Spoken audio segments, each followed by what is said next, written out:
Well, good morning and welcome to today's presentation on human trafficking in McHenry County. It's nice to see so many friendly faces here this morning, bright and early in Huntley. I'm James Cowlin. I'm Chief Judge of the 22nd Judicial Circuit here in McHenry County.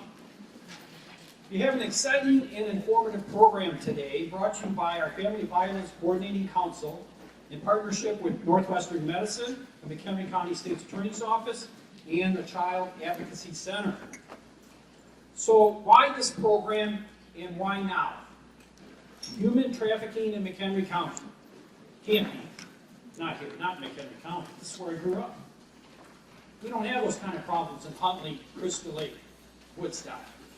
Human trafficking, it's a big city problem, right? Chicago, Rockford. Or is it? Are we naive? Do we not want to believe it? I've lived my entire life in McHenry County, and I think it is the greatest place to live and raise a family.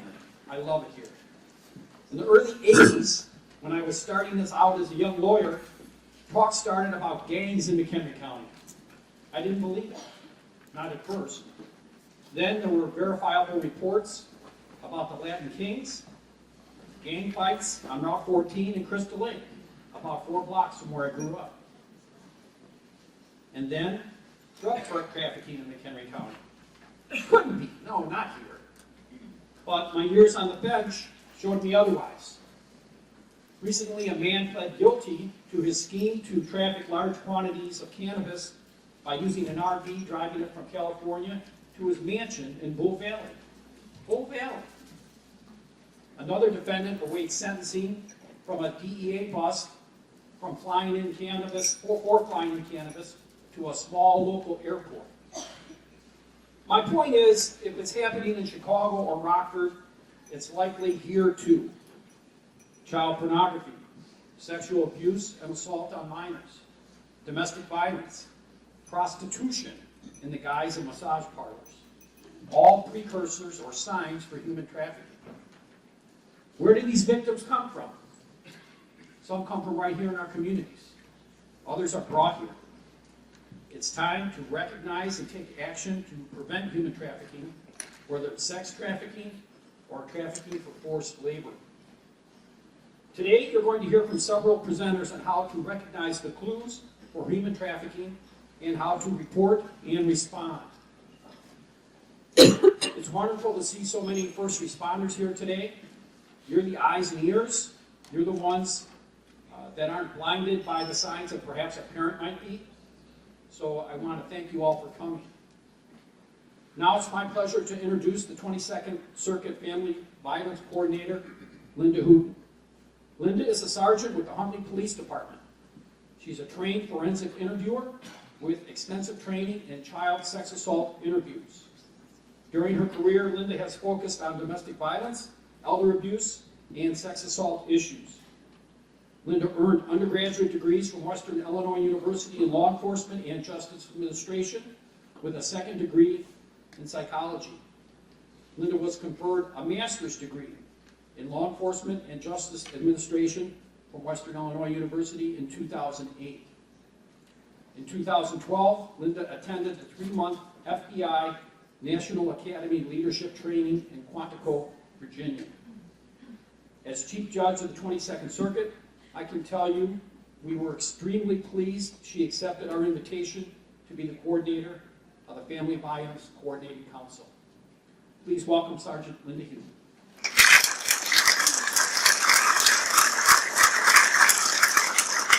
Thank you, everyone. Thank you, Judge Collin. Again, I am Linda Hooten. I'm the coordinator for the Family Violence Coordinating Council for the 22nd Judicial Circuit, which is McHenry County. The council is made up of dedicated professionals who deal with issues of domestic violence in all capacities, sexual assault, human trafficking, elder abuse, things like that. We work towards sharing information, understanding available resources, and training those in our area on domestic violence. As Judge Collins stated, I'm also a sergeant with the Huntley Police Department, and I'm the first one to admit that the police are undertrained when it comes to human trafficking. The council realized that many professionals lack the training needed to identify this issue. Our presenters are experts in their field and will educate us all on the identification, intervention, and treatment for those being trafficked. Provided trainings on such difficult issues can stir up emotions for those in attendance who have experienced sexual abuse, trauma, or exploitation, or know someone who has. We understand that, and we want you to know that there are amazing people here to help or to provide resources for you. I want to thank each of you for your interest in this topic and for being here today. This training was sold out, a little over capacity for those who don't have chairs. So it's a topic that people want to hear about and be trained on. We're recording it today, and we will be posting it on YouTube so that those who couldn't be in attendance or others in your agency will be able to view it at a later time. That was the way that we decided that those we had to turn away would still be able to watch and hear this great information. We hope that the day provides you with information you can use and share with your coworkers. During breaks, please take time to read what is in your folders. There's also little cards on your table to tell you what's in those bags. It contains valuable information and is a mini toolkit to take back to your agencies to educate others. Each discipline in attendance should find some useful information inside. Our goal is for you to leave here today with knowledge on signs of human trafficking and provide valuable resources to those you work with. Now for a couple housekeeping items. There's an agenda in your folder to show the times and the speakers. We are on a tight schedule because there's so many different presenters, so please be respectful of the 10-minute breaks. We will start immediately at the 10-minute mark. That's to ensure that we stay on schedule. You will also notice that it's a working lunch. It will be served in the back. And for those of you who have asked for a vegetarian meal, there will be veggie wraps. So if you're not a vegetarian, please don't take the wraps. The bathrooms are on the other side of the elevators from where you came out. And there's water on your table, and I believe the tea and the coffee will be available all day and back. And the candy, of course, is to keep you energized. It's a little early for candy, but nobody will tell. Also in your packets, please find the evaluations. The Family Violence Coordinating Council has an evaluation in there. I ask that at the end of the day, everybody fill that out. We use that for future trainings and what we can do better on and what you want to be trained on. Thank you, Joan. Wow. There I am. And if you have CEUs for education or nursing, you were given those evaluations. Those need to be turned in order for you to receive your CEUs and certificates at the end of the day. So please, you will also be reminded at the end of the day. Now I'm going to turn it over to Joan. She has a disclaimer. Hi, I'm Joan Remez. I'm the clinical nurse specialist at the emergency room at McHenry Hospital, and I'm involved with the Family Violence Coordinating Council and the Sexual Assault Response Team. I also am a planner for continuing education. So those of you that are here that are nursing or EMS, we have several things we need to do.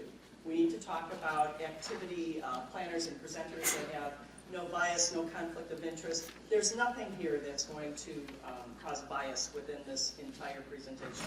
This is information given.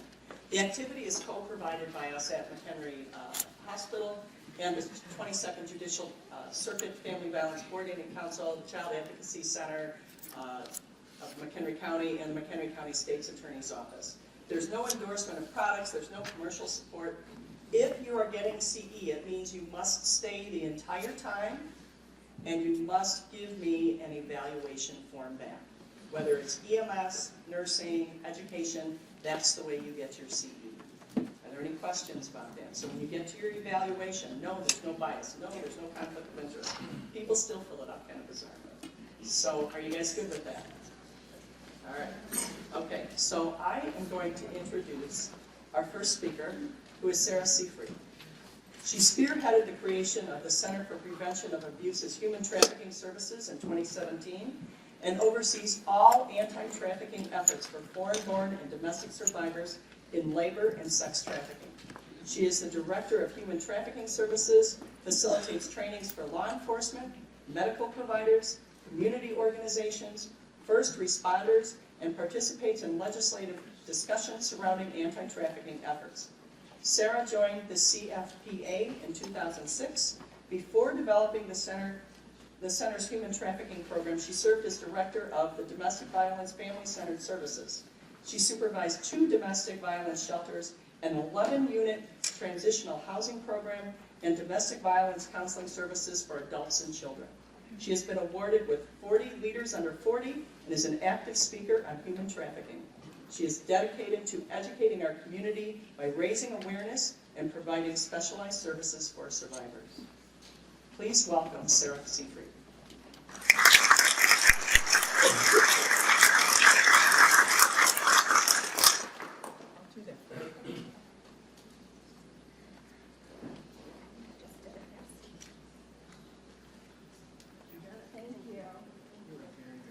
Thank you very much for welcoming me to your community. We have a very exciting day planned for all of you. And this morning, my role is really to set the stage, to make sure that we are all on the same page about the issue of human trafficking, because there are many myths and misconceptions that surround this issue. So I am excited that we have such a full room to have this conversation. Before we get started, is there anyone in the room who has received prior training on human trafficking? Just curious. So a few of you. So I like to see that most of you have not received human trafficking training. That means I will look really smart today. But no, it just means that you're in the right place, so I appreciate that. We do have some objectives that we would like to make sure that we meet. I'm not sure why my clicker is not working.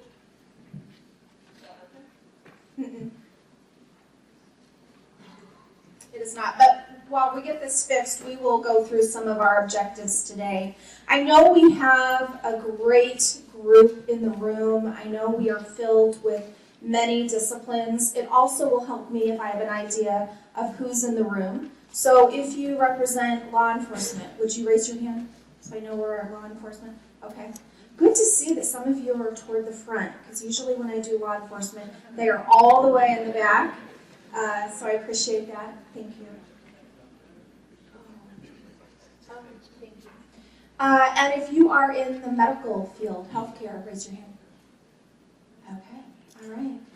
Social service providers, social workers, DB, SA agencies, educators, or school. Okay. And then anyone else that I'm missing out? No? Students, yeah, students. Absolutely. Okay, awesome. Okay, so that is a really, really good group. Bear with me during this training because I knew ahead of time we would have such a diverse crowd. I have some slides that pertain to each of these groups. So I tried to hit on information for everybody. So we will go ahead and get started. We'll start by just making sure that I have an opportunity to introduce my organization. I work for the Center for Prevention of Abuse. We are headquartered out of Peoria. We have 6 locations, 117 staff. We were established about 44 years ago as a rape crisis hotline. In our community, we recognized and identified that there were survivors of sexual assault who needed supportive services and crisis interventions. So we started providing crisis hotline work. That then moved into 5 core areas that I will touch on briefly. We have still have our sexual assault program, providing free therapy to survivors of sexual assault, whether it's a recent assault or one in their past history. And that service is available to children as well as adults. Our youngest to date, we just served this month, and it was a 14-day-old infant who had been sexually assaulted. We also have our domestic violence program. That's one of our core services, our largest service. We have 2 emergency shelters. That emergency shelter is providing care and services to victims of domestic violence, sexual assault, and human trafficking. Our largest is located in Peoria, where we can house about 36 individuals, And then we also have a facility about 20 miles from there in the community of Pekin, where we can serve an additional 17. You don't need to be originally from our community in order to receive those services, so that's a really good thing for you guys to take away today. We know that there are a lack of resources for survivors of human trafficking. We know that there is even more lack of beds in emergency shelters who specialize in this type of work. We have an Adult Protective Services Division, which provides the investigation and case management for cases of abuse to those 60 years of age or older, or adults 18 and older with a disability. And then our prevention education program serves about 35,000 students each school year, where we're going into our local schools to teach about healthy relationships, conflict resolution, bully prevention, teen dating violence. And this past October, we were really proud to introduce a human trafficking curriculum to our high schools, where we're teaching teenagers about the common lures and tactics that traffickers are using to trick them into this type of exploitation. But today, we are here to talk about the issue of human trafficking. Like Joan said in my bio, I spearheaded our human trafficking division just over a year ago, and I'll share a couple stories with you about why we decided as an agency to do this, an agency that had been providing victim services for victims of crime for over 44 years. We were hesitant to open up a new division, particularly because there's not a lot of funding available for these types of services. And our funding that we had in the past had not been real reliable. So we've been providing services to trafficking survivors for about 5 or 6 years.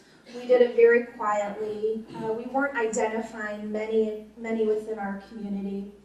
And then we met a young woman named Crystal, and I'm going to share Crystal's story with you in a bit. And Crystal really changed our view. She changed our view on the type of work that we provide. She changed our view in making sure that services were readily available within our community in central and southern Illinois. And so when we made the commitment to open up a brand new division focused solely on this issue, we knew that we were doing the right thing. We knew we were on the right path. Also, at the exact same time, we were approached by the Department of Justice, both because of our expertise in working with victims of crime, but also because of the number of calls to the National Human Trafficking Hotline from our geographic area. There was a large data set of information being provided to us indicating that there were survivors within central Illinois who were seeking services for either labor or sex trafficking, and we just don't have enough resources to go around. The other reason that we made the commitment to provide this type of work, because as we were sharing these stories within our local community, we realized that there is a general lack of awareness about what human trafficking is. So we made the commitment not only to provide specialized services to survivors, but also to provide professional training and community education. So our first year, we focused on all first responders, so law enforcement, fire and rescue, medical professionals. We added in schools, so making sure that all school staff have the information and the knowledge and the tools available to them. This year, we've started a new initiative. We're focused on the service industries. So we're training our local utility companies, our building trades, so those individuals who might be working on construction projects, to make sure that they have the tools and the information available to them. So thank you for bearing with me to share with you a little bit about why I'm here and how I got involved within this work. You'll see on the slide here, we do have some common objectives that we want to make sure that we walk away with. Basically, I want to make sure that you have a general overview about what human trafficking is. Make sure that you understand that it is a crime, it is illegal, and what laws protect survivors of trafficking. There are some vulnerable populations that are more at risk to being exploited in this type of crime. So I want to make sure that you are able to identify who is at most risk or most vulnerable. We will talk about sex and labor trafficking, so hopefully you'll walk away with a good understanding of both types of exploitation. It's important when working with survivors of any interpersonal violence that we do that in a victim-centered and trauma-informed way. So I'll try to weave some of that through our conversation this morning. I will share several stories about survivors that we've worked with within the past 12 months or so. I do want to make sure that you know that I have all of our survivors' permission to share their stories, and I am changing their names just to protect their identity. And I know that in your folders and your bags, the coordinators of this training have also included some information about local resources for you, as well as one of the sessions toward the end of the day, we'll be talking about local resources. So that's kind of where we're going this morning. When I say the word human trafficking, or when you registered for this event, there had to have been some sort of image or idea or thought in your head about what human trafficking is. Is anybody brave enough to raise their hand and tell me what image comes to mind when you think of the words human trafficking? I know it's not going to come from law enforcement. Oh my gosh, I have somebody brave. Okay. Massage parlors. Massage parlors, yes. I have a slide coming up where last night when I was in my hotel, I pulled up a website. I'll share that website with you that identifies suspected illicit massage parlors within your local communities. And I have a screenshot of that, so I'll share that. What else? Nail salons, Nail salons. So we've got massage parlors, nail salons. truck stops. Truck stops. Perfect. I've seen a number of personal accounts, Facebook, social media, whatever, where people will talk about just feeling like they're being stalked in a Walmart. Yeah. And, you know, making sure their kids are closed. Yeah. Because they feel like, they're being watched and followed. So she, for those of you that couldn't hear, talked about the more frequent postings on social media, particularly Facebook, about suspicious people who are following you at Walmart. I don't mean to bash Walmart, but that's typically where we hear them. So to keep your kids close and to be aware of your surroundings. Those are all really, really good, and I'm really proud of law enforcement because they're typically the quietest group that I train. It's like crickets sometimes. But everything was great. Certainly we know that massage parlors are an easy industry to hide the sexual nature of their work, to hide this crime. We also know with massage parlors that oftentimes the victims are foreign nationals, most typically of Asian descent. And so they may be residing within our communities on an undocumented status. They may not be familiar with U.S. custom and U.S. law, and they're easily isolated from the rest of the community. They typically keep to themselves. So that industry certainly is one that we'll talk about today. Truck stops are another huge place in which victims are either recruited or put to work. So for sex trafficking, that's huge as well. So we'll talk about all of those. We do have a very, very quick video that I'm going to share, and forgive me for walking across the stage. This video that I'm going to show is very quick, but what it does is it really sets the stage with some of our victims to show you a quick glimpse into their lives. It is only an 8 or a 6 minute video, so real quick, but it really sets the stage for us today.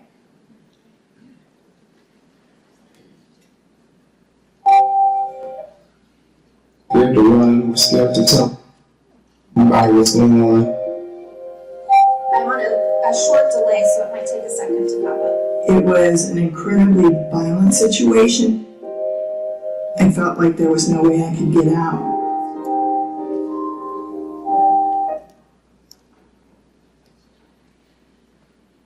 Bear with me for 1 second.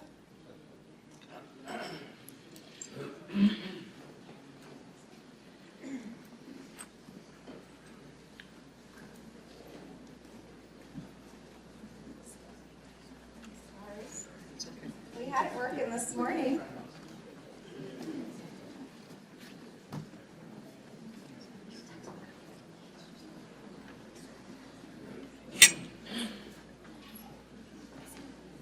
Okay, we've got it up and running. So it's real quick, 6 minutes. We'll give you a brief glimpse into Well some experience.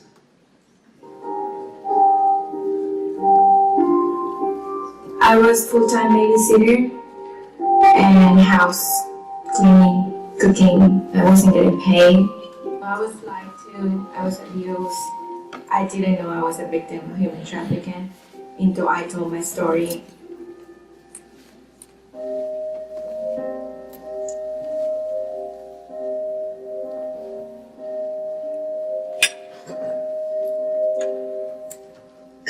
Human trafficking is really compelling someone to any form of work or service against their will. force, fraud, and coercion is really the crux of the crime.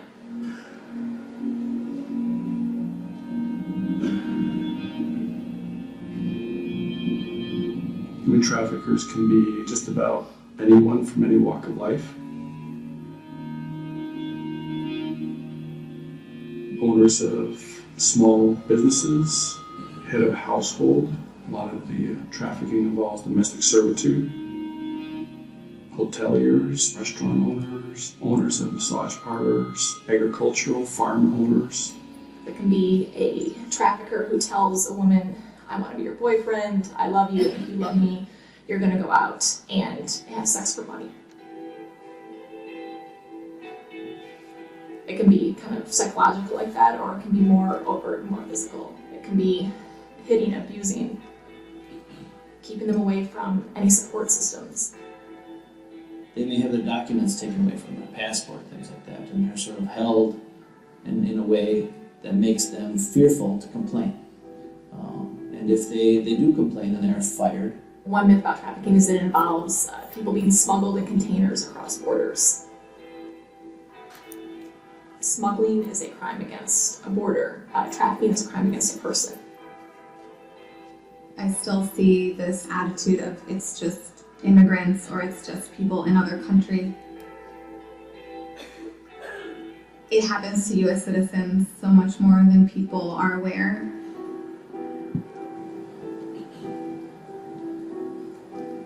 There really is no one profile of a trafficked person. There are clearly themes or patterns, but if you look through the investigation reports, you'll see cases that are very, very diverse.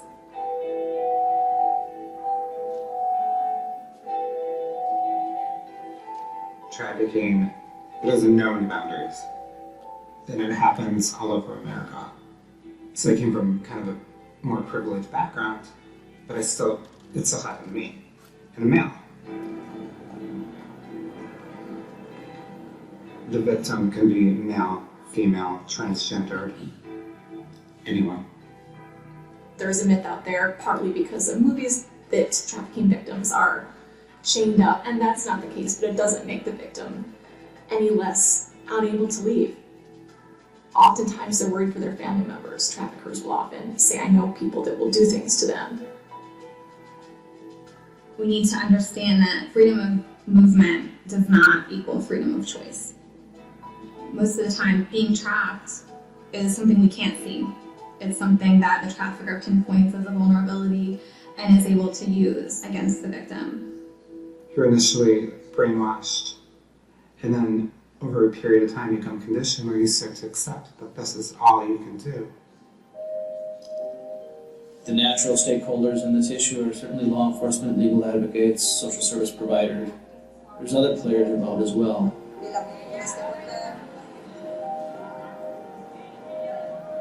It is important to engage with the community in human trafficking cases because victims often don't self-identify.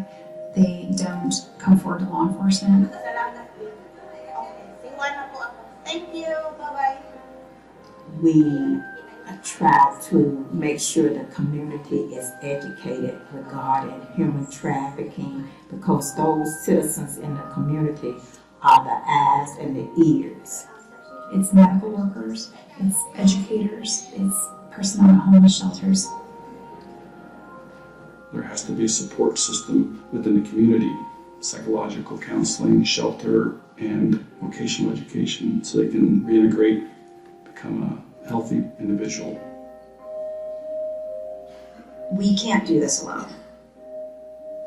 No one has the capacity to provide every single thing that a victim or survivor of human trafficking needs. There's an intentional effort to get everyone together so we know how to share resources, we know how to work together, and to make sure at the end of the day, a victim becomes a survivor.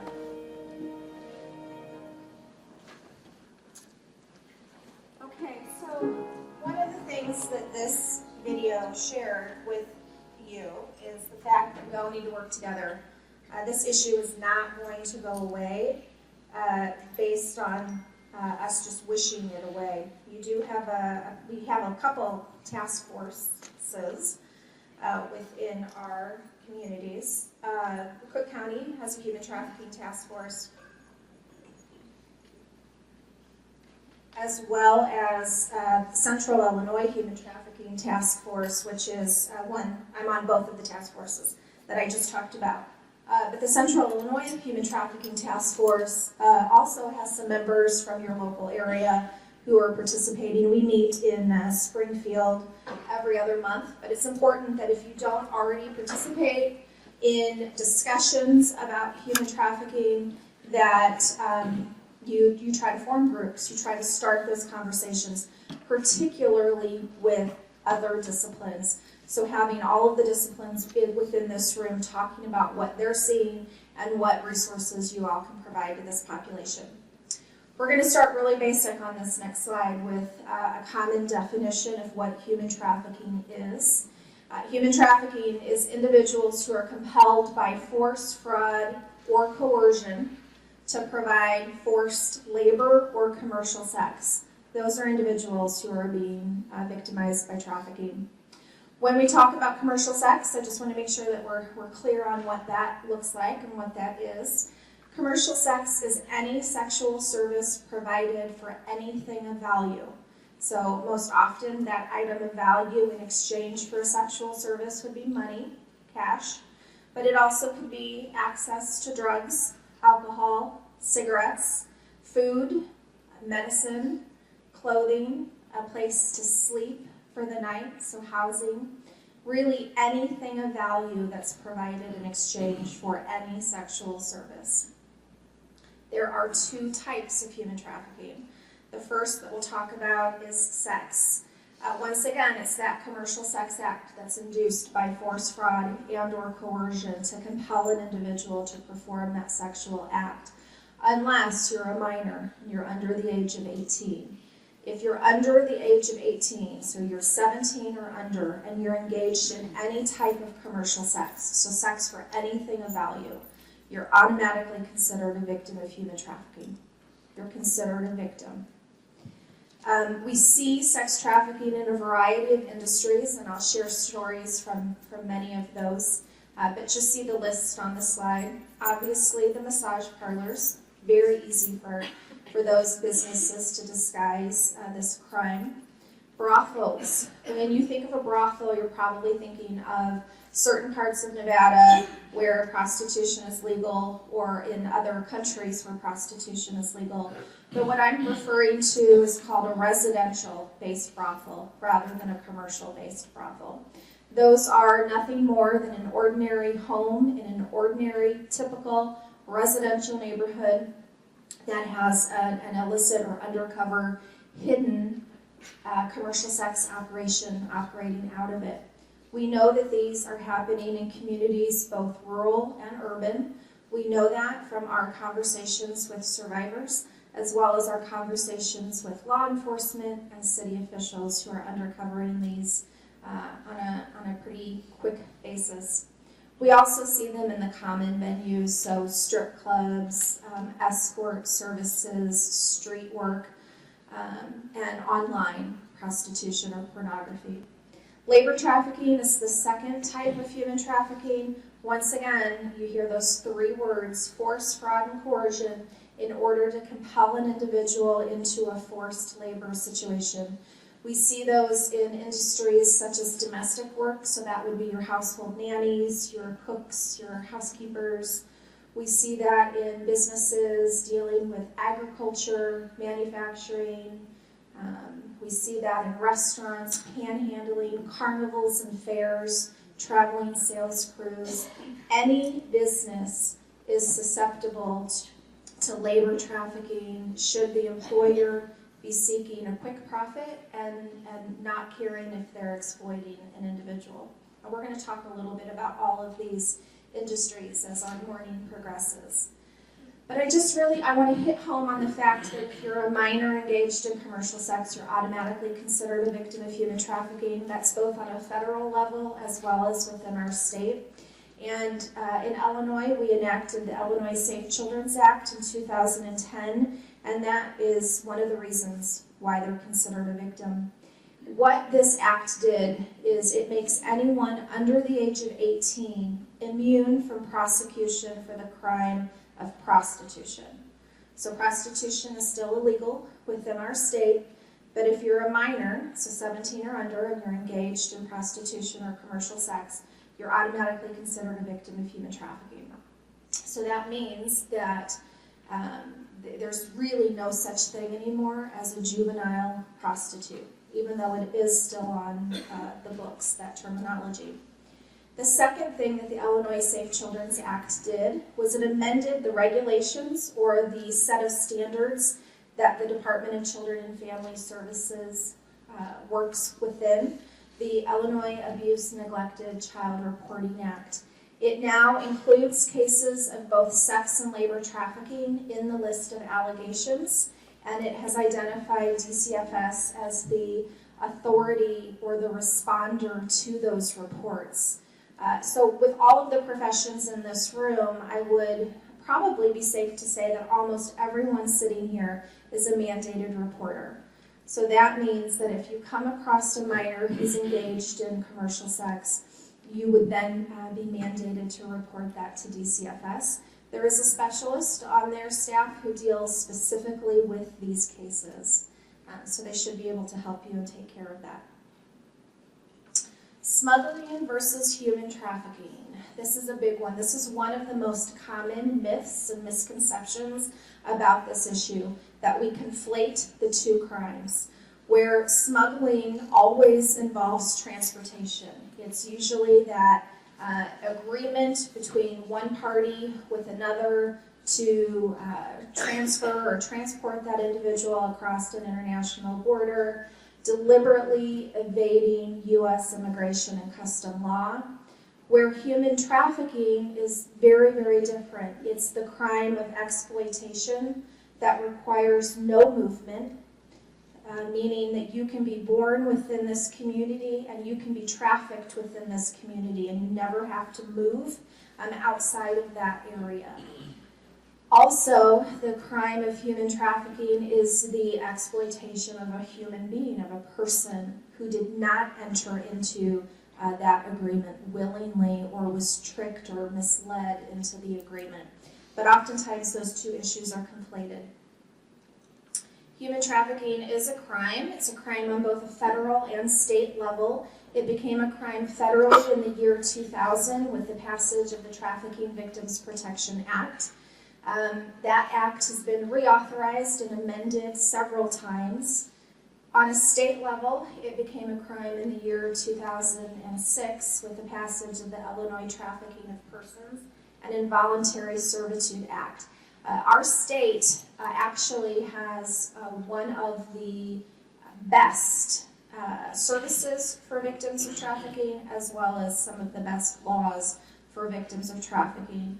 Although we still have lots and lots of work to do, but we do have a lot of attention to this crime. So why does it exist? That's an important conversation to have. It's currently a $150 billion industry. It is based upon the principle, the common business principle of supply and demand. It's currently the second largest and fastest growing organized crime in the world. Trafficking exists because it works. Traffickers understand that there are high profits possible and that there is low risk for detection or arrest.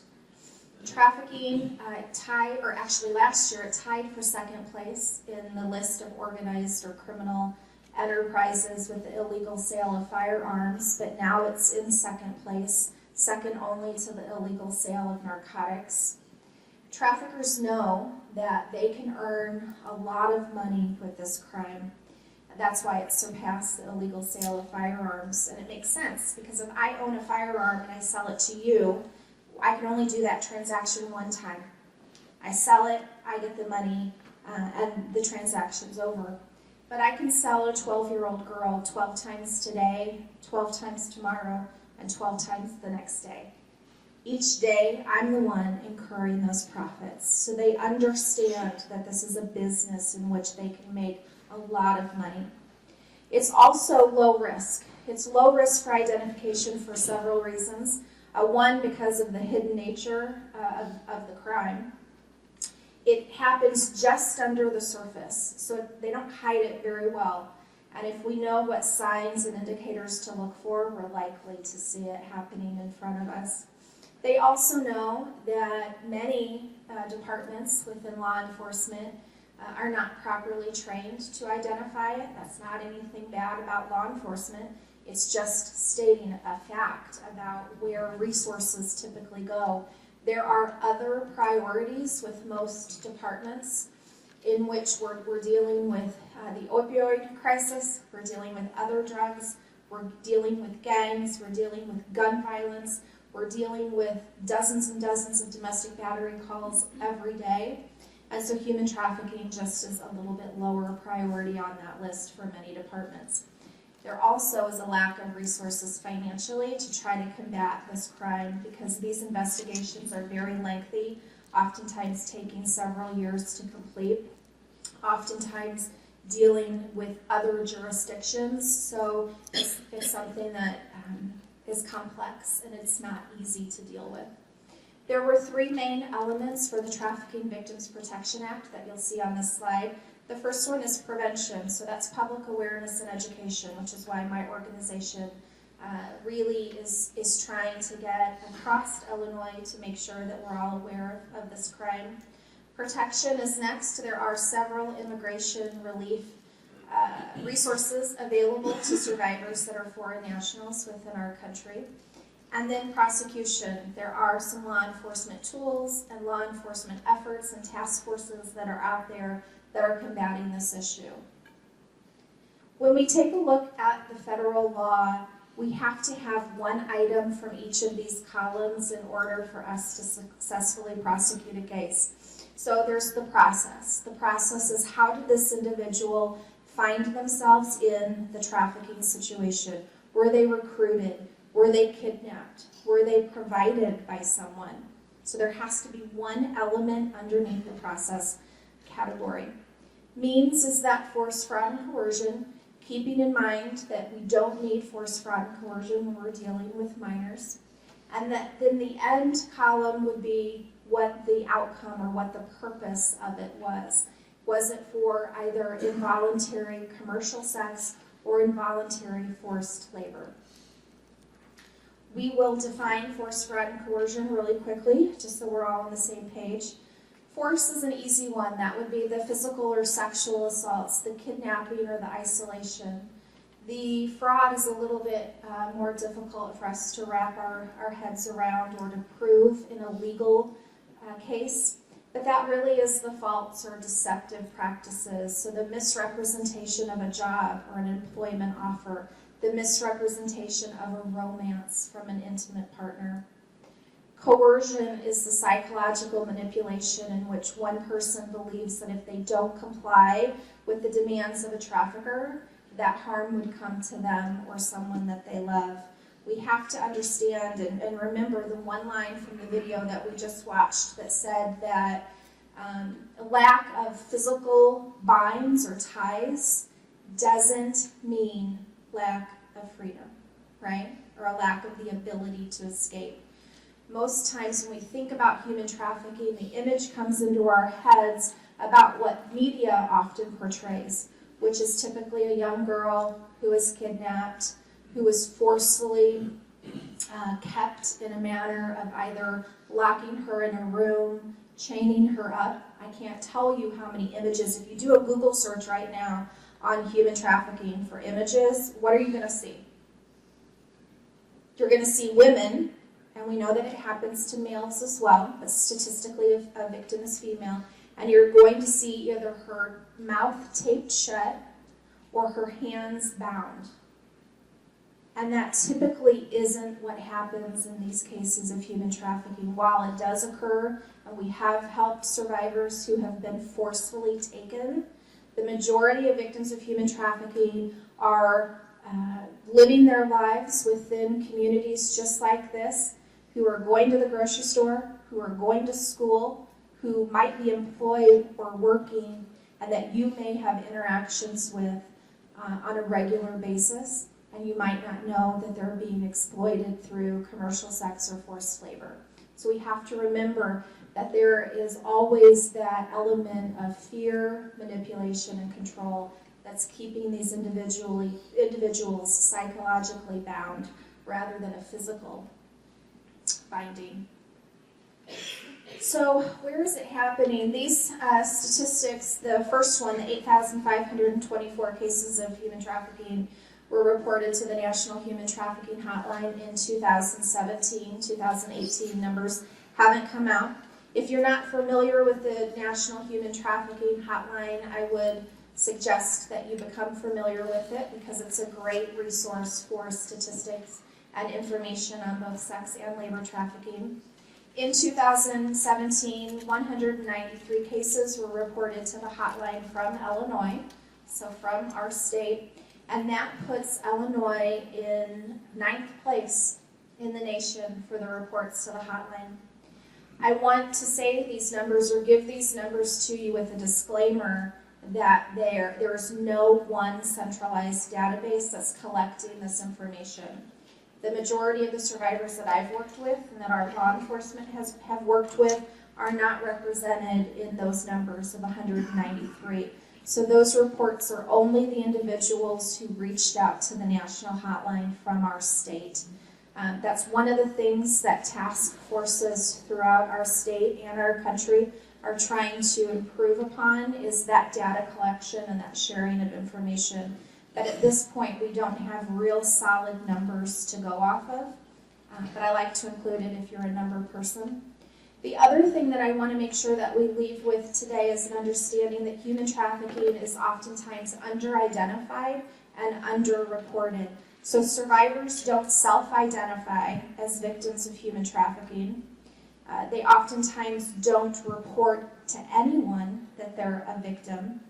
And so those numbers are just the tip of the iceberg for what we're dealing with.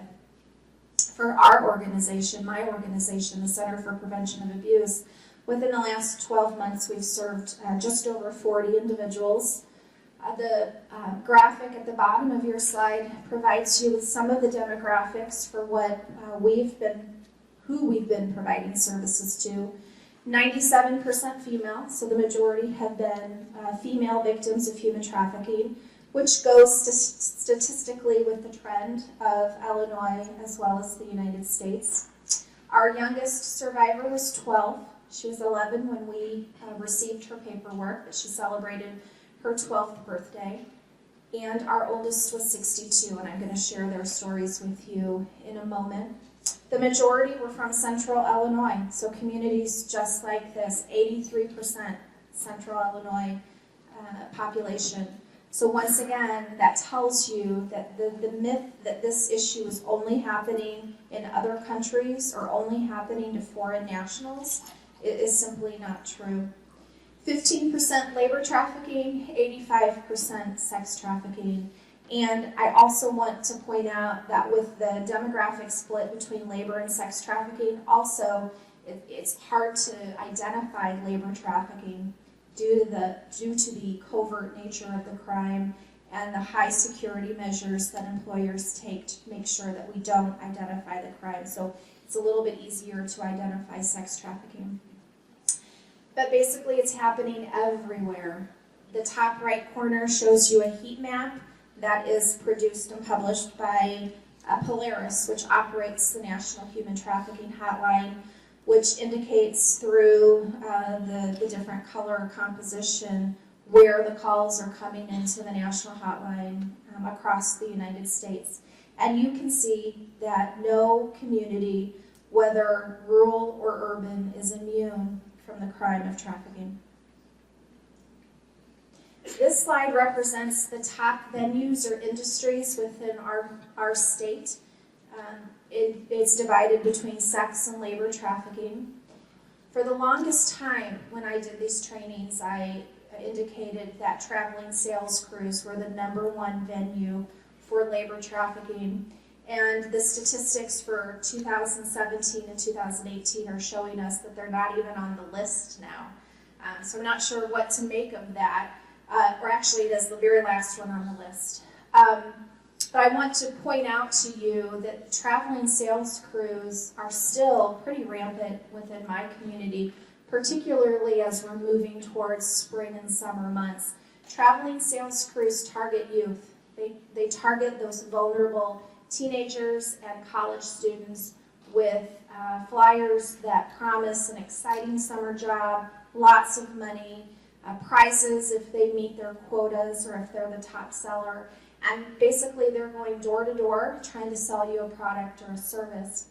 They're highly susceptible to being exploited with labor trafficking within that industry because there is constant movement. They're constantly driving and transporting their workers from state to state, communities to community, which helps them elude law enforcement and helps keep them out of the suspicious eyes of community members.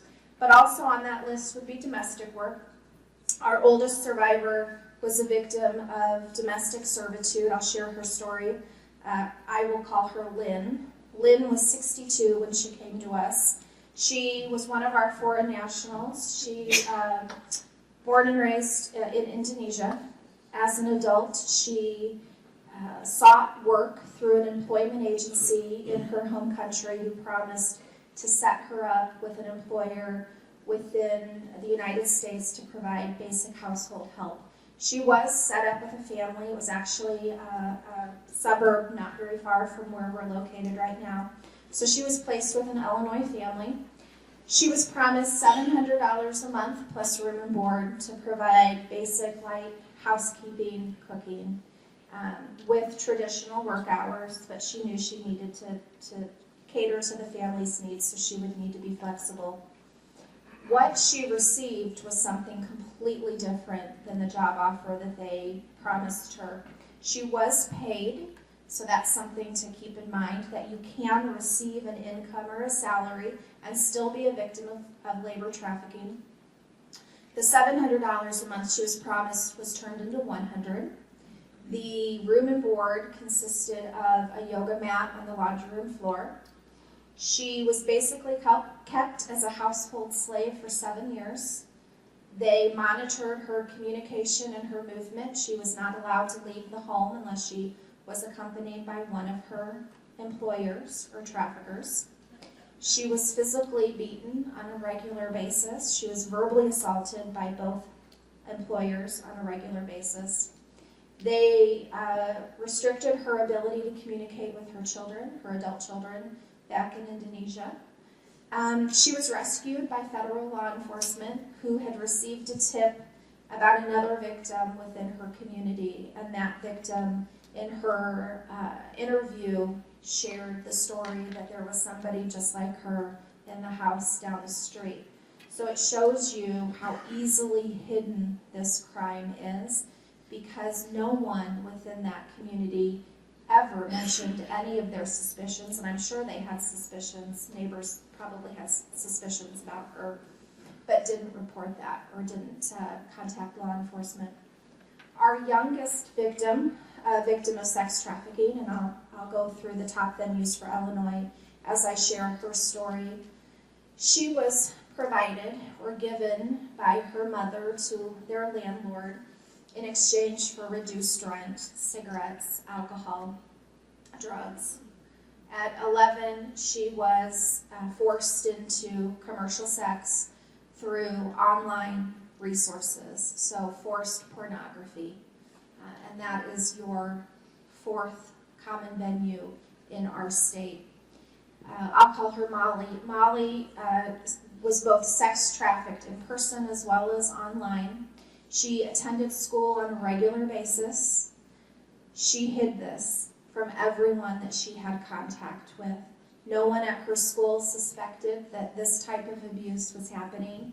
It wasn't until she spent last summer with her biological father that her new stepmother recognized some of the indicators, and Molly disclosed the abuse to her. Other common venues in Illinois on your slide indicate the illicit massage parlors, which we talked about, the residential, commercial-based brothels, hotels and motels. We all know the hotels and motels within our communities that typically operate commercial sex operations or prostitution operations out of them, and then the escort services. There are some common risk factors that are likely to increase your risk of becoming victimized by this crime, although there's no one single profile to a trafficking victim. What this list does is it does give you some indicators that may make someone a little bit more vulnerable. The top 5 would be recent migration or relocation, substance abuse, an individual living within poverty, a runaway or homeless youth, someone who has a mental health concern that they're dealing with, and involvement within the child welfare system. But anyone is susceptible to trafficking. The last thing we're going to talk about before we take our break are tips for identifying trafficking survivors. So now that you have a basic understanding of what human trafficking is, both on sex and labor exploitation, we'll share a few minutes talking about some of the ways to identify. One would be their living conditions. Oftentimes, social service providers, and I'm a social worker by trade, and I see somebody taking a video, that's fine. If you want a copy of this PowerPoint presentation, all you have to do is grab my email on a break or at lunch. I'll give you my business card and I will email you this presentation so you have all the information. But really looking at living conditions, for those of us who are in professions where we do intakes or we ask specific questions about where do you live, it's not just about asking the question of where do you live, but it's asking more specific questions. Who else lives in that home? What are the conditions in which you are allowed to stay there?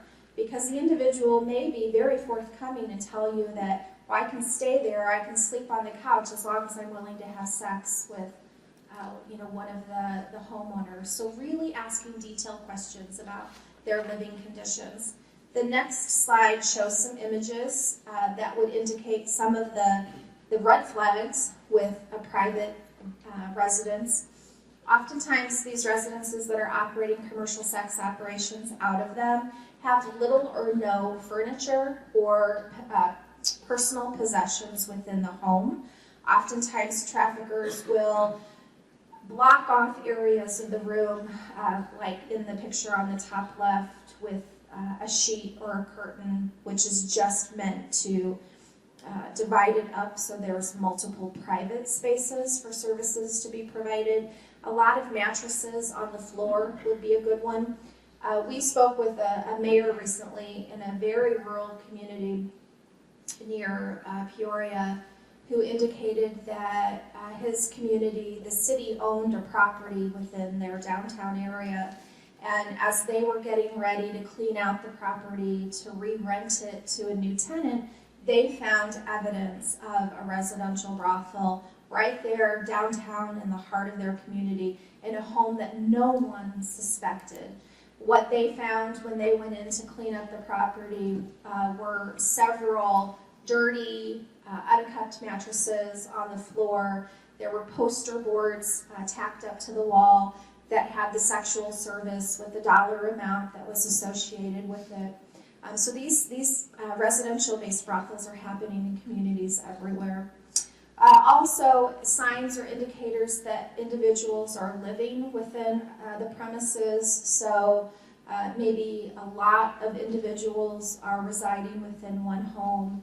Oftentimes, you might see signs of a commercial sex operation, so a lot of cash. One of our local law enforcement departments just actually found a residential-based brothel due to the complaints, the community complaints that they were receiving because of the number of condoms that were outside of the home that were littering the street. But these are just a couple common indicators or red flags from a residential home. The last slide on the bottom right would indicate what looks like a waiting room. So it's that, sheet covering with the chairs and a waiting room. The next one would be working conditions. So ask specific questions, not just are you employed, do you work full-time or part-time, but very specific questions. Is the job that you're doing what you thought you would be doing? Are the job tasks what you thought you would be doing? Are you paid? That's not enough to just ask how much do you make, but are you paid? Are you given that money? Does anyone keep your money or hold your money from you? Do you owe money to anyone? Oftentimes these employers in labor trafficking situations will create a situation called debt bondage. Debt bondage is where the employee finds themselves in a position where they now owe their employer. They do that by charging them ridiculous fines and fees if they don't meet their quotas. They do that by charging $25 if they ask for a Tylenol or some sort of medication. Also for foreign nationals who are coming over on work visas, either an H-2A or an H-2B visa are the two common ones. Oftentimes the employer will, as part of that employment package, will say that they're taking care of all of the travel arrangements and the travel fees. And then when the employee gets to the United States, the trafficker then says, well, no, you misunderstood me. You now owe me $3,000 for your transportation. Or in the case of Lynn, who came over from Indonesia, her traffickers held her immigration paperwork. They held her visa from her. They also forced her to overstay her time duration that she was allowed to stay within the United States for that visa. So they put her in a situation where she was now undocumented.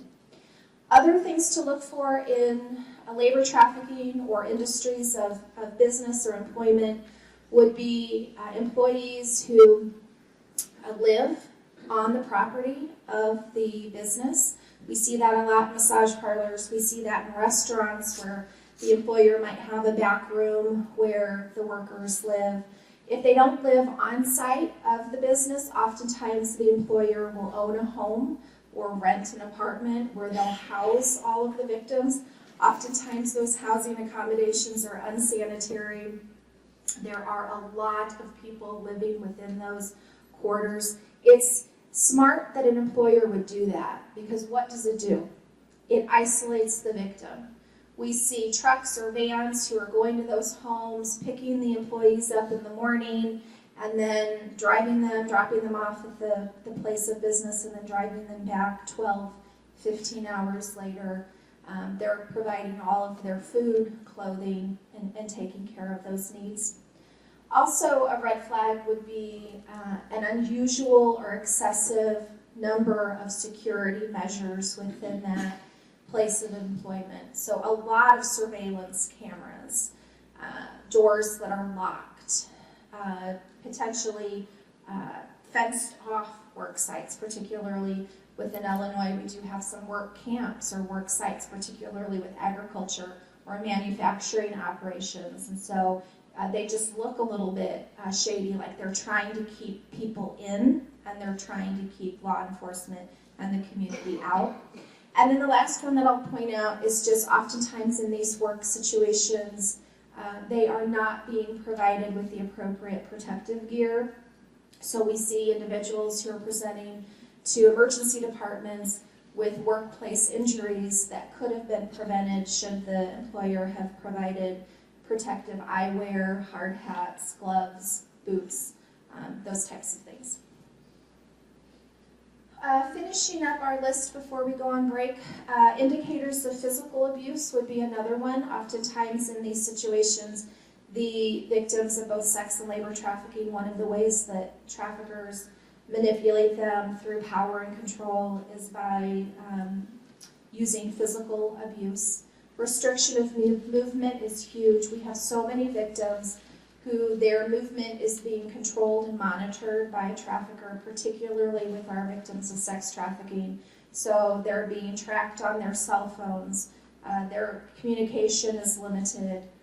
Within a private residence, there are surveillance cameras trying to keep track or tabs on the victim. The victim may not be in possession of legal documents. That's a huge way to isolate and to keep control over a victim, particularly a foreign national. So for a trafficker to hold on to immigration paperwork, even for a U.S. citizen though, oftentimes they will hold health insurance if they have health insurance. They'll hold driver's license and identification forms in order to isolate and keep the victim under their control. Someone else talks for the victim. That's huge. You have another person, an accompanying person who is speaking for the victim. You ask a question, whether, regardless of what setting you're in, if it's a medical provider and you're trying to do a health assessment or get medical history, you ask the question and the accompanying person is answering all the questions. That's a huge red flag. One of the things that also signifies is dependence or control over the accompanying person.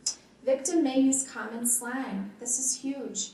There are specific vocabulary words specific to sex trafficking or prostitution. One of the most common is the role of the bottom or the bottom bitch. It's important that we know those terms. I do have a few with me today. You can see me later and I'll give you a vocabulary sheet, but it's important that we know about common slang. And then the last one is branding, and we're going to stop here because when we come back from our 10-minute break, I am going to share Crystal's story. Crystal was the girl that started this whole issue for my organization, and she was branded, and I'll share her story when we come back. We're going to take a 10-minute break. Okay. We'll let everybody find their seats. If you are part of the standing room only, there are a few seats at each table that are still open if you'd like to find one. Maybe your friend's sitting there. If you have an open seat, you could raise your hand. So we've got some up here. Got one over here with the law enforcement. I don't know. Okay, so we are right on time this morning, so we are good. I shared with you right before we took our break that I would share a story about one of our survivors who had been branded. Branding is the use of applying a tattoo on a victim. Those tattoos signify ownership. They signify possession, and it brings us to Crystal, and Crystal is really the reason why I'm standing here. Crystal was a 21-year-old girl, born and raised within my community, so Peoria. She was a typical middle-class girl, nothing really outstanding either way in risk factors for her. She was just a typical 21-year-old. She was one that was trafficked outside of our community, but she was actually trafficked closer to this community. She was trafficked within Chicago. She celebrated her 21st birthday around the same time of New Year's Eve 2017.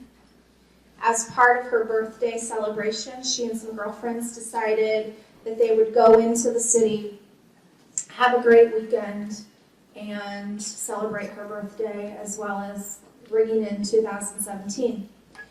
When she got to the city and they were staying within a home of one of the family members of one of the girls, she started chatting with a man online in an online chat room. You already know this story is going to go bad. Started chatting with him. 3 days later, like most young girls who are on social media or who are communicating with individuals online.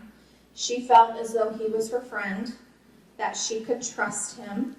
No warning bells or red flags were going off in her head. He seemed legit. And when he asked to meet and have a date, she agreed. From the minute she got into his car, she was beaten, she was sexually assaulted, and she was forced into a 5-week prostitution or commercial sex cycle within the city of Chicago. What he did was brilliant. It was smart. He knew that he had targeted someone that was not from that community, who didn't know the resources available.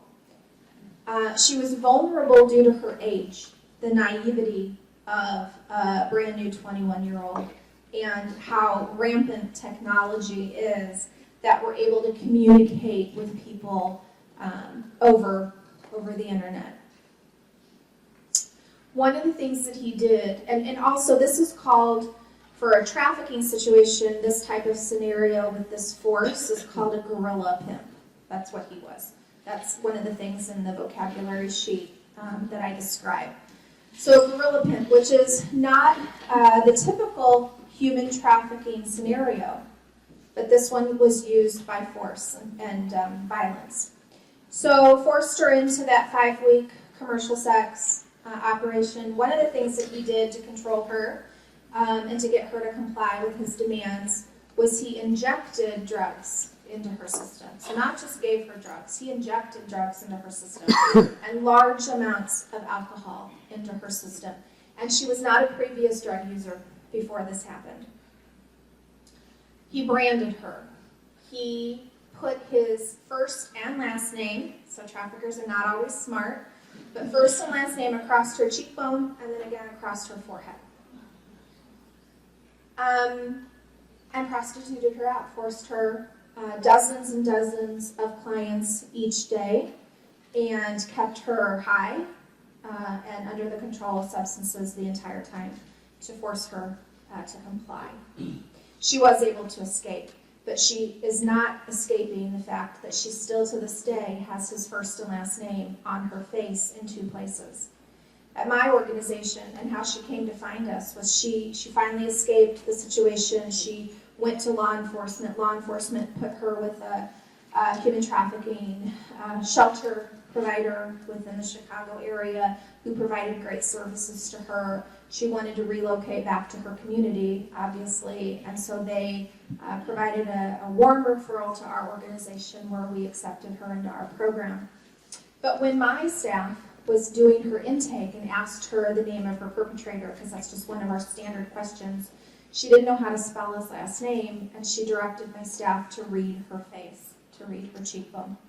Now there are providers, great tattoo providers and doctors, physicians who are willing to remove tattoos or brands that trafficking survivors are forced to get. For this particular case, the type of ink that was used, because these individuals are typically not going to reputable tattoo parlors. This was like a jailhouse type tattoo used with ink that was purchased off of Amazon, and who knows what was in it.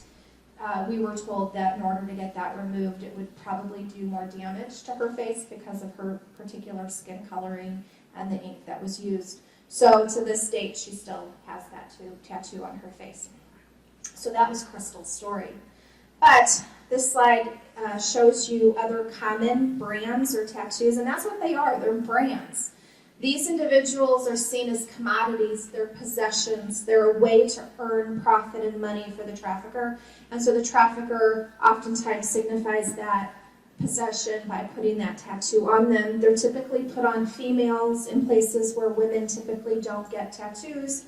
So in Crystal's case, it was on her face, highly visible to any individual who encounters her. So it is likely that if you do come across a victim, particularly a victim of sex trafficking, that there may be a tattoo somewhere on that victim's body. They might use the UPC or the barcode, which is the top left, I don't have direct knowledge of this, but I've heard plenty of stories that say that the letters or numbers under the UPC code oftentimes signify a particular trafficker, just like narcotics or drug dealers oftentimes will put a symbol or an image on their product. The top right, gang affiliation. Once again, you've got the use of a king crown, or the crown that a king would wear. Bottom left, another king crown with the word daddies. Daddy is a commonly used vocabulary word in commercial sex or prostitution. And then the bottom right, the dollar or money symbol, a money bag, a month, and a year. Our most recent victim, 18-year-old girl who, this is an interesting thing, and this is one of the first stories that I've heard about this type of trafficking. She's being recruited through a travel site. It's a travel dating site. So this website is intended to hook two singles up who want to travel together. And so she's 18 and she's being approached by much, much, much older men who are asking her to be their travel companion. She thinks it's cool. She describes this as her sugar daddy. And what we're trying to get through to her is if you were to go on one of these trips, and these are not trips to Florida. The last ticket that she had was to Dubai. So these are situations where she is asked to go international. They've assisted and facilitated with getting her a passport. And thankfully, she's been sent tickets for 2 trips. She has not gotten on the airplane for either trip. But at some point in time, these men are going to want to recoup the money that they've spent on her with these tickets that she's not utilized. A local trafficker who is the recruiter or the kind of the middleman, the organizer for this operation, tattooed her. They put the king crown on her ring finger. So that was another indicator for us that these weren't just situations in which someone wanted to travel with her, that she is likely being recruited to exploit through sex trafficking, and who knows what will happen to her if she does take one of these international trips. So let's talk about recruitment. That's up next. This information was provided by Polaris, once again, the National Human Trafficking Hotline. This represents the entire United States, so this data isn't specific to Illinois. But it also goes hand in hand with what we're seeing with the survivors that we're working with. The number one recruiter for trafficking is an intimate partner. So once again, when we talked about the force, fraud, and coercion, that's where fraud comes in.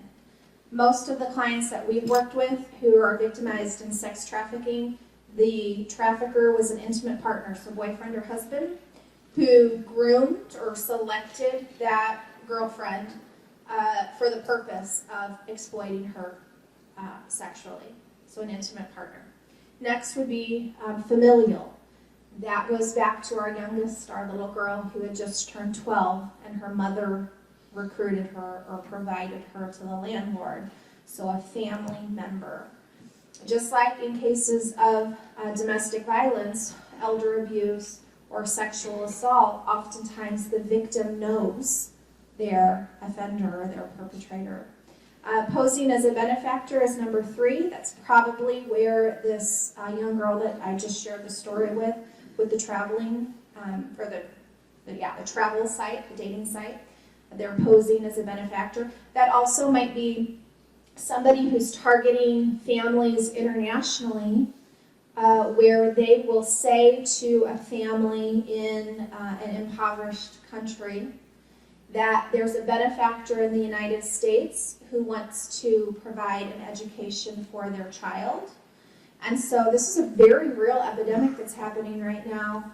And epidemic is probably too strong of a word, but a really strong situation that we have where U.S. families think that they are adopting orphaned and abandoned children in other countries, when actually recruiters for human trafficking have targeted this family, have misled and promised this family that there's a benefactor in the United States who wants to provide an education for their child. that they will be reunited with the child once that child graduates high school, reaches the age of 18, and that the family will maintain regular communication and updates with the family. And the U.S. couple thinks that this is an abandoned orphan child. So that's posing as a benefactor.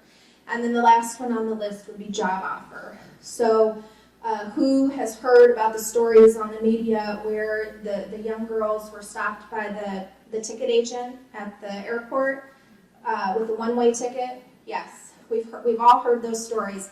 Girls are being promised modeling jobs. You can be an actress, you can be a model. I'll pay for you. We've got a young girl who's missing in our community. She's been missing now for about 1.5 years.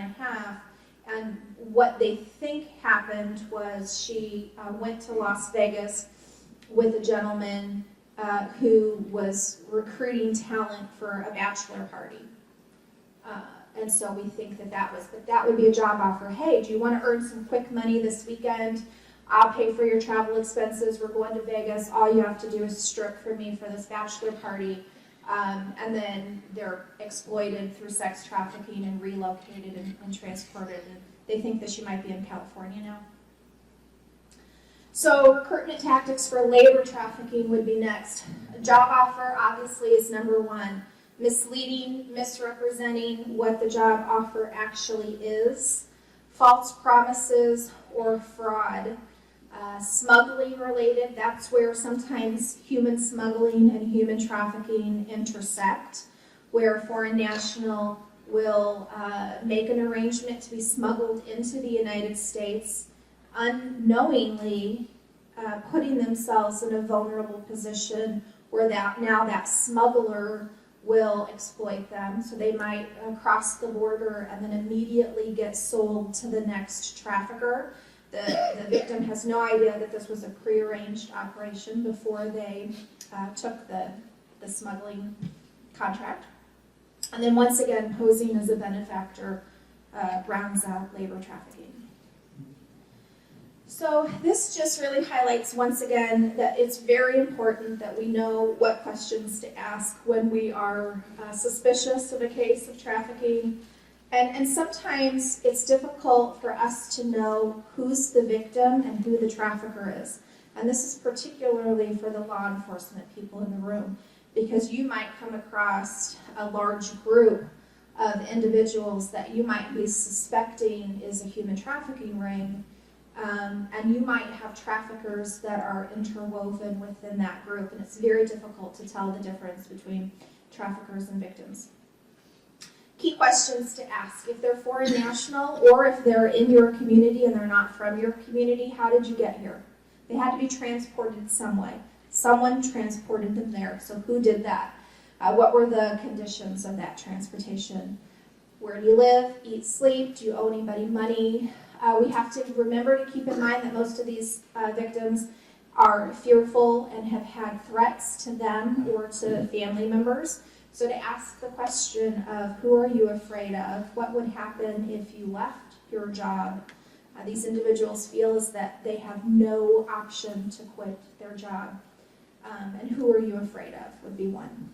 Be wary of individuals who are willing to translate. That's another huge one. So for any discipline within the room, whether law enforcement, medical, education, schools, if you come across a situation with someone who does not speak English or who chooses to have a translator, ask for someone who is a neutral translator to translate that. Because oftentimes the perpetrator will volunteer to translate and you're not getting the correct information. All right, so these are for my law enforcement people in the room. There are some specific tools that are made available to you to try to combat this issue. Is anyone familiar with Thorn, who has Spotlight and Solace? No? Wow, I really am going to be smart today. Okay, so Ashton Kutcher, the actor, has put a considerable amount of money to combating the sexual exploitation of children. That's one of his biggest missions. And he has created a company called Thorn, Thorn. Thorn has a couple different software applications for computers that are available to law enforcement free of charge. The first one is called Spotlight. The second is called Solace. Both of them are web scraper tools, so their intent is to take images that are on the web. A lot of the images come from the Missing and Exploited Children database.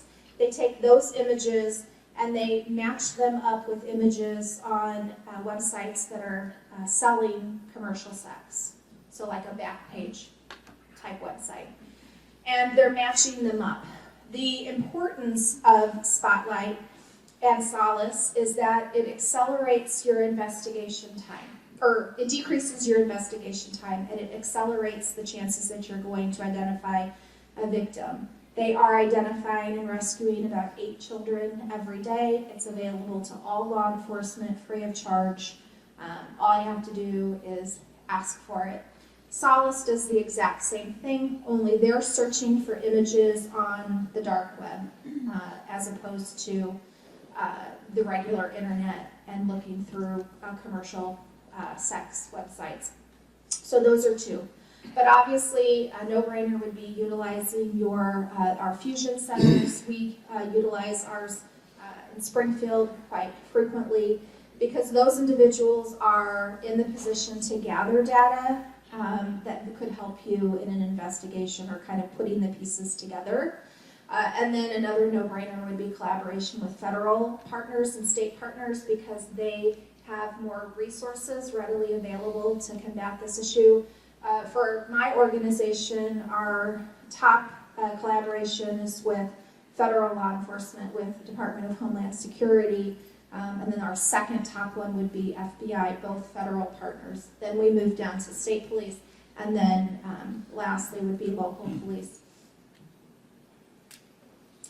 Another thing for law enforcement to keep in mind, and also for the general public, because oftentimes when I'm asked to talk to someone about human trafficking, particularly the media asks me about the prevalence within a particular community. And what they're wanting to know is, well, how many people have been prosecuted for the crime? Because in their minds, if it's not prosecuted and we don't have people incarcerated for that, then obviously it isn't happening, right? Which is not true. And in most communities within our state, there have not been successful prosecutions for the crime of human trafficking. Oftentimes, the charges will get switched to a different crime that has been committed. So maybe a kidnapping, a battery, or an assault charge, a sexual assault charge, or a domestic battery. We see a lot of racketeering or money laundering charges rather than the charge of human trafficking. And one of the reasons for that is because the investigations are so lengthy and so complex that it's easier to get a conviction oftentimes on a different charge. But that does hurt us overall in trying to really get a look at the scope and the prevalence of trafficking.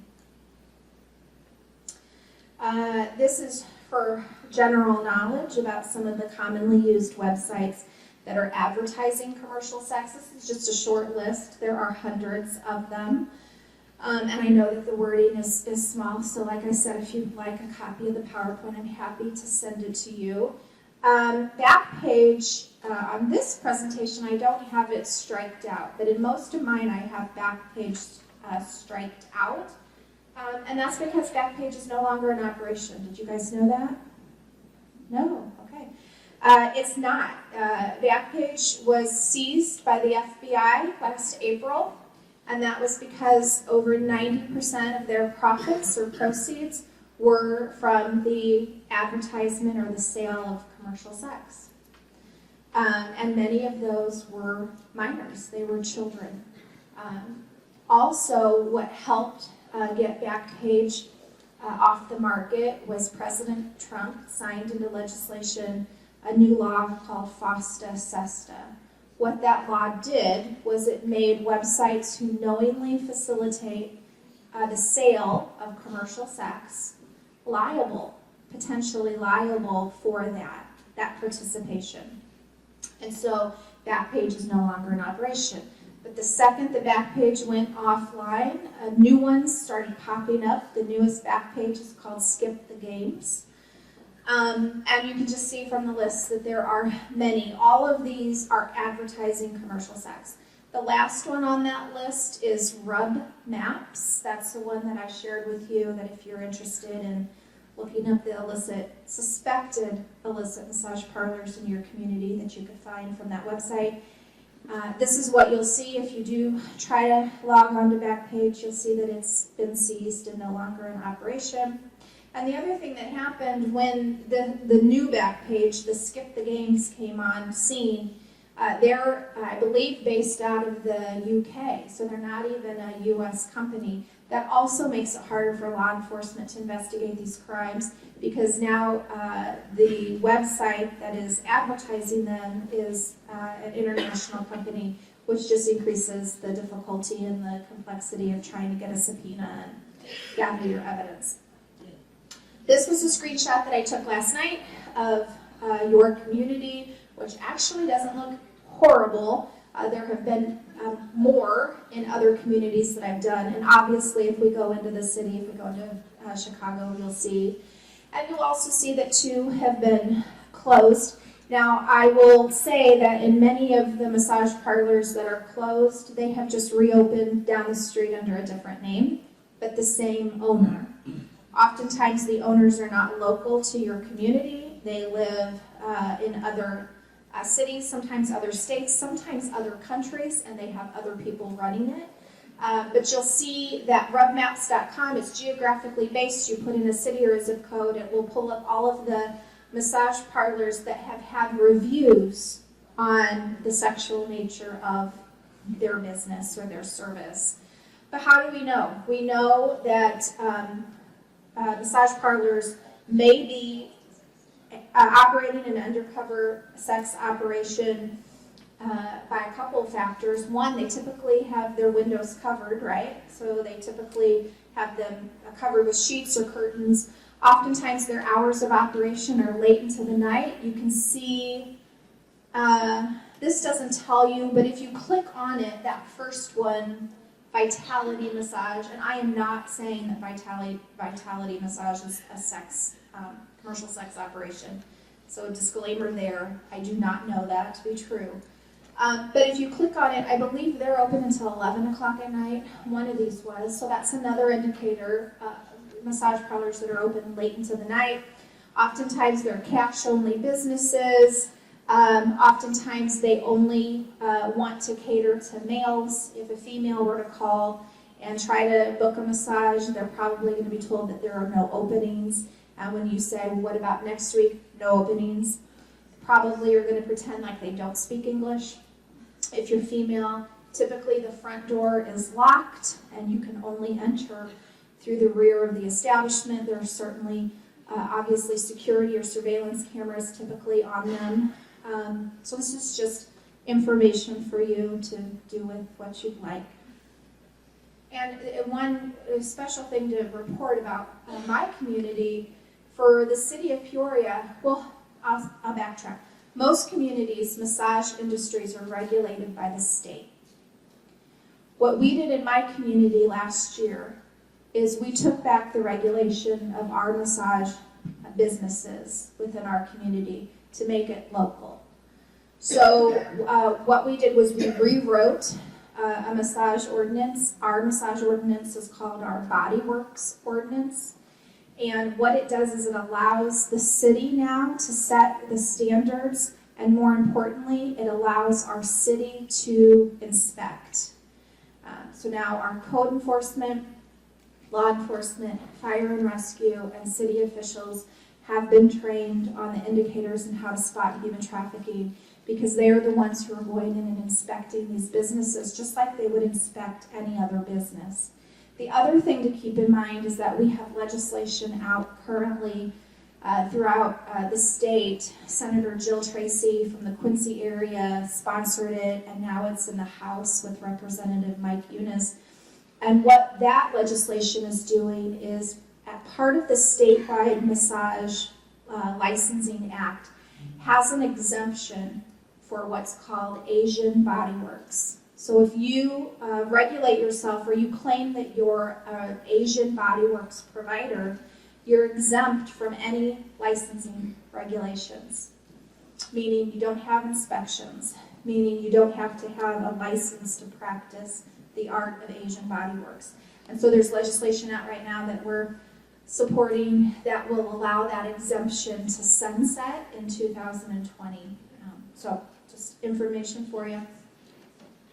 We're moving on to healthcare now. So for all of my healthcare providers, I'm going to give you guys a little bit of information. It is likely as a healthcare provider that you will come across a survivor of human trafficking because it has been reported in some studies that almost 88% of trafficking survivors have reported having contact with a medical provider during the time of their trafficking, so while they were being trafficked. 63% of those survivors responded or presented to an emergency department. The next slide is a video, particularly to healthcare providers, and it will show us a little bit about trafficking survivors. Usually it just pops up with a play.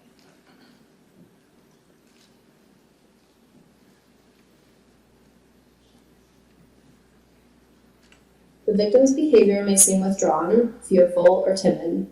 They often have PTSD, depression, or anxiety, alongside substance abuse issues, undetected chronic illness, infectious diseases, malnourishment, dental disease, and a general lack of health. Signs of physical abuse may be seen in both labor and sex trafficking victims. More specifically, victims of labor trafficking often are seen with repetitive motion injuries, respiratory illness, chronic pain, and exhaustion, while sex trafficking may lead to STDs, UTIs, pregnancy, and pelvic pain or pelvic injury. Along with the health issues that may be seen, all tattoos can help identify these victims, since traffickers may tattoo their victims to claim them as their property. Trafficked individuals may also lack any form of identification or be unable to recall their address or phone number.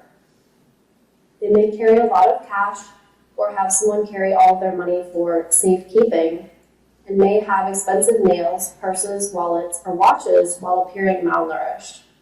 These financial inconsistencies may be indicators that this person is being trafficked. Just as the victims are diverse, so are those who traffic. Traffickers can be anyone. They commonly claim to be an aunt, boss, cousin, or boyfriend to someone who is seeking care. It is important to be alert for any behaviors in those accompanying the patient that may seem out of place or odd. If you do suspect someone is a victim of human trafficking, what can you do? First, it's important to create a safe environment, one defined by compassion, respect, and is free of judgment. Ask before touching to give the individual some control over their environment. Let them know that they're being heard, and show them that they're important. Be consistent and ensure that their care is confidential when interacting with them. Try to separate the victim from the trafficker, and always enlist the help of interpretive services when there is a language barrier. If you believe that someone is being trafficked, try to make the conversation natural and ask open-ended questions. Start with questions such as, what do you do for a living? What's your housing situation like? Are you getting enough to eat? After establishing trust, you can follow up with more direct questions such as, have you or your family ever been threatened? Have you ever had sex when you did not want to for any reason? Take care to assess each patient's willingness to share, and be sensitive with the questions you ask. When we take a look at survivors of human trafficking, we find that around 88% of survivors have come in contact with a healthcare provider at some point while they were being trafficked. This means that healthcare providers have a key role in ending human trafficking. Healthcare providers are mandatory reporters for situations involving minors. Adults suspected of being trafficked should be provided with resources and referrals to necessary services, such as social work. Harm reduction strategies should be addressed, as well as creating and implementing a safety plan with the individual. If you have reasonable suspicion that someone is being trafficked, contact the National Human Trafficking Hotline at 1-888-3737-888 From there, the hotline can help guide you in taking further steps with the trafficking victim. You can make a difference that can alter the course of someone's life. It just takes an open eye and willingness to help. Okay, so hopefully that provided a little bit more information on the role of medical providers and those in healthcare. We will move on in our presentation to talk about some of the red flags or the presenting indicators or symptoms of an individual who's coming into a hospital or a medical setting. And the first one we're going to talk about are physical health red flags. And I've got this broken into a couple. The first brings me to a story of one of our recent survivors. It was a male survivor of labor trafficking who presented to our local, first it was our rescue department, so an ambulance service picked him up because he had lost consciousness, took him to one of our local medical settings, one of our local hospitals, and he presented with malnutrition and dehydration. He was in his mid-20s, male, foreign national, who was employed by a traveling sales crew. So his job was to go door to door and try to convince homeowners to switch their utility provider. So just to switch their electric and gas company. And one of the tactics that his employer used, well, many tactics, but one was all of the workers were housed together in a home owned by the trafficker. The trafficker provided all transportation, so they were all picked up, dropped off at the end of their shifts. And he controlled access to food and water. This young man was severely dehydrated and malnourished when he went to our emergency department. And both our rescue crew and our emergency physicians and nurses both identified human trafficking with him. We got a call from each of them. One of our other survivors, who was a female victim of sex trafficking, also presented to a local emergency department with dehydration. In her story, her trafficker heavily controlled and monitored her movement and her ability to communicate with the outside world.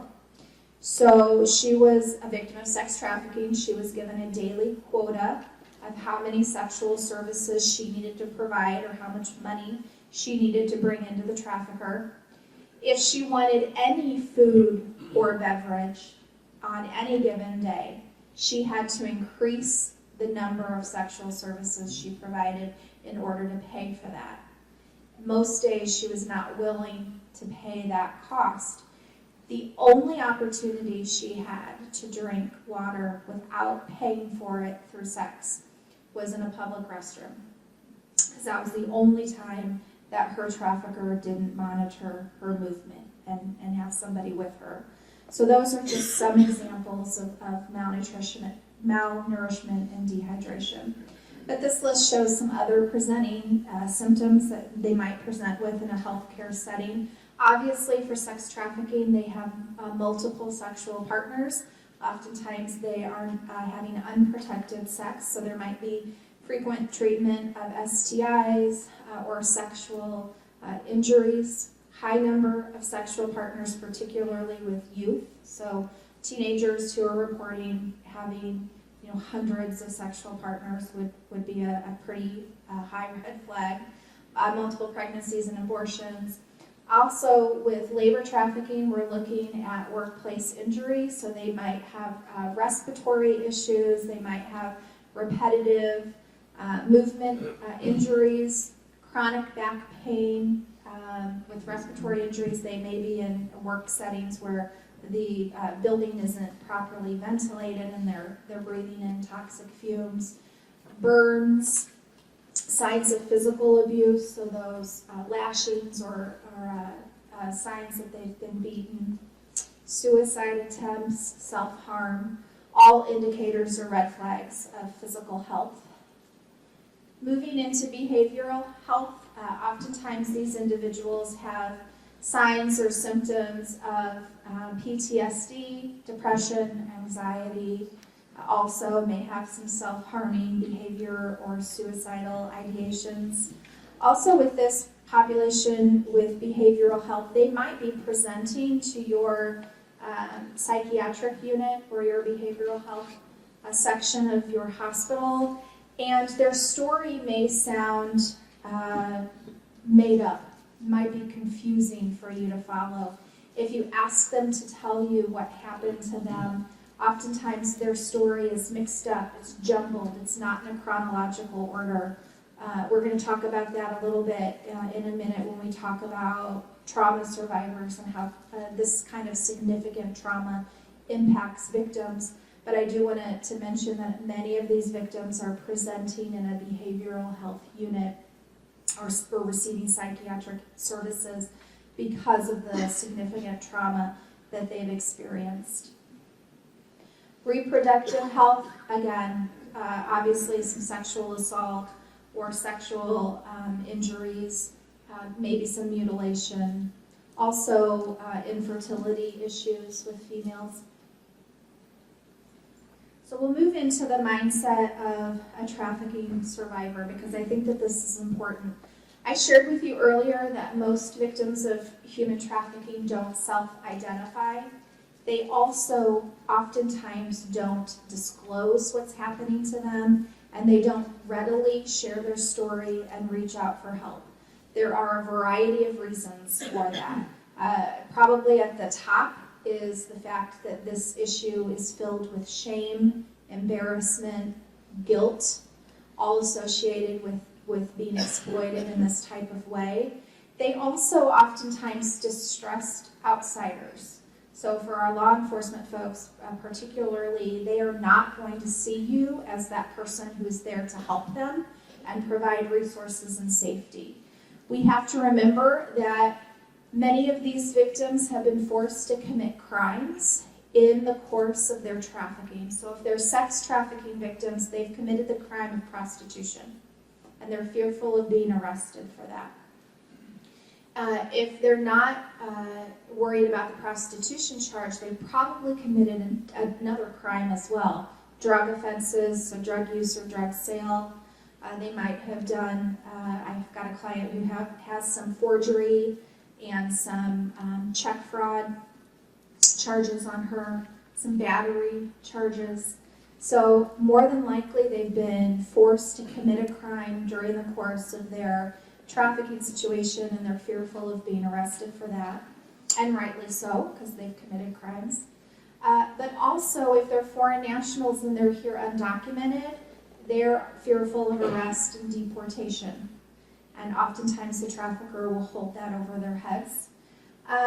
We also have to understand that because traffickers are targeting vulnerable populations, their trafficking situation, no matter how hard this is to believe, might be a better position or situation for them than what they came from.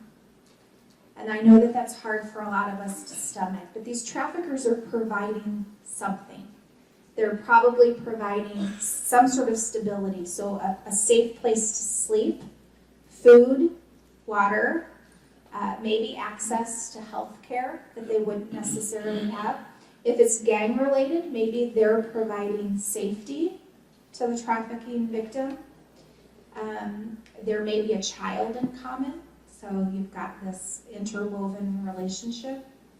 So we have to keep that in mind as well.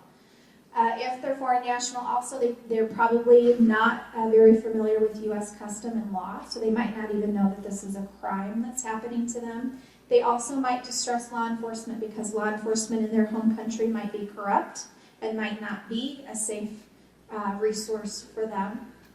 And they may also try to protect the trafficker. There is a trauma bond that's associated oftentimes with a trafficker and their victim, particularly in cases of sex trafficking through an intimate partner, so a boyfriend or a husband. And so if they're asked questions about the trafficking situation and that type of a situation, oftentimes they're going to provide made-up stories to you. They're going to try to protect the trafficker.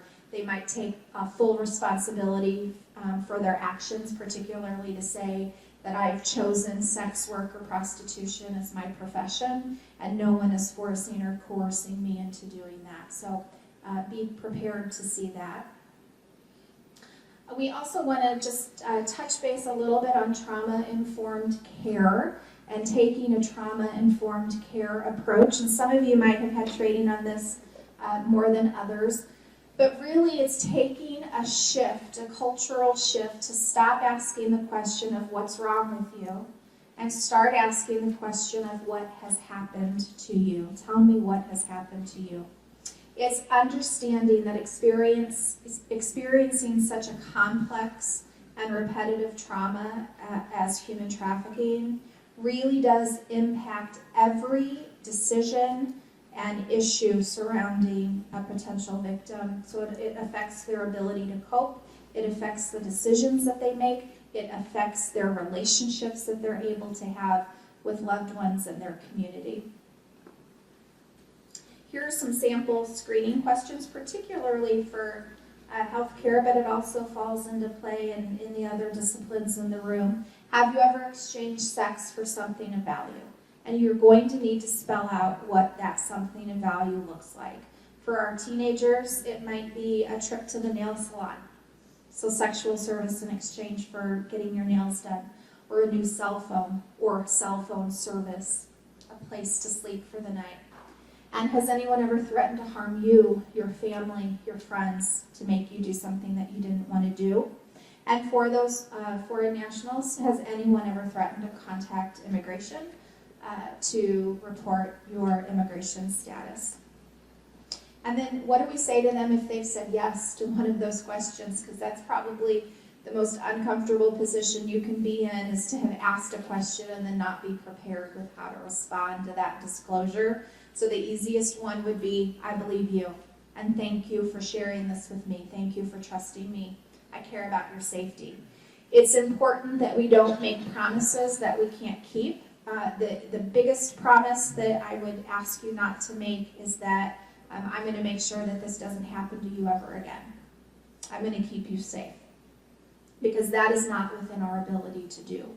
We cannot guarantee that this victim is not going to be re-victimized or hurt in some way. So to switch that sentence around a little bit to say, I'm going to do everything I can to keep you safe or to provide you with the resources that you need so you can escape this situation. And if you need to introduce them to someone else, to a victim service provider or someone else within your organization, to make sure that you do that in as comfortable way as you can to forewarn the individual that you're going to have to share this information with someone else in your department, what that person's name is, and then do that warm handoff with that introduction. We won't talk a lot about this, but I do just want to make sure that when we're talking about safety, we're not only talking about safety for the victim, but we're also talking about your safety. Particularly in settings that are not law enforcement, so school settings, medical settings where we come across a victim of human trafficking, your initial reaction is to start asking questions and then providing care. But we have to make sure that we're aware that there may be a third party or an accompanying person that's not a safe person for that person to talk in front of. I mentioned earlier the bottom or the bottom bitch, which is the role in a sex trafficking organization, which is typically female. It's typically the girl who has been in the trafficking ring the longest. She's typically the pimp's girlfriend or quotes girlfriend. And she's a victim of human trafficking. She's being victimized just like all the other girls, but she has a different status within the operation. She typically is the one that retrieves all the money, turns that into the trafficker. She's oftentimes a recruiter for the trafficker, so she's recruiting new girls. We just had an arrest in our area where runaway youth left a placement facility. She was in care, and she was recruited on our local bus system. So she was riding our public transportation through town with no apparent destination. She just never got off. And there was a recruiter, another girl who was riding the bus, who picked up on that and started a conversation with her. All it took was for her to say, it looks like you're struggling. Do you have a place to sleep for the night? Do you need food for that young girl to say, I don't have a place to sleep, and yes, I'm hungry. The recruiter then told her, well, let me check with my boyfriend, but I don't think he's going to care if you sleep on our couch for a couple of nights. The next thing she knows, she's being forced into commercial sex. So it's not just the victim's safety, but it's also your safety to make sure that you're aware of the surroundings and to consider calling law enforcement should you come across somebody that you think is being trafficked, to protect yourself and to protect the victim, because if the trafficker has eyes on that girl and they're watching her whereabouts, or even if it's a labor trafficking situation, if there is a supervisor or another person watching your interaction, it would be unsafe for the victim to share their story or disclose that with you. Trustworthiness is the next one on there, to really make sure that we're maintaining appropriate boundaries with these victims. We don't promise things we can't. To provide choice, if choice is available to them. To collaborate with other community partners, because we can't all do this work on our own and we need to know what resources are available. Also, empowerment is huge because these victims have not had a sense of empowerment. They're told what to wear, what to eat, when to go to work, when to go to sleep, who to talk to. And so providing them with as much empowerment to let them achieve success on their own. And then the last one is language access and cultural competency, and that's a huge one, particularly with our foreign nationals.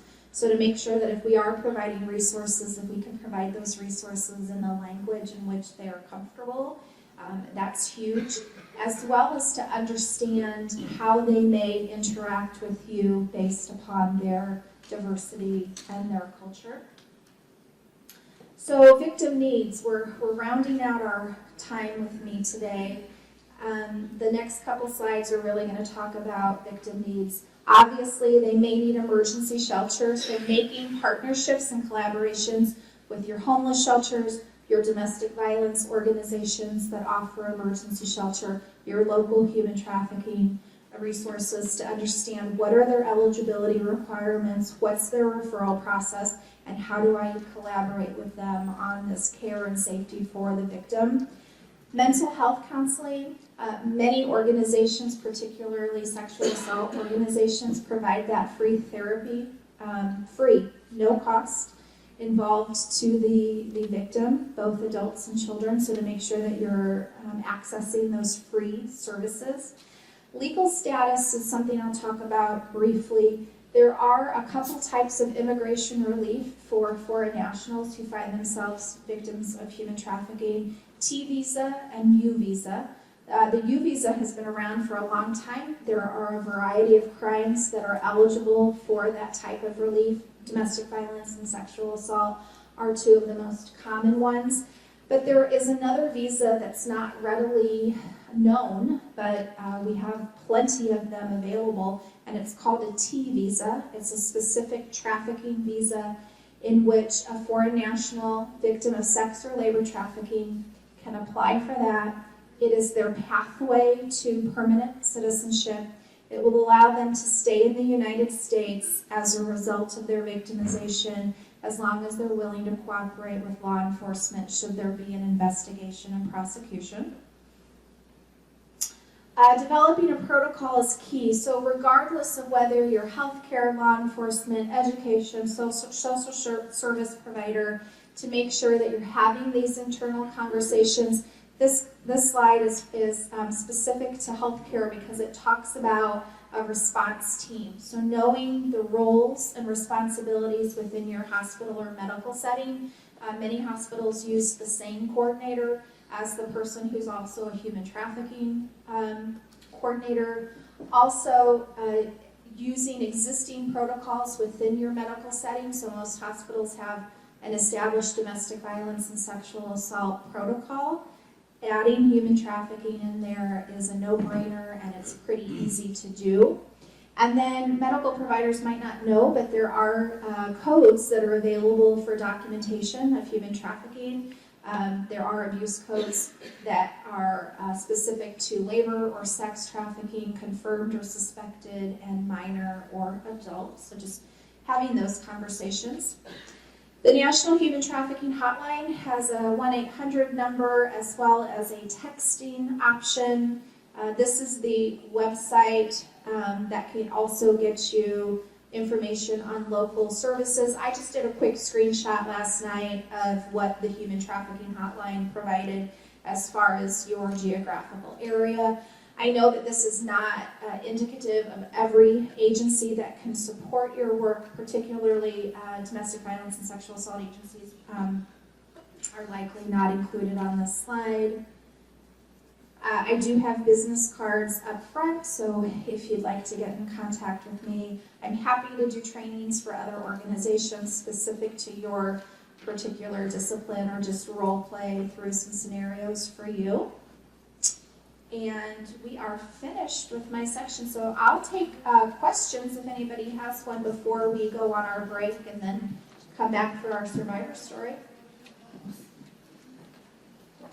I didn't do that good, so somebody's got to have a burning question. And if, oh, I've got somebody. Do you find human trafficking in massage parlors working out of private homes? I'm sorry? Do you find massage parlors working out of private homes? Absolutely. So his question was, do you find massage parlors working out of private homes? Absolutely. And please don't misunderstand me. Most massage businesses are above board, legitimate, offering a healthy alternative to some medical treatments. But we do see some that are operating out of their homes. And when we, as our community, went through our ordinance for massage regulation, that was something that we had to consider. Was we didn't want to make our ordinance be too difficult for that small business or somebody that was operating out of their home to still be able to comply to. But definitely, these businesses are the ones that are illicit, are very easy to hide the sexual nature of this work. Any other questions? So what do you do if somebody comes to your door? Because I've had these kids come to my door a lot. Yes. What do you do? Yeah, so I'm assuming you mean traveling sales crews, like the kids who come to your door? Yeah, and most of the time they are youth. Oftentimes they are foreign nationals. The one that was most recent in our community was young girls from an Eastern European descent who were selling educational products. So look for indicators of mistreatment or abuse. So look for indicators of some physical assault, so bruising. Look for an individual who is evasive to your questions. I would ask, the first question I would ask a traveling salesperson who was knocking on my door was, tell me a little bit about your company or your product. How long have you worked for them? Engage them in a conversation rather than just shutting the door on them if you're concerned. Asking questions about how long have you worked there. Do you have a business card? Because then if you can get their business card, you now have a name. It might not be their real name, but at least you have a name and a contact for the business. I would also look for signs of malnourishment, dehydration. I would ask them about their quota. Like, wow, this must be a really hard job to do. I'm assuming you get a lot of people shutting the door in your face. Do you have to sell a certain amount of these products? And what happens if you don't?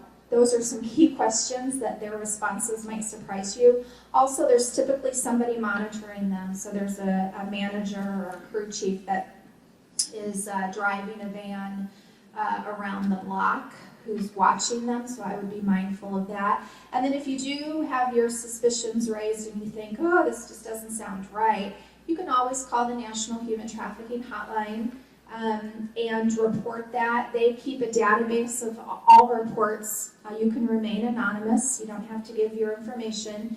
But what that does is it gives that business name as well as the victim, if you have it, information to put in their database, and if they feel like that's a substantial report, they will call the appropriate law enforcement. So that's likely local law enforcement, but it might be state or federal. So you might not have enough in your call, but you combine that with the 10 other people that have called on that same company, that might be enough to send someone out.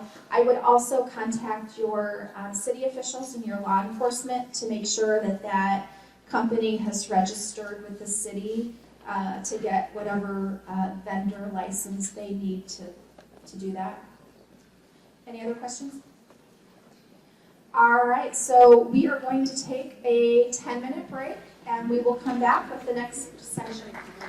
Schedule, because we just want to continue to support you and equip you and provide you with what you need to go back into your workspaces to really engage this issues in a way that I really don't want to. So my name is Karen Schultz, and I am the City Director for Refuge for Women, an aftercare home for women who are coming out of trafficking and exploitation. And you'll hear a little bit more about Refuge a little bit later, but I am so pleased to introduce our next speaker to you.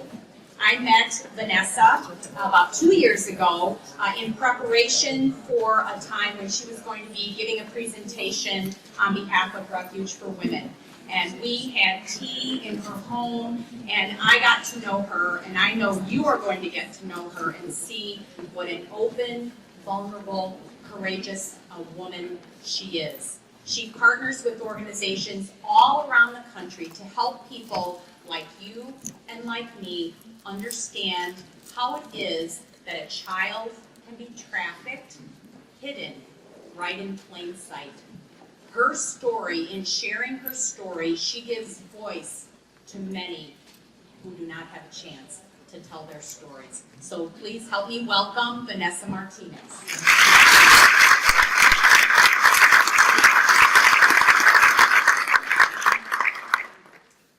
Hello, how are you guys doing this morning? As you heard, my name is Vanessa, and for some reason my papers are falling off of this thing. Okay, there we go. I was a victim of child prostitution. I was a survivor of sex trafficking. But now I'm a woman who whose past no longer defines me. I have many different identities now. I stand here today as a mother, as a wife, as a business owner who helps victims of labor trafficking. I'm an advocate, a public speaker, and sometimes many more things on various different days. Sometimes I'm a listening ear, a shoulder to cry on, a hand to hold as a survivor walks their own journey through healing. Sometimes I'm training, and then sometimes I'm also learning. For many years now, I've had the privilege to work alongside many different organizations from around the world to spread awareness and train on the signs of trafficking. Sometimes I train parents, sometimes it's certified first responders, sometimes it's churches. I have had the honor of traveling all over the country and even to Thailand, working alongside organizations and safe houses to share my story and my story of hope and redemption to help survivors walk their healing journey. Because I know what we're talking about today is not a warm, fuzzy feeling thing to talk about. I want to ask you to keep an open mind and an open heart today.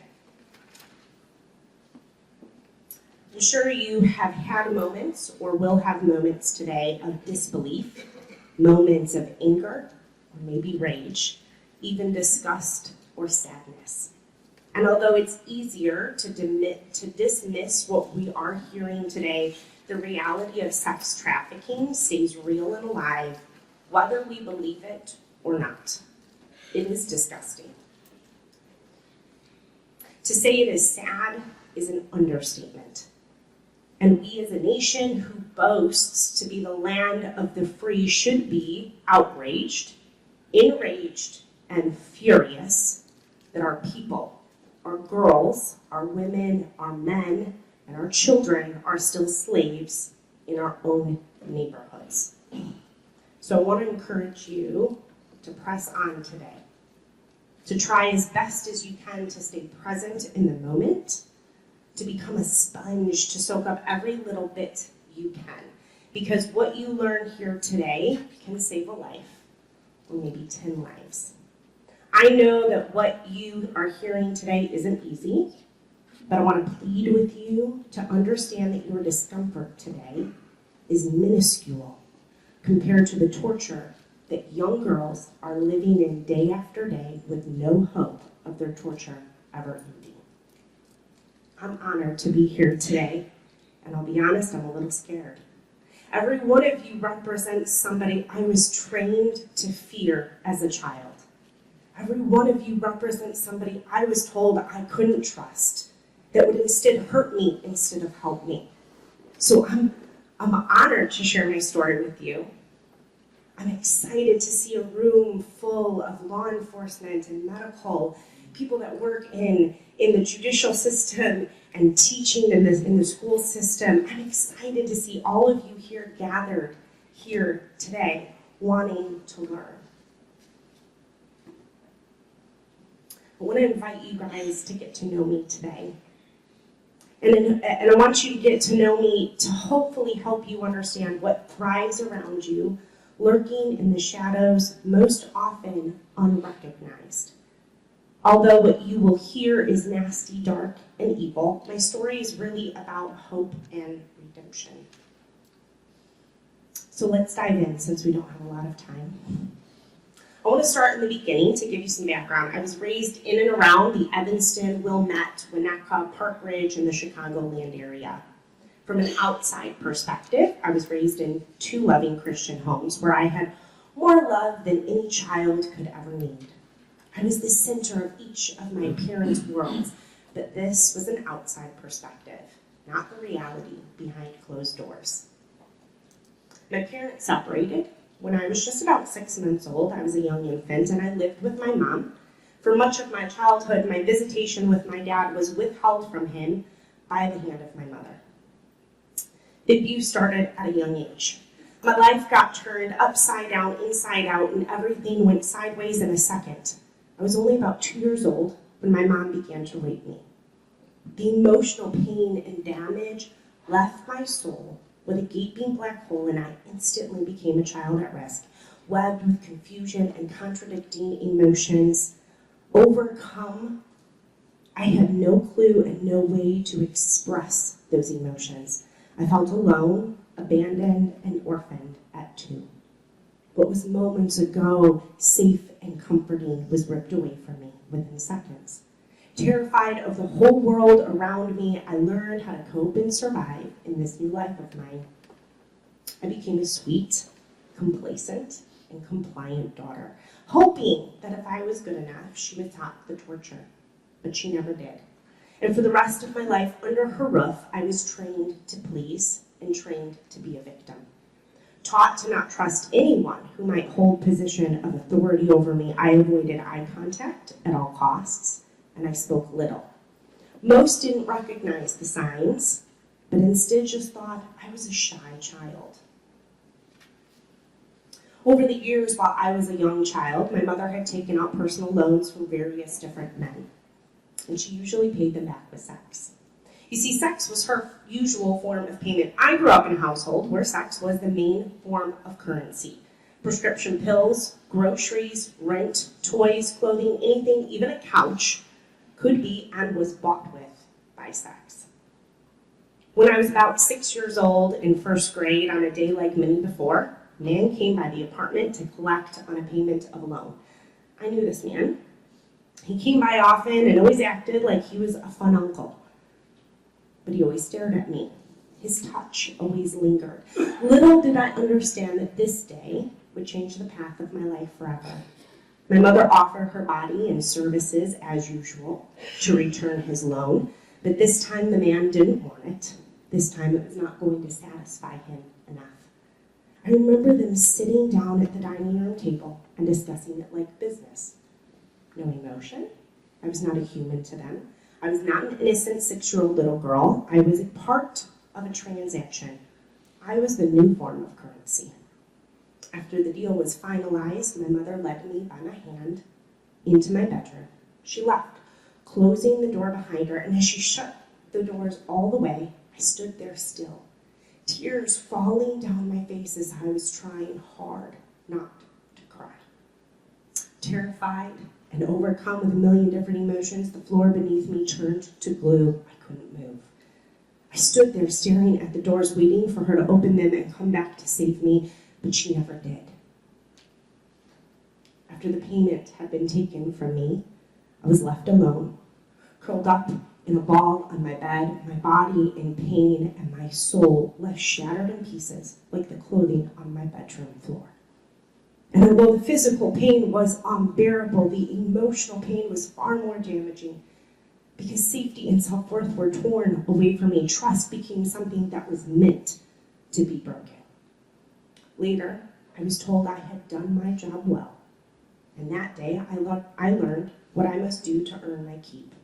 I was only 6 years old, being forced into child prostitution. Over time, I had many loans to pay off for her. Each man looked different on the outside, but on the inside, they were all the same. I tried to become numb to all feelings, quiet and reserved. I quickly learned how to cope and survive again in this new life of mine. I learned to rarely talk about my home life. I was fed answers and I memorized things to say in response to questions, as to not let anyone even get a glimpse of the hidden world I lived in. I learned to avoid being asked about my life, and I tried becoming invisible to the world. I turned 7, and I finished first grade, and we moved for the umpteenth time in my life. I was getting ready to start second grade at my new school, and the loans I had to pay off for my mom seemed to finally stop. I remember breathing a sigh of relief, thinking, maybe now I have a chance to live that life everyone else seems to have. Maybe now things are going to be different. Maybe I won't have to hide these secrets anymore. Maybe now I can be normal. But that was a dream too far out of reach that faded fast. It wasn't long after our move that my house seemed to turn from home to brothel overnight as my mother started a massage business that came with happy endings. Now, this was before the internet and home computers became an every household item, so she advertised in newspapers and hung ads in stores and businesses on the cork boards, and the customers came flooding in. She made house rules. Always one customer at a time. No customer was to ever see another customer coming or going, and I was to answer the door and let them in. That was my job. I was to be quiet and polite, as not to scare her customers away, and I was to never make eye contact. One day, a customer came to the house for an appointment. I opened the door and let him in like I had been taught to do. I had seen him before. He looked familiar, but he wasn't one of her regulars. There was something about this man, though, that I could feel. It was a familiar darkness that he carried. But on the outside, he looked clean, pretty, educated, and financially well off. As my mother got ready for their appointment, I sat on the couch watching TV, behaving as I was trained to do.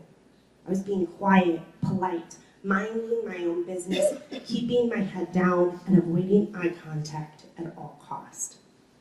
But out of the corner of my eye, I could see him standing there in our living room, watching me and smiling. My mother came out, and in a very coquettish voice asked him if he was ready and began to take his hand to lead him back toward her bedroom. But he stopped her. And jokingly, he turned to her and said, "Oh, we aren't making this a family thing? There's no deal, 2 for the price of 1? My mother responded flirtatiously, "Sweetie, nothing comes for free. That would be extra." In a matter of seconds, the two stood there discussing my sale. I remember sitting on the couch, clearly understanding at the age of 7 that I was being sold again. Except this time the terms were different. You see, I had already been sex trafficked, but the trafficking was about to take on a different shape and form. The sale of my purchase was being negotiated in front of me. Terrified, I tried sneaking into my bedroom, shutting the door as quietly as I could, as I still heard their voices talking and laughing about my sale of purchase. As a price for my life was being bartered, I ran as far back into my closet as I could, grabbing anything and everything to throw over me in hopes that I would be hidden, in hopes that they would not find me. Hoping to be hidden enough, I closed my eyes and I began to pray. Sobbing, I begged God to save me, to make me invisible, to poof me away. But I was soon pulled from the corner of my closet, terrified kicking, screaming, and sobbing. I was slapped across the face and shaken violently, being told to grow up and to knock off your childish behavior. I was scolded and told I better not make her lose this money because the customer was willing to pay good money for me, and I should be grateful for his business. I was then told to suck it up. Whether I liked it or not, I was going to go into the room with the man, and I was going to do whatever he wanted me to do, whatever he told me to do, or I would not wake up the next morning. Defenseless, not doubting her threat, fighting back the tears, I did what I was told to do. I prayed the whole time I was raped and prayed every time I was raped thereafter. I asked God if it was not his will to save me, then he would take me as a sacrifice and save one little girl in my place, so one less little girl would be bought, sold, or raped.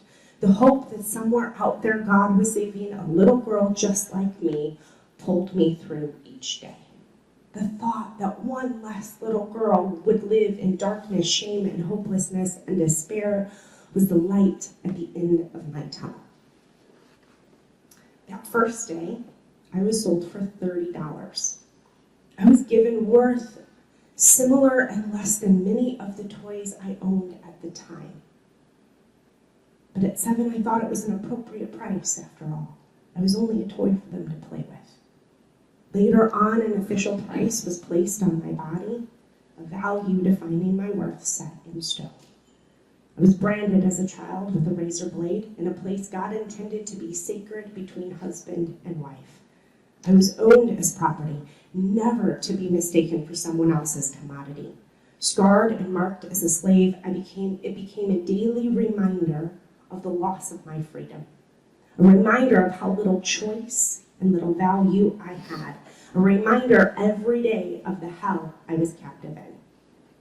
From that day on, my mother sold me full-time as a child prostitute out of our own home, as well as offering in-house services where she took me to the homes of those who wanted to also buy me.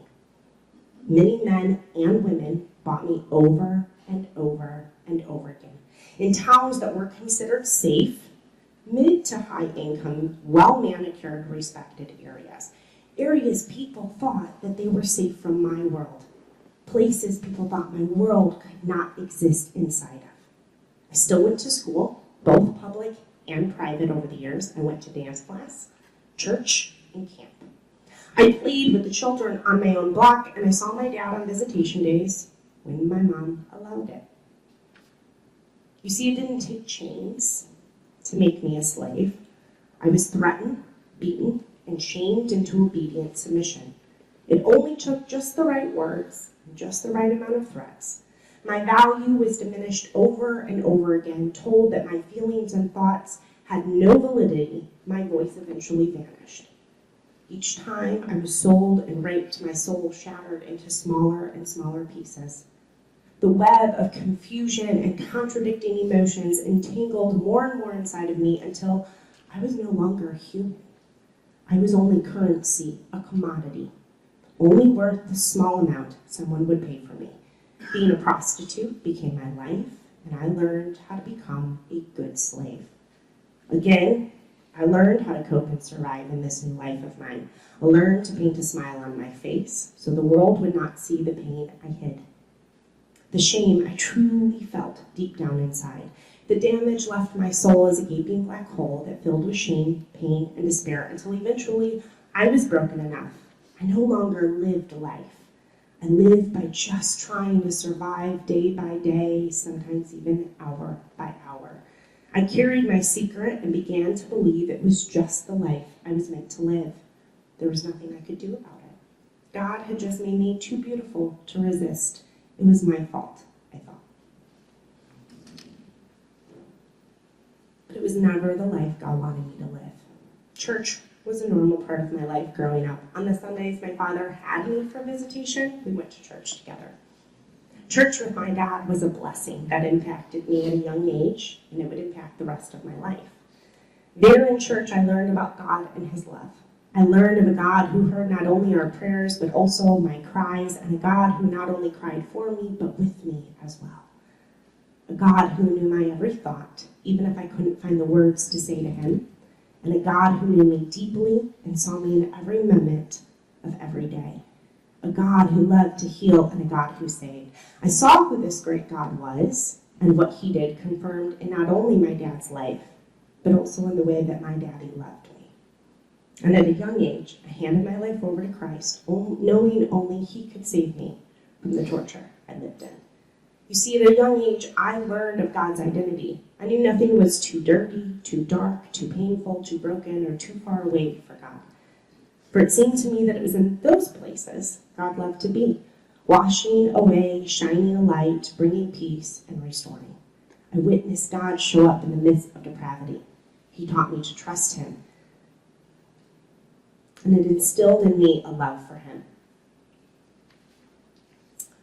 My mother also went to church, but she went for different reasons. You see, church was her hunting grounds, her own personal playground, as she called it. She would find a church, scout it out, and begin to earn the trust of members. She would eventually volunteer in children's ministries where she raped and sexually abused children entrusted to her care during Sunday mornings. And then she would continue the abuse by offering to babysit. She only needed to find a place without a tight circle of protection surrounding the children. After all, who wouldn't trust what seemed to be a small, sweet, single mother who boasted of her love for children, a woman who seemed to have a heart for God, a woman who had memorized scripture better than most scholars and pastors. Raised in church culture, she knew the lingo. And scripture that had been grilled into her head, she could play the part well. And we left quickly when anyone questioned her integrity, her sincerity, or a part of her story, and the process would start all over again at a new church. In many different churches across the Chicagoland area and in the neighboring towns, she preyed on the innocence of children and the ignorance or denial of the members and parents. My life of being trafficked didn't end with a big shebang or falling on my knees praising God moment. There were no obvious heroes in my story, and I wasn't knowingly saved out of the trafficking world. But instead I was saved because of an unseen and unrecognized heroes who worked together and fought to save my life through a long and ugly custody battle. My dad, having no clue I was being trafficked, filed for custody just simply because he wanted his daughter. My guardian ad litem was the first person I know of that recognized the signs and made the decision to get her hands dirty. She didn't necessarily know I was being trafficked, but she did know she was in a position to save my life. She was trained to see the signs and recognize the abuse. I asked her recently, we just were talking on the phone, and I asked her, what made you fight for me? What were the signs that let you know? And it was funny, I told her, I didn't think you knew, I'm sure you didn't know you were saving me, and she kind of laughed and said, oh honey, I knew I was saving you. I also knew I was seeming to be the only one that was saving you, and I thought that was funny. But she said it wasn't one sign or another that let her know. It was a combination of things. She said the lack of eye contact that I had, the things I said, but then the things I also didn't say. I seemed to lack my own identity and my own thoughts. It was the combination of signs that she connected together, knowing that I was being abused and most likely trafficked. I was told by my mom as a child that my lawyer was going to hurt me, that my lawyer was going to take me away and put me in an orphanage or a foster home, never to see anyone I ever loved ever again. She told me that it was in those places I would experience far more torture than I already lived in. It was my mom's threats, worded as warnings, that sewed my mouth shut and kept my secret hidden. I remember as a child being terrified of my guardian ad litem. And I remember purposely being difficult with her in hopes that she would just give up and leave me alone. But thank God she didn't. Now I know that my lawyer instead was trying to give me the best life possible. And without her, I don't know where I would be here today. Because I purposely wasn't saved out of trafficking, I'm always asked why I didn't tell someone. Why didn't I ask for help? And the reality is it's simple and yet complicated all at the same time. Like I told you previously, it didn't take chains to hold me captive, right? Or steal my voice. It was words that created fear that were my invisible chains, and confirmation of those words were the keys that locked my chains. It was the withdrawal of her love and living needs and abuse, and then suddenly a display of love and nurturing that kept me loyal in a cage to her. Trained to fear anyone in a position of authority, I didn't think I could trust anyone. And when people in the positions you could go to, maybe, for help, are buying you, how do you know who you can trust? See, the men and women that buy sex are not just scuzzy guys that live in their mom's basements. They are not just gangsters or rappers. They're not just lonely, unmarried men. I was bought by fathers and mothers, husbands, wives, accountants, teachers, doctors, lawyers, police officers, judges, pastors, just to name a few. See, customers come in every shape and size. They are both male and female, educated and uneducated, young and old. Predators, whether selling or buying, their mission and goal is to stay hidden, to never be caught. And they wake up every day honing their skills to hide in plain sight and to get better at victimizing their prey. Anyone that was going to take me away from my mom was a threat. You see, she was abusive, yes. She was my torturer, yes. She sold me over and over again, absolutely. She hurt me over and over again in many different ways, and yet I loved her, not just because she was my mom. See, there's a common misconception that trafficking victims hate their trafficker and would take the first chance they have to run and tell someone and ask for help. But it's normally not true.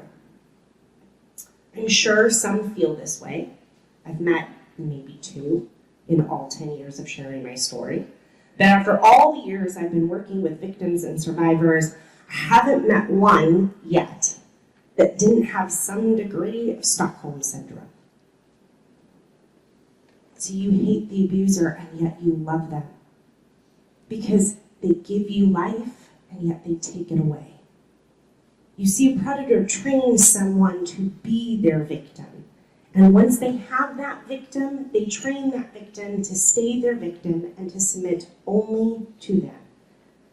I was told over and over again that if I told anyone, no one would believe me, that I would be seen as a liar, as dirty and unclean, as a whore, or that somehow I was asking for it. She convinced me that only she loved me for who I truly was and that no one else would. The pure fear of being shamed by someone or not believed or rejected kept me silent and my secret hidden from my father and anyone else I could have probably trusted. After all, what if I told and they didn't believe me? What if I asked for help and I didn't get it and then she found out that I tried saying something? I could be dead before the sun would rise. It wasn't worth the risk of finding out if her threats were empty or not. And being saved meant I would also lose her. And I didn't want to lose her. Without her, I didn't have an identity. She was my world. I wanted the torture to stop, but I wanted to keep her too. Plus, the moment the words came out of my mouth was the moment that this horrible nightmare would become reality. And I didn't know if I was strong enough to face that reality. I did try telling, here and there, by testing the waters, but most of the time my worst fears were quickly confirmed. For example, after my father won custody of me, on her visitation days, my mother was still selling me. And one day I tried saying no to her. She began to beat me into submission. And so I headed for the door and ran out to the corner gas station. I ran and hid underneath the counter and begged the attendants to call the police on my dad. I was picked up by the police that day and taken to the station. DCFS was called in to talk to me. I tried telling DCFS and was immediately accused of lying. I was accused of making up a story because I was mad at my mommy. They later told her what I said and then made me apologize to her and give her a hug. Luckily, I was released back into my dad's custody that day. And DCFS told my dad that it was only a mother-daughter fight, that I had overreacted. It must have been from the custody battle that had previously ended. That was the time I tried telling boldly, and I learned not to tell anyone for a very long time. I'm often asked, didn't anyone notice? How could no one know? It would be easier for me to tell you that no one knew anything at all. It would be less painful for me to say I never showed signs and never tried telling anyone, or that no one noticed anything at all. But that is not the truth. I showed signs of being abused, of being neglected, and showed signs of being exposed to sexual matters at a young age. But I truly believe that it was because of a lack of awareness that the signs I displayed went unseen, unrecognized, and ignored. It was because of common misconceptions that my voice was not heard and the signs I displayed as a child were excused. At times, it was because of people's own denial and fear that my voice was silenced and ignored. My struggle was not completely hidden, nor was it blatantly obvious. I used to say that I went unnoticed and unrecognized as a young girl, but that wasn't really the reality. I did go unnoticed. The signs were all there, but no one knew exactly what they were staring at or watching. But because most did not know what they were truly seeing in front of them, my struggle was unrecognized, for it truly was that the signs went ignored. I want to paint a picture for you. I think everyone here knows of the connect the dot things, right? Most of the time our kids do it at a certain age. Well, sometimes before you start, right, you look at the page with all the dots and you can't fully see what you're looking at, what the whole picture is, right? You see a crap ton of dots that seem to be randomly placed on the page. But as you begin to connect the dots in order, the picture becomes more clear. You begin to see that the dots are not random, but instead, when connected, they shape a picture. At the beginning, you aren't quite sure what you're looking at, but you may get a glimpse that maybe it's an animal, or maybe it's a flower of some sort. The more dots you connect, the more clear the picture becomes. Maybe it's a dog, a puppy, or maybe a cat. It's not until you connect all of the dots, or most of the dots, that you truly know what you're looking at, what the whole picture is. See, recognizing the signs of trafficking is similar. You will see different signs, and your gut will hopefully tell you something is off. But it's not one thing or another that will let you know what you're looking at. It's a combination of multiple different signs that will paint the picture and let you see the reality of what was trying to stay hidden in front of you. But here's the catch. If you aren't trained to recognize the signs or how to connect the dots, you might see the signs but have no idea what the signs mean. Another thing I would like you to understand is just like with connect the dots and really anything else in life, the more you do it, the more you learn about it, the more you practice, the better you get at it. The quicker you are to recognize the signs of trafficking or abuse, the quicker you are at recognizing a victim when they're in front of you. See, it wasn't hard to see that I was a kid who needed help and maybe some safety. It was not hard to see that something might not be healthy at home in my life. But no one was trained to see the signs of trafficking except my lawyer. And no one knew how to give me the safety and support I needed. So they either left or just tried loving me as best as they could in the moment. Others ignored the signs because it was easier for them to sleep at night. Some ignored the signs because they didn't want to get involved. It's funny. As I began to publicly come out and share my story, in the beginning of my 20s, I expected most that knew me as a child to be in complete shock. to be overwhelmed by what they thought was happening hidden in plain sight. But instead, those that knew me as a child didn't seem surprised, like I expected them to. The usual response was, "I'm so sorry, Vanessa." But I'll be honest, I'm not surprised. I knew something was going on in your mom's house while you were growing up. I just didn't know exactly what to do. Sometimes it was, I didn't know how to help you. And sometimes people even admitted, I knew something was wrong, but it bothered me so much, I just ignored it and hoped it would be okay for you. See, the dots were there. But because of a lack of training and awareness and resources, no one knew how to connect the dots or the reality of what all the dots connected meant. Teachers and school staff were probably the most likely to see these signs. But from preschool through second grade, I moved and changed schools every year until I finally ended up in a Catholic private school and stayed there from 3rd through 5th grade. It was the longest time I had stayed in one place. And by that time, I had learned to never get close because I'd probably never see them again after the school year. My grades and struggle with academics were assigned the label of either laziness or possible learning disabilities. Sometimes accused by the fact I missed a lot of school days throughout the year, my inability to properly or normally socialize with peers and adults was excused for coming from a divorced home and tied to my mom's well-known difficult behavior. My random outbursts or panic attacks was seen as a way to get attention because of the divorced home I came from or because of the custody battle. It was not until 5th grade that I had a teacher begin to connect the dots. When her letter to the court system began to shine a light on the torture I lived in and the effects it had on me in school, my mom punished me for not faking things well enough. She threatened me and made me fear and hate my teacher, and by the time I had learned to not trust teachers based from previously bad experiences, it wasn't really hard to make my teacher seem like just another bad guy in the world. I even remember one time showing up to school 2 hours, at least 2 hours late, and a strange man dropped me off.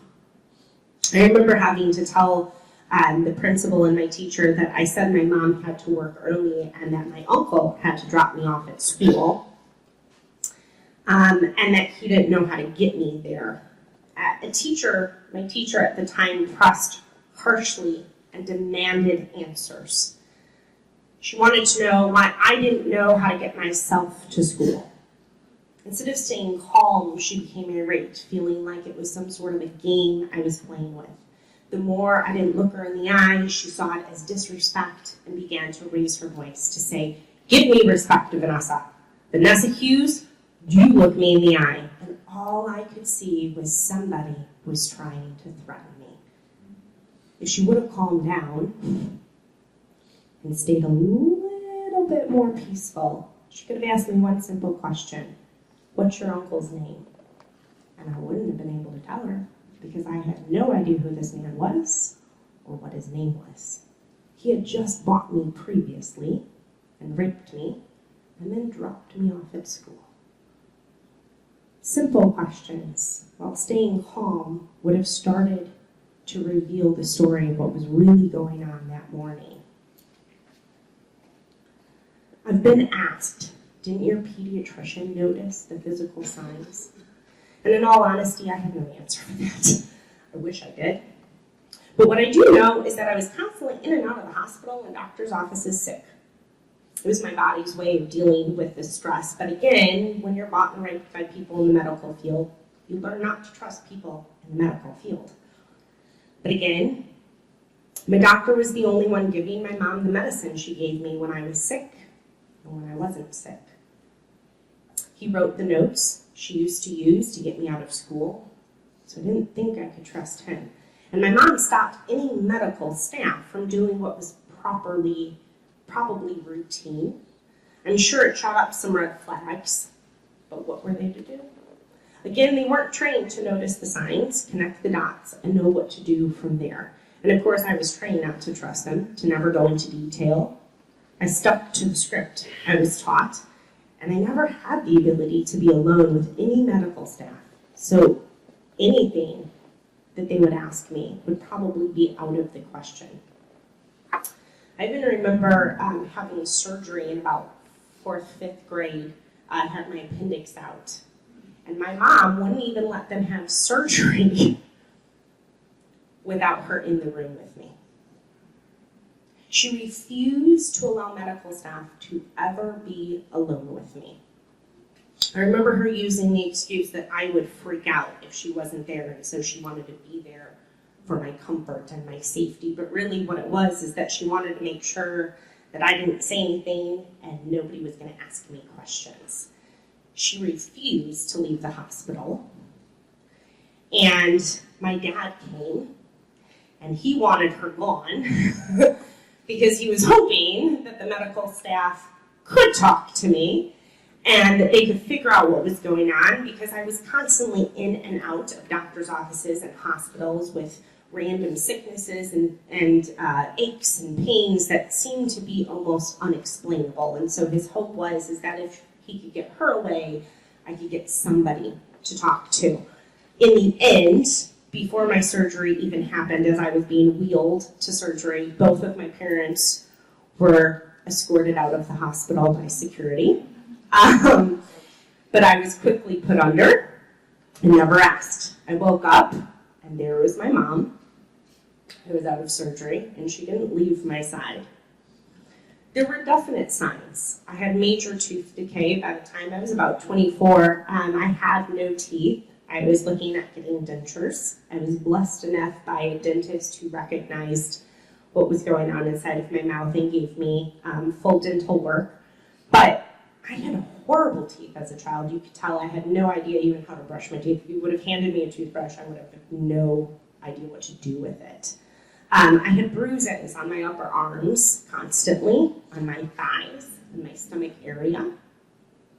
I had a lack of hygiene and a lack of health, and I was extremely underweight.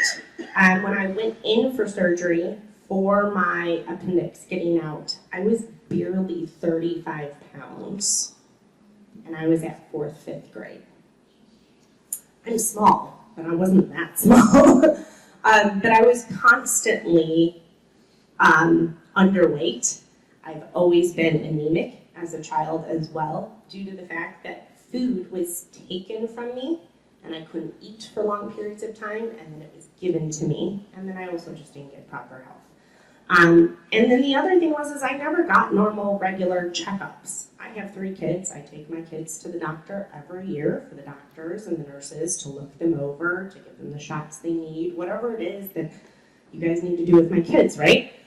But I didn't have that. I only saw the doctor when my mom needed a prescription prescribed.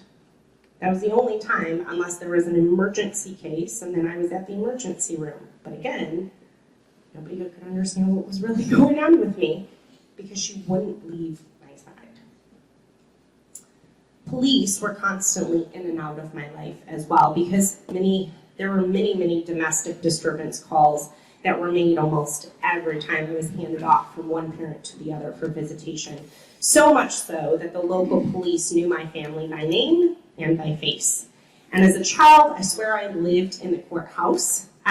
So much so that later in my 20s, when I got married to my husband, we decided to get married in the courthouse I grew up going to. It was kind of a redemption for me. The security staff, as I walked in for my wedding day, recognized me. It was like, Vanessa! And they ended up becoming a part of my wedding day. But that shows you how much I was in and out of the courthouse as a child, that in my 20s, the security staff that stands at the front door recognized me 10 years later.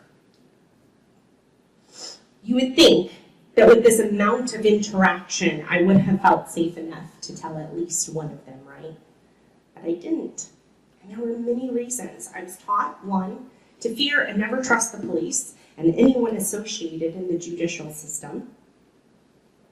And unfortunately, her words were confirmed by the threats of those that wore a badge, held a gavel, and fought for the freedom of others. I was bought by police officers, judges, and lawyers. Their threats alone were enough to terrify me into silence and to teach me to never trust them. It was these men who tainted other good and honorable law enforcement. My hope was crushed when police entered and exited my house without seeming to notice anything, and my trust was solidified every time my father, the only safe man in my life, was assumed to be in the wrong or the bad guy because he was the man. It wasn't until I was older that I had a really good encounter with law enforcement that changed my life drastically for the better. I want you guys to understand, I don't blame the law enforcement, the teachers, or any medical staff for not seeing what was going on. I don't blame the men and women who were just trying to do their job. Because after all, how were they to know? They had no training. Back then, this wasn't discussed, and there wasn't training. But it's why I'm here today. Because all of you, every single one of you today, have a chance to make a difference. It's why I believe training certified first responders, medical staff, law enforcement, teachers, and more is so crucial in fighting the war on trafficking. I have had an insight, you guys have an inside look that no one else gets.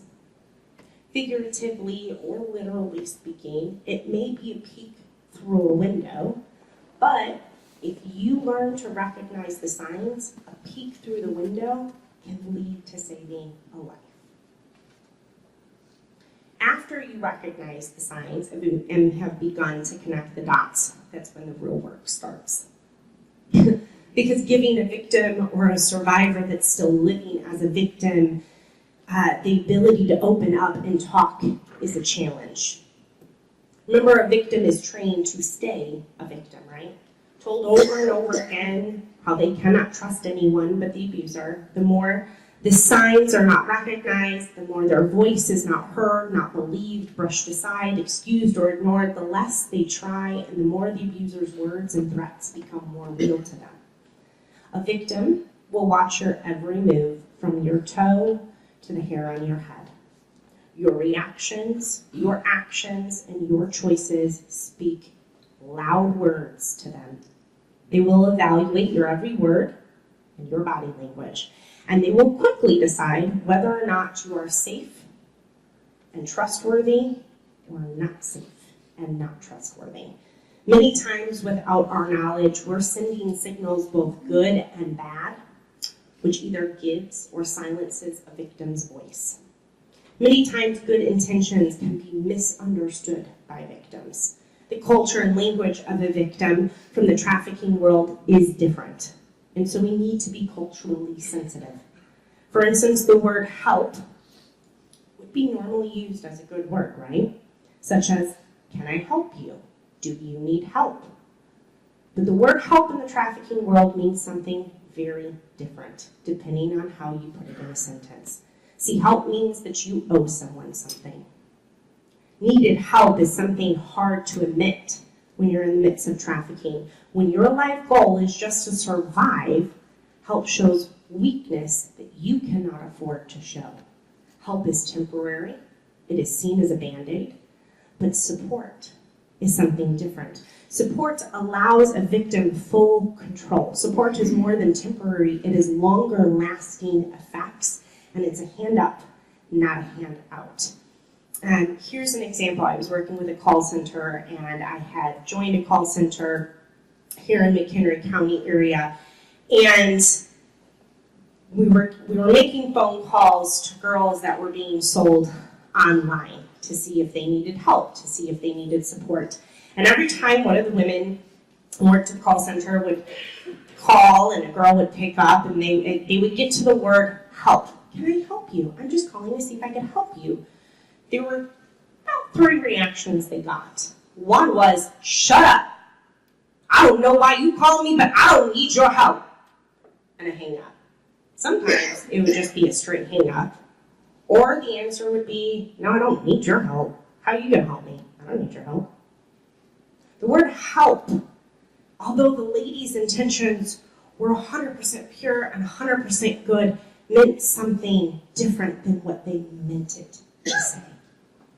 And so as I sat there, I thought about it. And I noticed that I would cringe every time I would hear them say the word help, and I'd sit there and go, mm-hmm. And I realized the word help meant something different to the ladies calling than to the ladies answering the phone. And so we changed the word to support. And it was instantly, literally, the next 4 girls had amazing responses. When we changed the way we talked on the phone to say, hey, we're calling to see if there's a way that we can support you. Do you need support? Instantly, these girls opened up and began to talk. Yeah, I need support. And they would begin to tell us about their life, where they were at, what was going on. Not everybody was, of course, fully willing, but just by changing the word help to support, there was a huge difference in language and a huge difference in how the girls reacted. See, it's things like that I truly believe it was a lack of training for the people in my life, teachers, counselors, therapists, DCFS, law enforcement, that entered my life that prohibited them from helping and instead silenced my voice. I was many times accused, or it was suggested that I was being sneaky or disrespectful because I wouldn't look someone in the eye. But you see, victims are taught to never look at authority in the eye. Looking at someone in the eye is trained into you as sometimes provocative, and it is always seen as challenging authority. See, a little mistake when you're trafficked can get your human rights taken away, such as food, bathroom privileges, or worse, you could get beaten and threats of death. Predators and abusers don't want their victims to look anyone in the eye for several reasons. Eye contact, one, gives you confidence and control. When I look you in the eye, it automatically gives me confidence and control over the situation, what I'm saying, and what's going to happen. When you don't look someone in the eye, you, psychologically speaking, are giving the other person control over the situation and the conversation. Avoiding eye contact is also a way of hiding. Relationally, eye contact allows us to feel others out and get to know us. Victims find their voice in safety. They need a safe place with a safe person that does not react strongly. A place of no judgment with someone who can sympathize with them and with a person who keeps their word. Here's an example. So, as a child, I remember sleeping over at my friend's house and her parents were driving us home, and we were in the car, she's driving me home, and I mentioned out loud, oh, hey, we're coming up to the Admiral Theater. Now I want you guys to understand I'm 8 years old. 8 years old, and I know of a strip club that's 5 blocks away. And the parents, of course, were in shock. And immediately went, what? Vanessa, what are you talking about? Don't talk like that. And I immediately went, oh, well, they're not going to handle this well. But they were my best friend's parents. So my hope was that maybe they just needed some time to not be so shocked.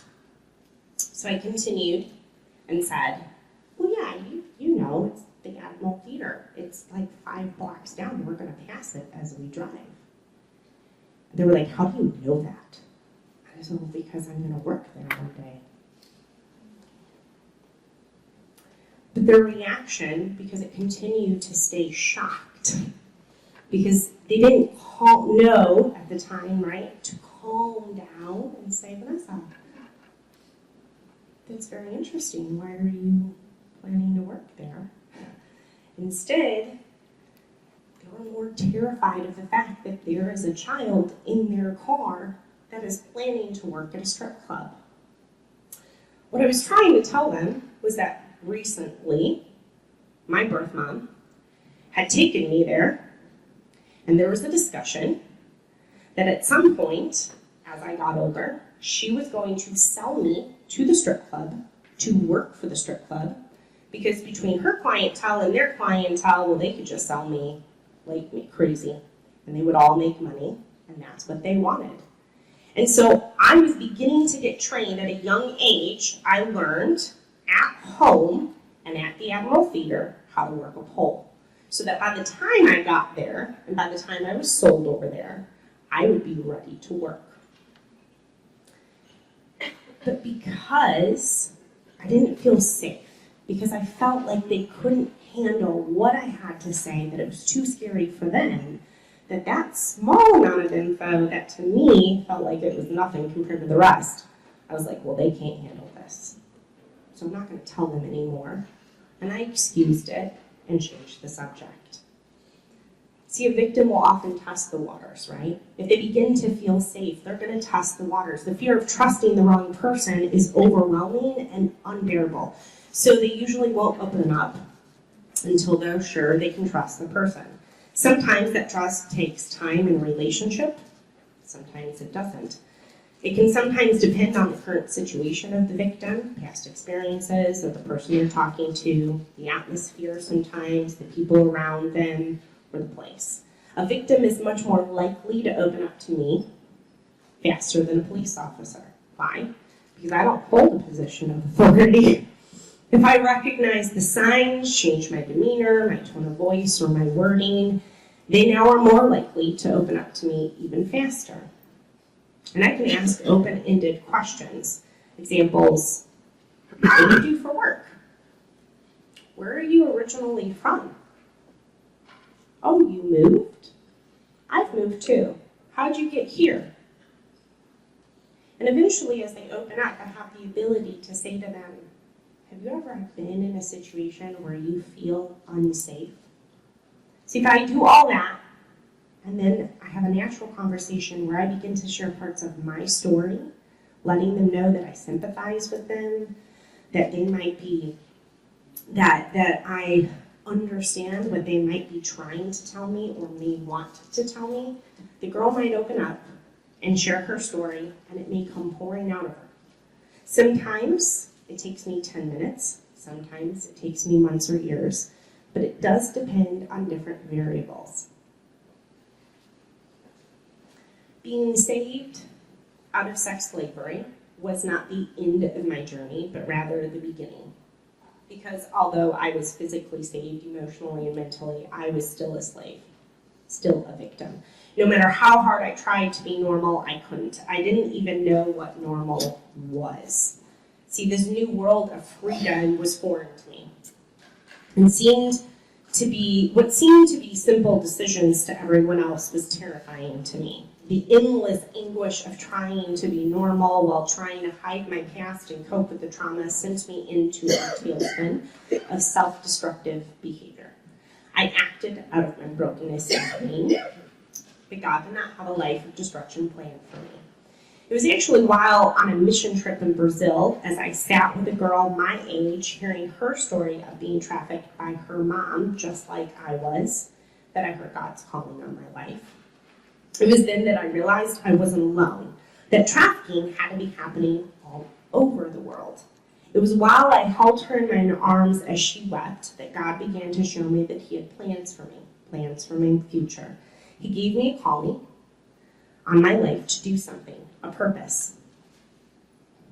He gave me Proverbs 31, 8-9, that says, speak up for those who cannot speak for themselves, for the rights of all who are destitute.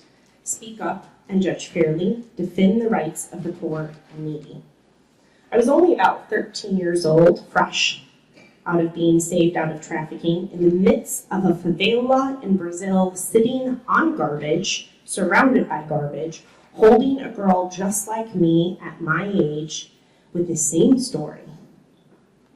It was then that God began to show me that not only was He giving me my voice that was taken away from me, but that He also wanted me to find my voice and use it for Him, to be a part of saving little girls just like me.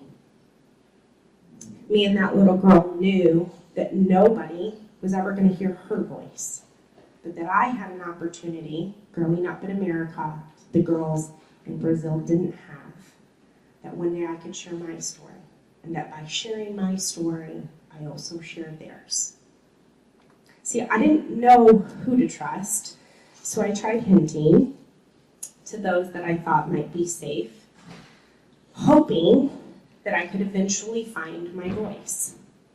but most of the time I learned quickly by their reactions that they couldn't handle my truth. But it was a couple of people who loved me in my brokenness that I find peace and hope. But I was a long way from healing. I knew God's identity, but I struggled with my own identity in Him. I didn't see the girl He saw. I saw myself as damaged, worthless, and beyond repair. And it was constantly confirmed by the way people talked about girls and women around me in general, and how they talked about girls in prostitution, or those they considered promiscuous or overtly sexual.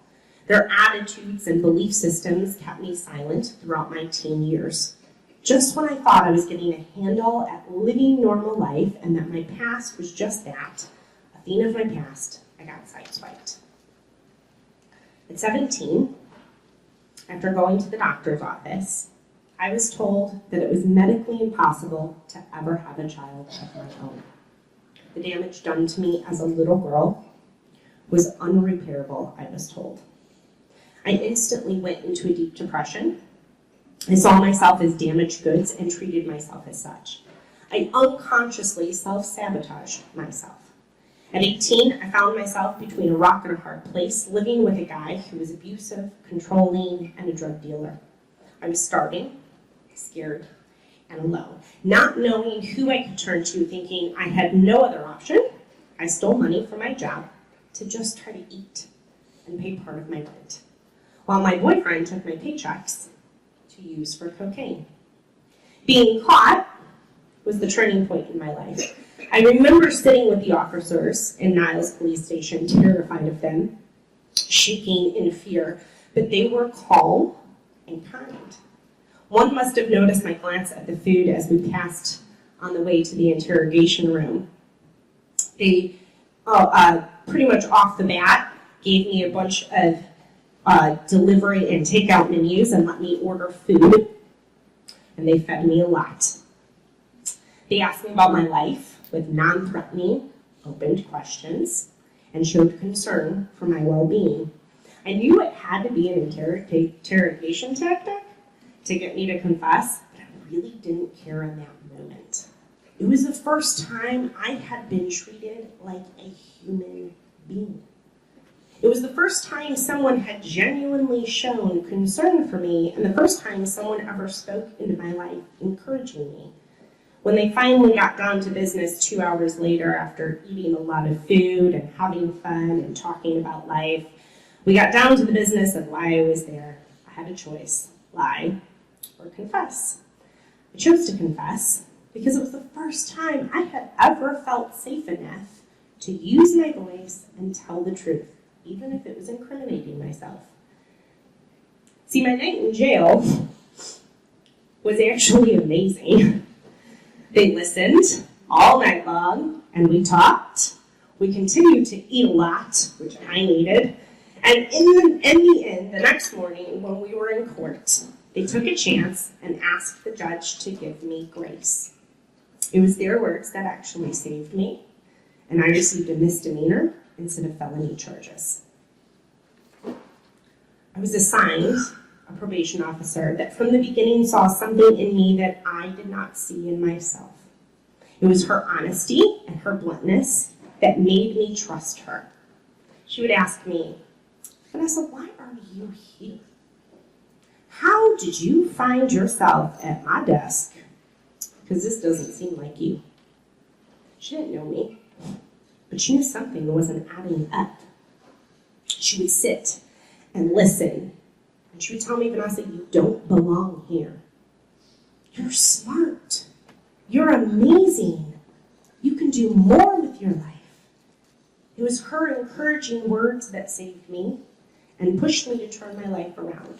I wanted so badly to be the girl, the woman she saw in me, even if I didn't believe it or even if I didn't think I could.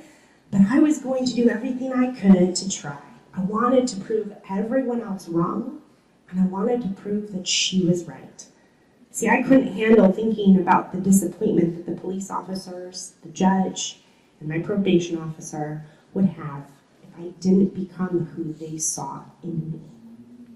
As I unraveled my childhood with her, her reaction shocked me because she had no reaction, no disgust, No shock. You would have thought we were talking about a grocery list. She was calm and steady. She helped me see that I was making unwise choices out of my pain and brokenness. She helped me to begin to find my voice and begin to heal. But it wasn't until as a young adult many years later did anyone first truly hear the details of the treacherous childhood I survived. For 1 year, she became my friend, my confidant, and my counselor. It was with her I received amazing healing. And it was healing, little did I know, that I was going to majorly need. Because at the end of my probation, as I turned 19, God healed and restored my body and began to restore my soul. In more than one way, God was giving me a new life. Through giving me a daughter, He restored hope and showed me a future He wanted for me. I'm now a proud mom of 3 miraculous, beautiful children. And being their mom is the greatest honor I will ever receive. I am now the mother I never had. I protect, love, and guide them the way I never was. It's my honor to be a part of their lives, watching and supporting them as they become the men and women they were created to be. See, because of being raised by a predator, I thought I couldn't be a good mom.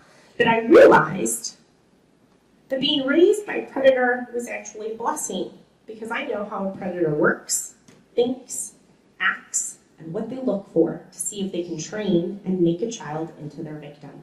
It was with this knowledge and the training I received to be a victim that I teach my children to be the children my mom feared.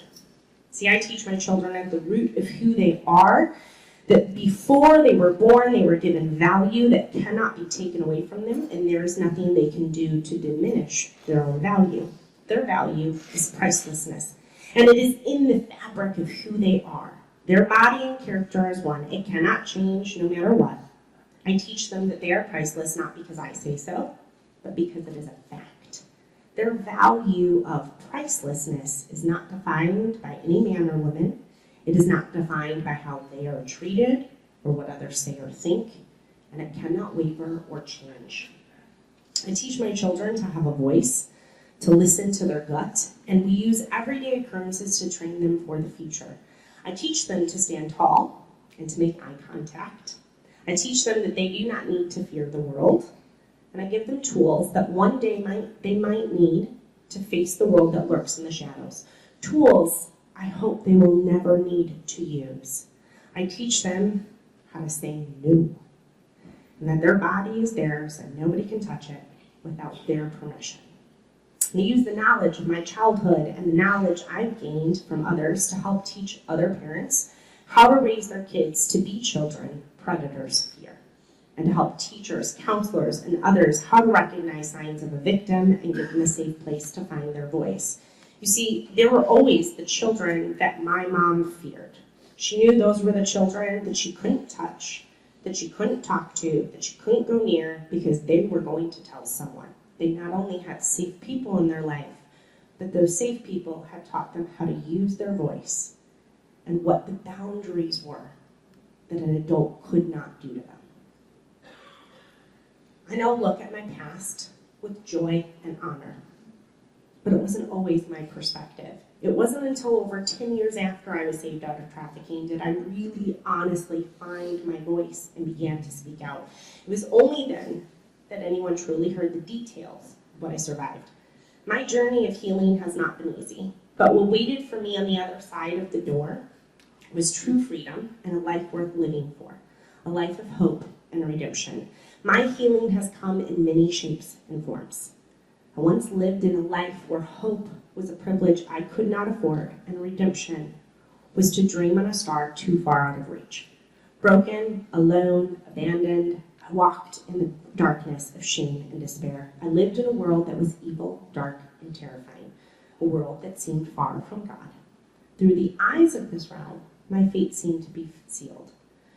Growing up, my life seemed to be full of darkness, despair, and hopelessness. I saw myself as damaged, worthless, and beyond repair.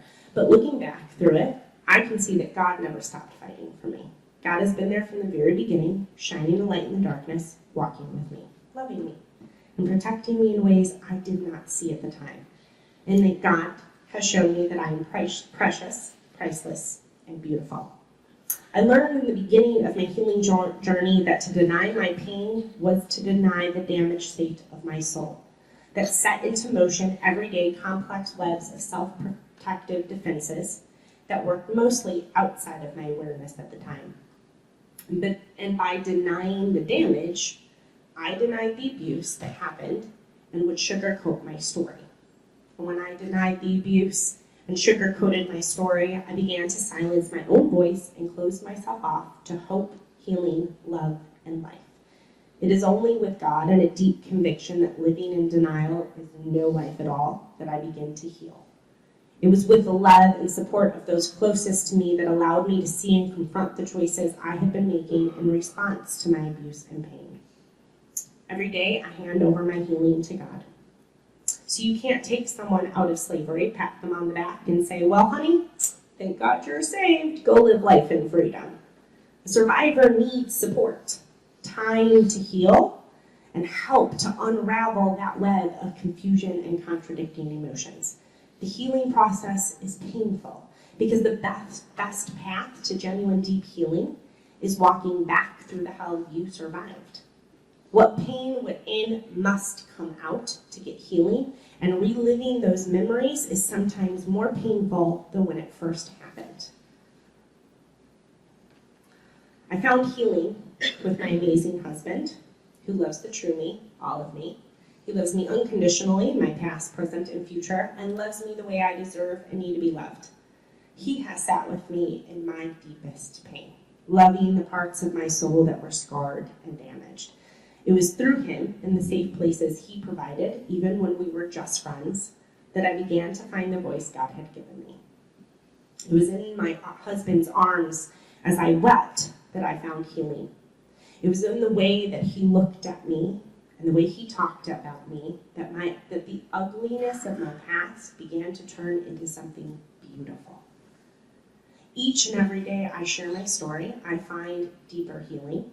Each time I share more details or a piece of my story I never shared before, a piece of my shattered soul is restored. God has given me compassion for my mom and has shown me how to forgive her.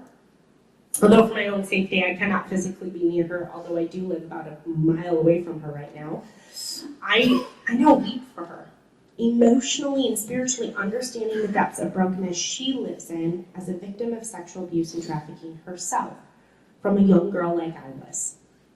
A girl that no one saw, and that the system not only failed, but played a role in her abuse.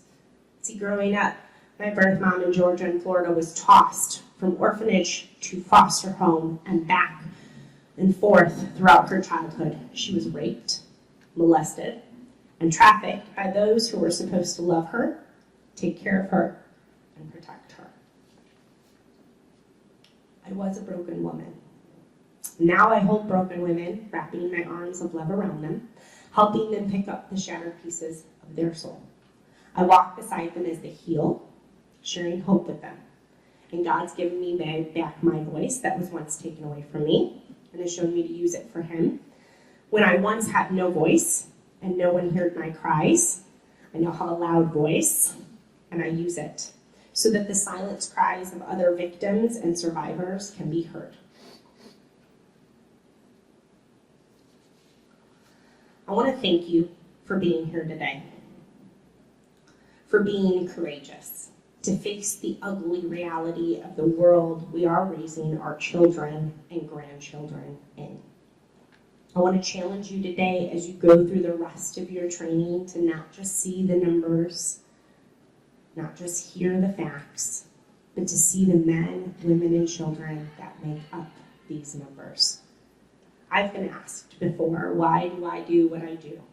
Because it makes my life complicated and messy. I choose to walk through darkness and sit in muck. I've given up the simplicity of life in exchange for pain and nastiness. I was asked why I don't just leave my past in the past. I've been healed, right? I'm free, so why put myself back in it over and over and over again? I choose to be vulnerable when telling my story, opening myself up to heartache, rejection, and judgment. Why not just sugarcoat? or leave parts out and protect myself? The answer is simple, because I've held the numbers in my arms. You see, the numbers are not just numbers to me. They are women, they are children, and they are men who have faces, who have lives. Their tears have soaked my shirts. They have voices and stories I have had the honor of listening to. They are the reason why I do what I do. I'm called to love them the way that God loved me. I'm called to serve them, laying down my own pain and hurt so that I can serve them, so that they can be set free, whether it's physically set free from trafficking or emotionally healing from the captivity they still face after being set free. So as we talk about statistics, and you finish your training, I ask that you not just hear the numbers and facts, but that you see the faces of daughters and hear their cries of waiting to be set free. As you leave, let the cries of those still in slavery lay heavy on your heart. All survivors and victims have different details of our story, and at the center of what we survived, the damage done to our soul, there is a common thread. We needed someone to recognize and decide to give us a voice, to give us our dignity, to see in us what we could not see in ourselves, someone to step in and give us a hand up. I want to encourage you to continue to gain awareness, wisdom, and training even after today. But education and awareness are only a small portion of what we must do to change the fate of those enslaved. We have to provide safe places to heal from abuse, trafficking, exploitation, and more. We have to have a passion to empower survivors to live and work with dignity and hope. We have to enable the creation of safe places for women, children, and men, and give them their voices that were once silenced. We have to begin to offer rescued and at-risk women and children a hand up instead of a hand out. I challenge you to never see compassion as weakness, but rather a living, saving tool that can save a life. The women you face today, or tomorrow, or any day, is someone's daughter. So treat their daughter with the dignity you would want your daughter to be treated with. Remember that a voice can easily be taken away, but to give someone their voice back is hard. It requires patience from you, acceptance, support, encouragement, safety, love, and freedom. You can be that for someone. You can give hope to the hopeless, freedom to the chained. As human beings, it is merely the decent thing to do is to fight for those who cannot fight for themselves, to encourage and support those that have been oppressed. You can give someone a place to use their voice when no one else will. Before I finish, I want to ask you to take a moment to think of the girls and women in your life that you would do anything for. For me, it's my daughter, who's almost 13, and my two younger sisters that are 15 and 19. They are my life, my heart, and my princesses. I would move mountains for these girls, risk my life for them, and not to incriminate myself in front of you all, but I would kill for them. I want you to think of your girls. Picture them laughing, dancing, skipping, and living free. Hold on to that picture.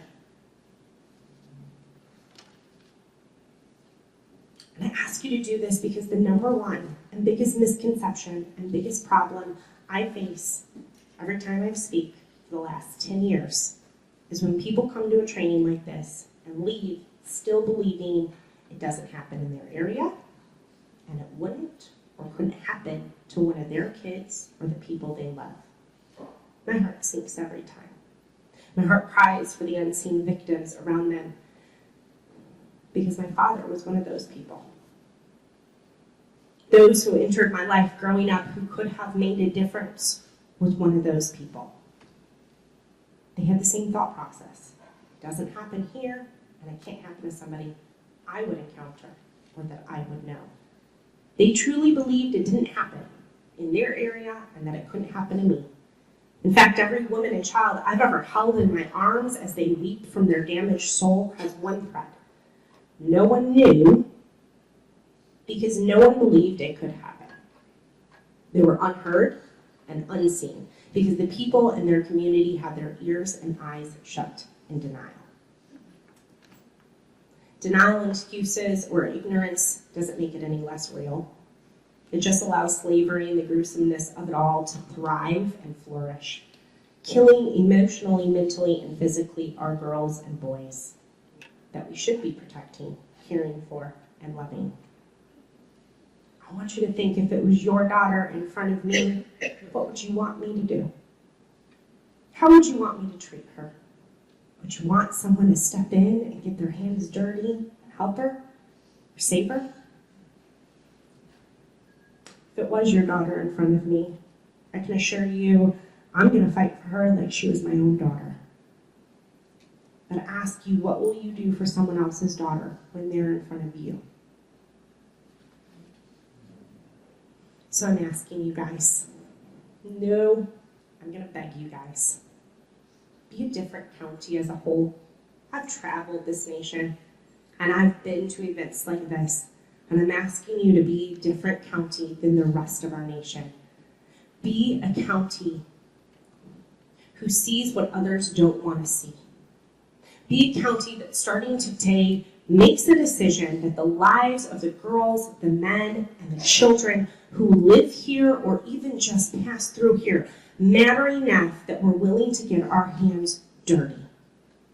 That we're a county that fights for freedom and against trafficking. A county that will work together, law enforcement, school systems, and medical, all together. That we are willing to be either more over-vigilant than not vigilant enough, because that's how much we care. Thank you for having the courage and helping shine a light in the darkness today, because what you hear today is someone's reality right now. Someone you may know, someone you have met, maybe you've passed by them. Could even be the girl at Starbucks that passed you your coffee. And if anyone wants to talk, I'll be around. So feel free to come up and talk to me if you feel like it. Thank you.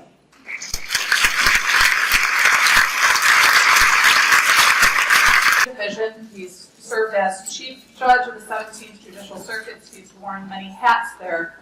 He's been very active in training others. He is an adjunct professor. He also instructs on human trafficking. He's been a leader in working to develop a multidisciplinary approach to combat human trafficking in Illinois. He's testified before the Human Trafficking Task Force in Illinois, which is consisting of representatives and senators dealing with legislation in Illinois, and he's very passionate, as is Kim, about human trafficking and working towards a goal of preventing and making it so this won't be an issue in the future. Kim Ackman is a Deputy Trial Court Administrator for the 17th Judicial Court. She primarily works in special projects there. She has been presenting with Judge McGraw on this, and I think back last June we started talking. They presented to a group of us back in August, and we said, you need to come and present, and we finally get our human trafficking symposium going here in McHenry County. So I'm glad to have them both here, sharing their knowledge and experience with us, and they've been leading the way in Illinois and in the nation for how to have a multidisciplinary approach and a courtroom approach to human trafficking. So I'll turn it over to them. Thanks so much.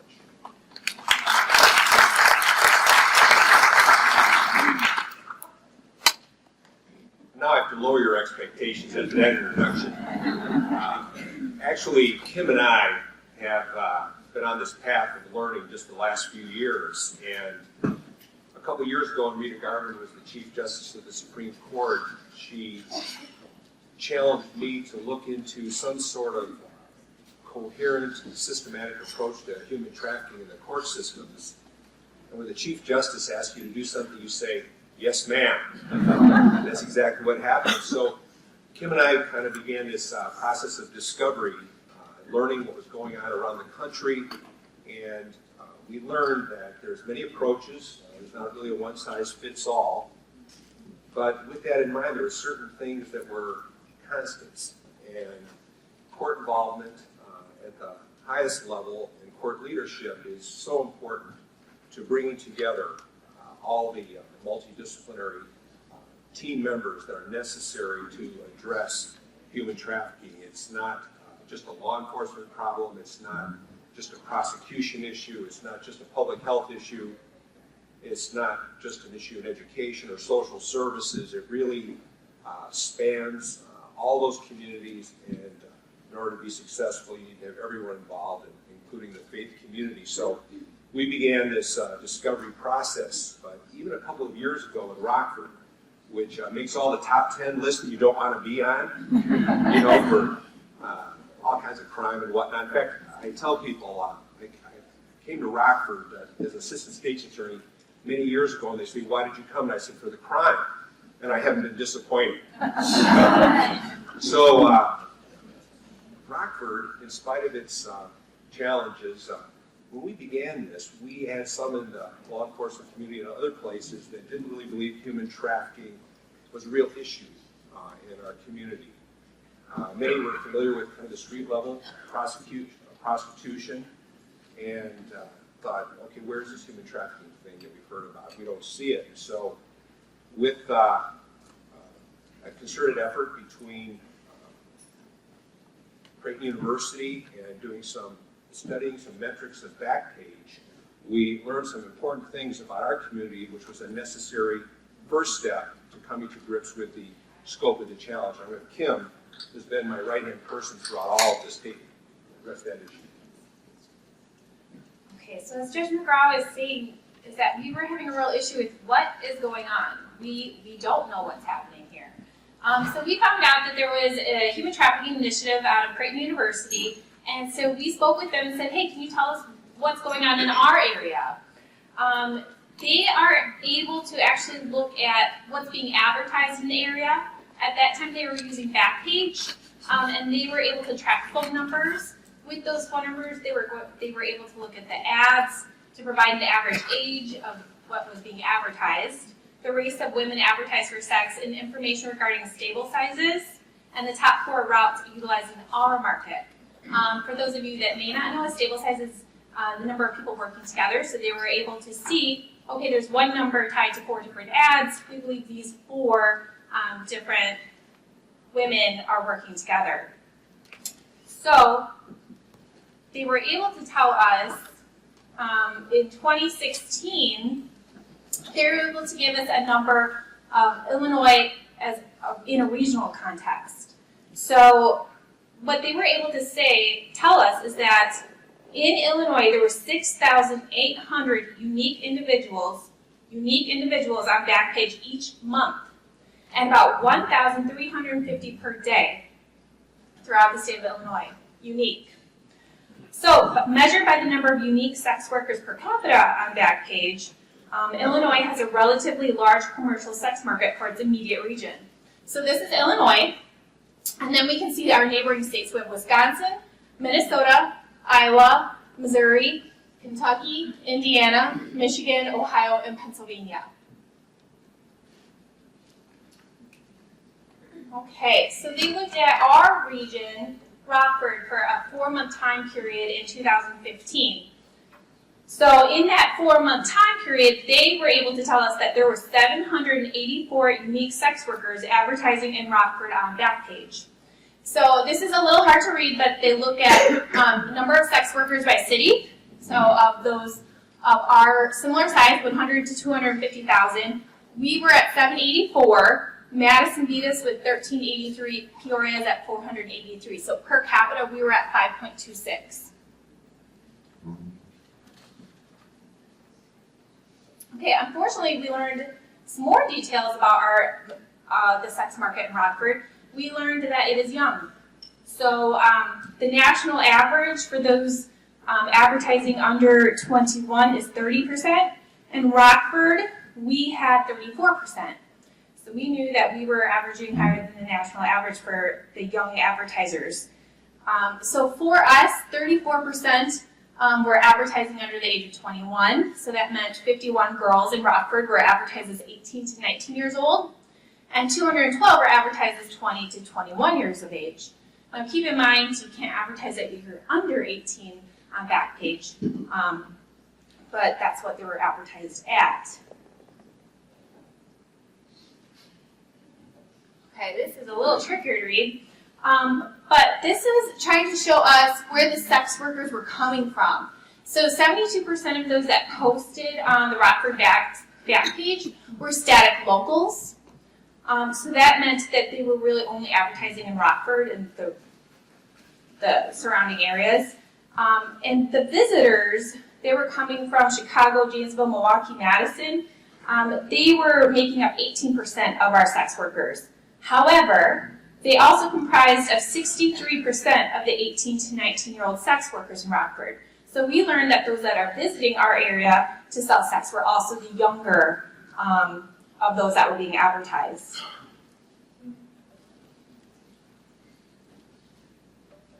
Okay, so this map shows just a little bit about the circuits that we learned are moving through Rockford. So you can see the breakout that the heaviest route for us is Chicago to Rockford. We have a northern route that goes up to Madison, Milwaukee, and we also have a route that goes all the way south to Texas. And this is just by them being able to track phone numbers and which Backpage sites those phone numbers were also popping in at. So that's what we began to learn, to sit down and say, okay, we have some numbers here. We know generally what's going on in this area, at least what's being advertised, so now let's have a conversation about it. So Judge McGraw will talk a little bit more about that part.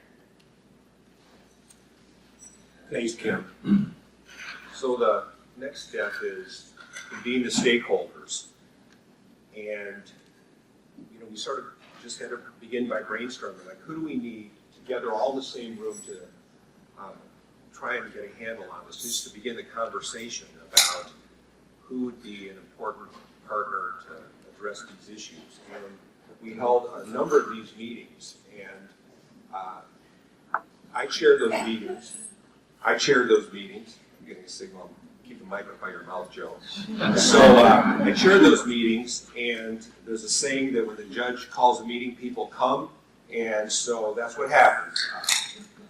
And then each time we have one of these conversations, we'd say, who else should be here? And each time someone would identify like another organization, an advocacy group, a faith-based group, some other part of the social service network.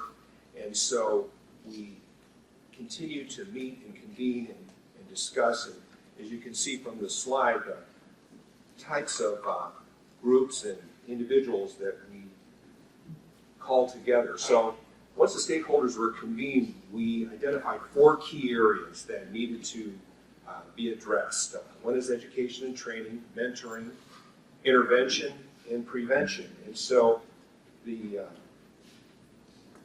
training and education group identified certain things that needed to be addressed.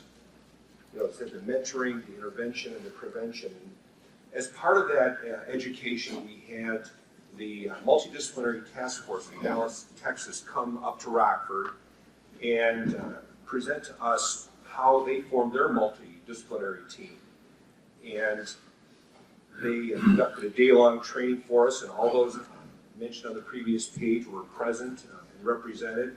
And they're about 10 years ahead of everyone else in the nation, it seems, in terms of how they are systematically attempting to interdict human trafficking at both the juvenile and adult level, sex trafficking, labor trafficking, and so forth. And so they gave us the framework in which to think about how would we formulate our own multidisciplinary team. And part of that challenge was for each of the providers who were present, each of the team members who were present, to examine what was their role, what could be their role in addressing this. So identifying a multidisciplinary approach, and now that we know what's happening in our area, our multidisciplinary team discussed these questions and attempting to do the same. Let's So let's identify one of those areas and address it. So for purposes of today's discussion, we're going to deal with number 2, identify who is likely to come in contact with possible victims and survivors and at-risk youth. And it was interesting to me, and I was mentioning this to some of the people I was eating lunch with, that Vanessa's testimony, very powerful, spoke about numerous opportunities that were missed in her story, times that she was involved with the educational system, law enforcement, social services, the court system, where either the right questions weren't asked or the opportunity wasn't taken or the training didn't exist to see what was there to be seen. So we tried to identify who would be likely to come in contact with victims and survivors, and so that includes law enforcement, of course, first responders, child welfare, the medical community, ER staff, runaway shelters, law enforcement, of course, foster parents, probation officers, both juvenile and adult, and local businesses, specifically the hospitality industry, where oftentimes things are seen that are not appreciated for what they are just because of a lack of training. I was speaking to a law enforcement officer who was conducting surveillance in a parking lot at one of the major hotels near I-90, which runs through Rockford, and he was providing kind of an overwatch for a drug transaction. And while he was waiting in that parking lot, he saw a number of occasions where older men and very young girls went into this hotel and later came out while he was surveilling the situation, but there was nothing he could do because he had a specific assignment to surveil the drug transaction. That was his assignment, so he just had to passively kind of watch what was happening. But the point is, he had the training, could see what was there to be seen. And so part of it is getting the hospitality industry involved when people approach the desk that just don't look like they match, and so forth. So part of that was something as low-tech as developing a pocket card. And do we have copies for everybody on that? We don't. Okay, but contact us if you want that. So part of it was in the law enforcement and all the first responders just having some basic training as to what to look for, what to ask. And this card was created by our education training workgroup. There's no pride of authorship here. Feel free to duplicate it. It just contains some basic questions for people to ask if they're in a situation where things don't seem right, don't feel right. I was mentioning to some folks over the lunch hour that oftentimes, and law enforcement knows this, and the medical community knows it too, that cases that present as domestic violence cases, domestic battery cases, maybe the initial presentation that law enforcement sees or that's seen in a medical context, but they might be the thing that overlies the domestic, the human trafficking part. The so-called boyfriend, whatever, who's beating up the so-called girlfriend is actually a pimp who's trafficking a younger person, and it may not immediately come to your attention in that context, but that might be what's happening. So by having the right questions, knowing what to look for, and asking the right questions, you might perceive and identify something earlier rather than later. So that pocket card is low-tech, first responder, police officer, DCFS type tool to give to everybody that came out of the multidisciplinary training team. So the next step is screening. It is, again, axiomatic that if you don't know what to look for, you're going to miss it every time. And so what we've learned is that children come through the court system in a number of different ways, either through delinquency or abuse and neglect. And there's opportunities to attempt to identify whether or not they're being trafficked. And so one of the tools that we decided to select is called the STAR risk assessment tool. I'll talk about it a little bit more in depth in a moment. It is a actuarially validated risk assessment tool developed by the DC Circuit Court. And it's a series of 12 questions, all objective questions, no need for interpretation. You get a numerical score, and what it does is it measures the risk of children being sex trafficked. And we routinely give it to everybody who passes, who's arrested for any delinquency offense in Winnebago County. All of them are screened for that. If they're in abuse and neglect court, and the guardian ad litem, or the public defender, or the state's attorney, or even the judge has questions about what they're hearing and seeing, they can have the child submit to the STAR screening instrument as well. So that is one of the ways that all of the youth that come in contact with the court system in Winnebago County are screened for being at risk for human trafficking. And also, one of our homeless shelters, one of our youth runaway shelters, they've been trained in it as well. We also trained some of the local DCFS workers in that area, and it's been an unrealized goal for Kim and I, as we smile together, to get DCFS to do this regionally in our area. And we got the former DCFS director to agree that all of the DCFS personnel, caseworkers in the Rockford region would do this. And then we had a change in governors and a new DCFS director appointed, so Kim and I have another road trip planned to Chicago to talk to the new DCFS acting director about the importance of doing that. And what that does is it gives everyone a numerical value, no interpretation required. You don't need to read anything. And so for every child that comes through the court system, they've got that number that evaluates their risk of being human trafficked. And since we know that we'll see these kids more than once at the time that, before they become adults, so if their risk score changes, now we know something is afoot. So if they have a risk score that puts them at high risk, they're immediately connected with services. If they're at a moderate risk, it puts them on our radar to be attentive to that. And if they're a low risk, of course, again, it's just a baseline.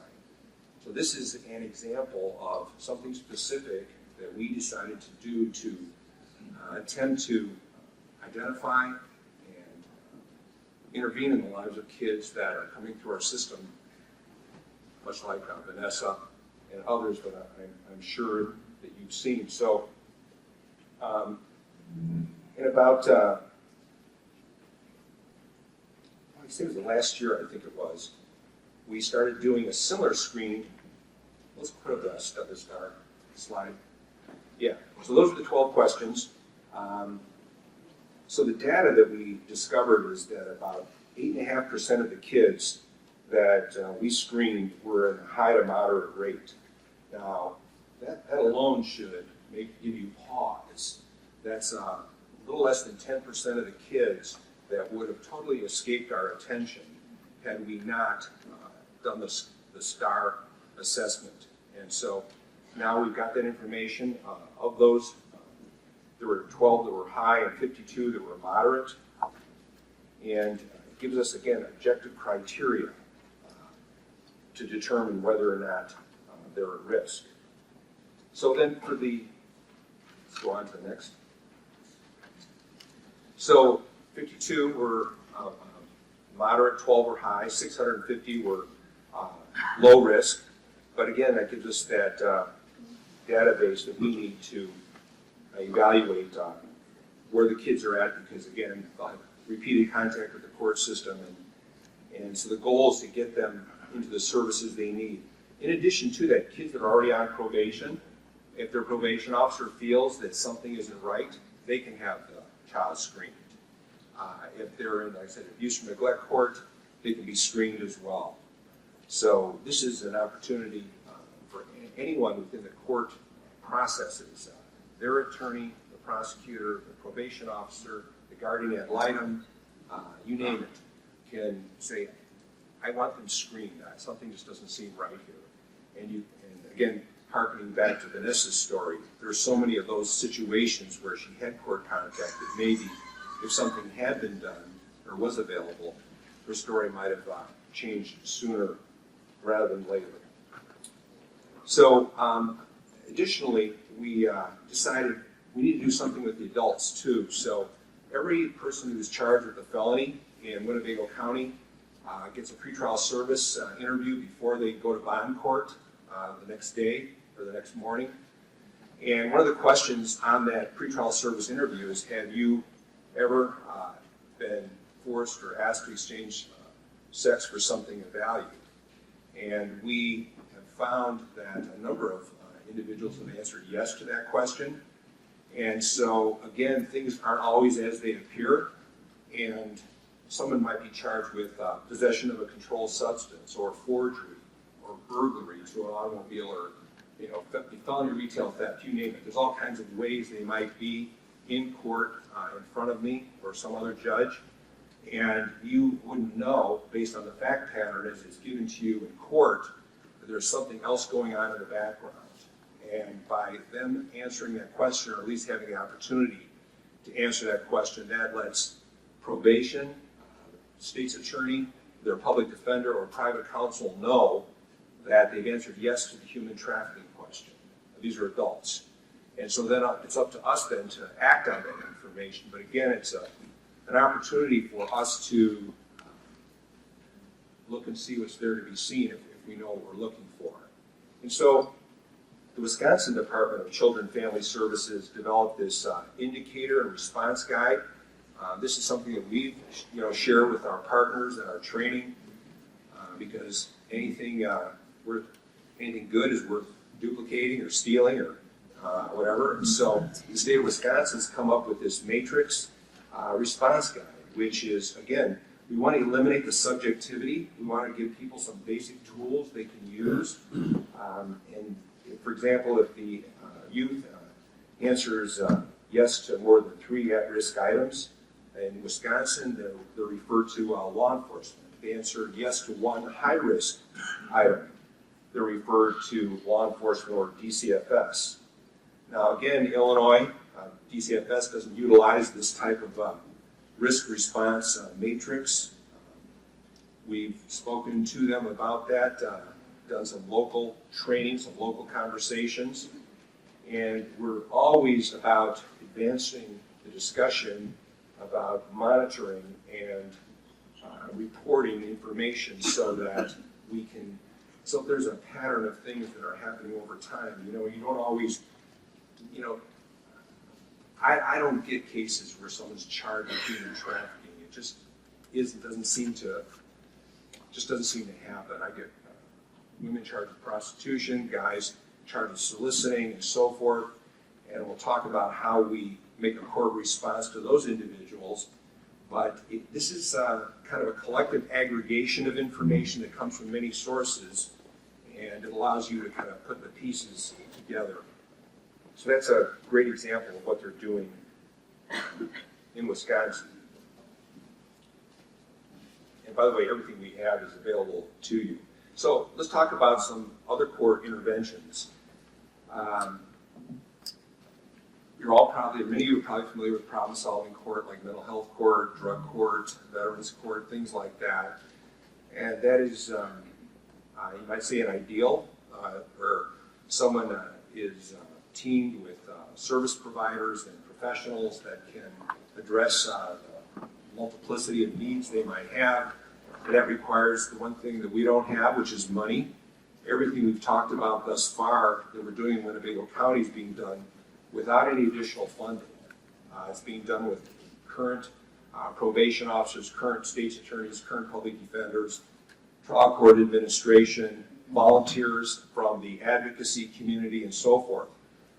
So it would be ideal to address all their needs in one courtroom, but that isn't something that's available to us. Let's talk about specialized court dockets, because there are some things that we've decided to do in Winnebago County. For example, if a woman is charged with prostitution, they're put on a separate call. It comes to my courtroom at a specific time, and they have the opportunity to meet with an advocate from a sexual assault organization, a human trafficking organization, and it's an attempt to meet with them and figure out where they're at, why they're doing what they're doing, and it's someone who's not their lawyer, And that's a confidential conversation that may or may not ever be disclosed to me, depending on what's the posture of the case. But it begins a conversation because, as we've learned from a number of survivors, it's a relationship probably that gets you into the life, and it's a relationship that gets you out of the life. And so this is the beginning of some seed sowing with a woman charged with prostitution. And if they're receptive, then what happens after that is that they are essentially a pretrial diversion program where certain proximal or short-term goals are set for them, such as to get maybe a substance abuse evaluation, maybe get an Illinois ID card if they don't have their own identification, maybe sign up for some sort of health insurance so they can take care of some of their basic primary health needs. Maybe it's to get some employment. And so we set some short-term goals in pretrial service, and the advocate from the human trafficking organization meet with, work with, and provide support and encouragement to, and kind of essentially are like navigators, if you will, for those women charged with prostitution. And they come back to court at certain intervals where their progress is evaluated, and ultimately the case is dismissed. And the goal there is to sow some seeds, knowing that the data shows us that it's probably upward of 24, maybe almost as high as 20 times it takes someone to try before they get out of the life. So we have very modest expectations, but we know that we have to begin interrupting that cycle at some point. So that's, we call it our PATH Court, which stands for Prostitution and Trafficked Humans Court. That's for the adults. And then the Johns Court, our sheriff has done some great work with Backpage stings, as well as our city law enforcement has done some prostitution detail efforts. And so these fellows that think they're going to buy sex and get a surprise and end up coming to court, again, they have an opportunity to go through a diversion program. And part of that diversion program is the goal of which is to change how they think about what they're doing. And so they go through a sex offender evaluation. They have to pay for it themselves. Again, there's no funding for any of this. They have to go through sex offender specific counseling, which they have to pay for. It's based on what their evaluation shows. And our goal is to change how they think about what they're doing, that buying sex is not okay. It's not okay to go out and buy a person for sex. And so by their training, by their counseling, and by completing that along with some public service work and so forth, they are able to successfully complete this pretrial diversion program. It's important to note that I've spoken to the counseling agency that provides this kind of training, and they have not had one person recidivate who's gone through this. So there might be the inclination to think in your mind that somehow anything short of like maximum penalties is ineffective, or you're being lenient or something. Actually, no. I mean, because the alternative is pay a $1,500 fine, because it's going to come from me, so they can't shop the case around to another judge. So they can pay a $1,500 fine for solicitation, or they can spend that money getting some sex offender specific counseling, doing the public service work, and change the way they think. And if they do that, then the case is dismissed. And we've seen a wide range of people, from people at high ranking positions at Chrysler to married guys who don't want that on their record for obvious reasons. So it is a way to change how people think about their behavior. So we've got a couple of modest, low-tech ways of approaching and interrupting that kind of behavior, whether it's prostitutes or whether it's Johns, and most importantly, getting an opportunity to impact the trajectory of young people entering into life. The data shows us that kids that enter the life do so between the ages of 12 and 14. That's the FBI data. So we are attempting to change that trajectory sooner by identifying it sooner rather than later. So we've got the CSEC approach, the STAR risk assessment for the youth. We've got the adult approach and the PATH, the pretrial deferred prosecution for solicitation, and each of those are just small parts. Again, working with law enforcement, working with the public defender, probation, working with social services to attempt to weigh in all the points along the continuum where people are ensnared by human trafficking, either as providers or as consumers. Because, when Kim and I were thinking about it, we first were tasked with this by then Chief Justice Rita Gardner. And we thought, well, do we tackle the youth side? Do we tackle the adult side? And we really didn't know what to do. And as we saw how everything's connected to everything, just how interconnected it all is, we thought we can't just do one and not the other. So we are attempting to interfere with this behavior on a number of levels, in a number of ways. And so we've been doing that for a little while now. So as I told you early on, we're not the subject matter experts here. We are on this path of discovery. We're going along trying to figure out what works and trying to fine-tune and learn more from our partners and learn from our own experience, because there isn't a manual on this somewhere. At least there is. I wish someone would have told me, because we've sort of had to make it up as we go. And this is what we've come up with so far in this era of austerity. Drugs, everyone knows about drugs, and the opioid epidemic and fentanyl and you name it. Those are huge problems. And so law enforcement is tasked with doing many things. And so these kinds of cases come to us in different guises or disguises, as the case may be.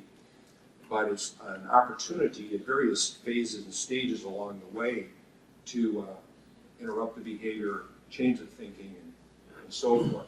So, what can you do? First of all, how many law enforcement people in the room? Okay, any lawyers? Okay, a handful of lawyers. And any probation officers? Okay, and how about anybody from DCFS or social services? Okay, thank you. Please don't be mad at me for anything I said. All right, healthcare. Yeah, a bunch. Okay, who am I leaving out? What? Education? Yeah, education, what else? Fire department? Yeah, first responders. What else? What else? Anything else? Okay, so there's a broad spectrum here of people that probably encounter those involved with human trafficking in one form or another all the time. And so part of it is, forming your own multidisciplinary team where you meet together and you exchange ideas and information, and you've got to have leadership from, I know the state's attorney here is committed to,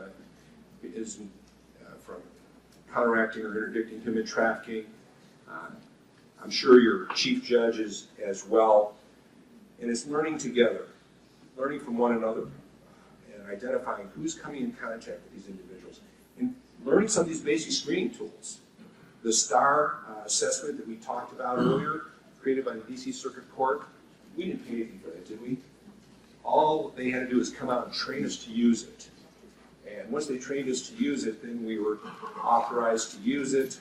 And that maintains the integrity of the data collection process, since it is a validated risk assessment tool. Same with other methods, is you have to have a strategy, identify who you're going to target, and so much of it is keeping it top of the mind awareness, because as we all face our challenges day to day in our various spheres of influence, we don't necessarily get up in the morning and think, what can I do today to fight human trafficking? But if we have that heightened awareness that because of our training, because of our interaction with others, then we might notice what's there to be noticed, see what's there to be seen, and identify where are the gaps in the services, and work towards resolving those. And We don't hold ourselves out as an example. We're a work in progress. We are doing those things continuously as we go forward. Kim, what else should I mention?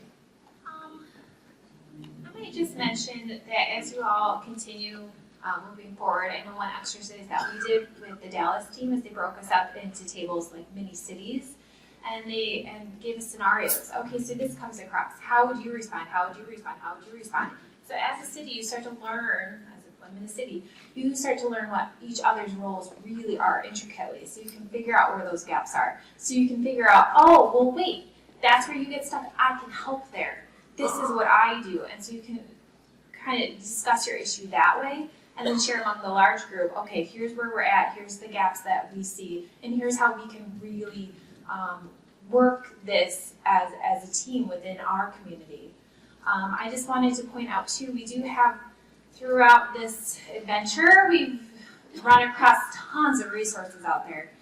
We did leave a sheet, it's over at the main table, just with a list of the resources that we found to be the most helpful to us as we proceeded down this path.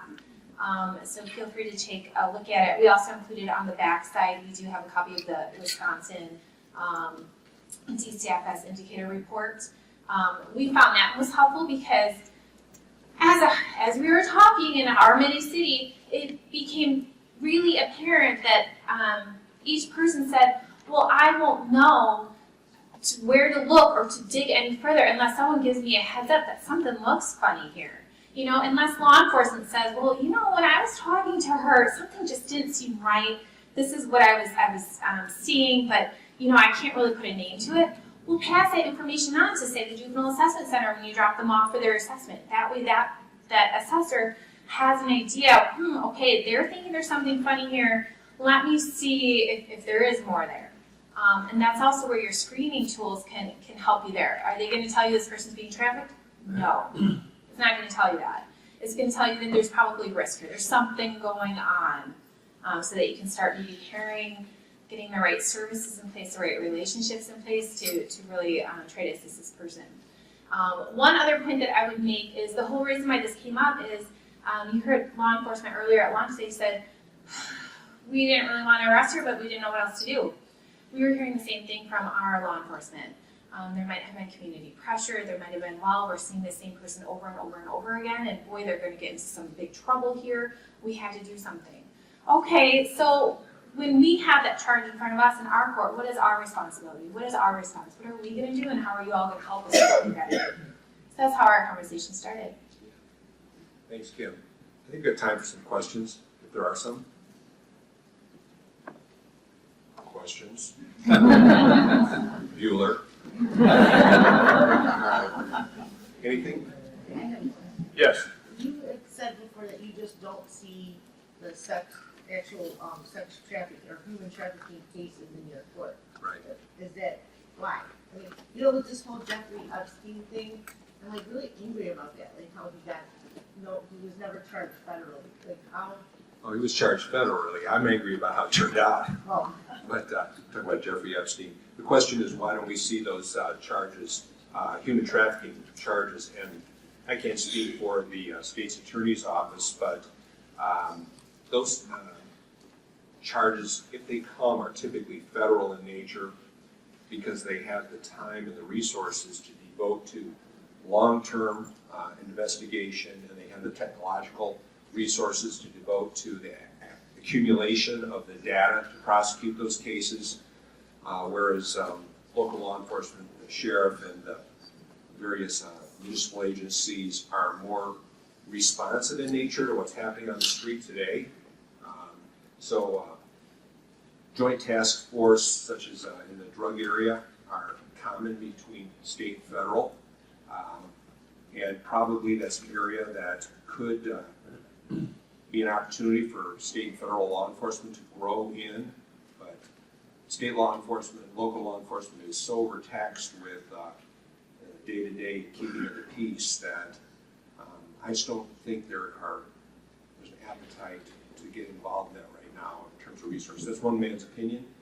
This statement is not authorized by any organization. But, I mean, we're aware of it, you think about drugs and terrorism and all the other things the feds are doing. They have some attention to human trafficking. I'm not criticizing that, but I think that if there were more resources available on a state level, we would see more of those cases because they're clearly out there. We just don't see them on a regular basis. So it's resources, in my opinion, not will. The will is there. I think it's a resource issue. Other questions? Anything else? All right, thank you very much.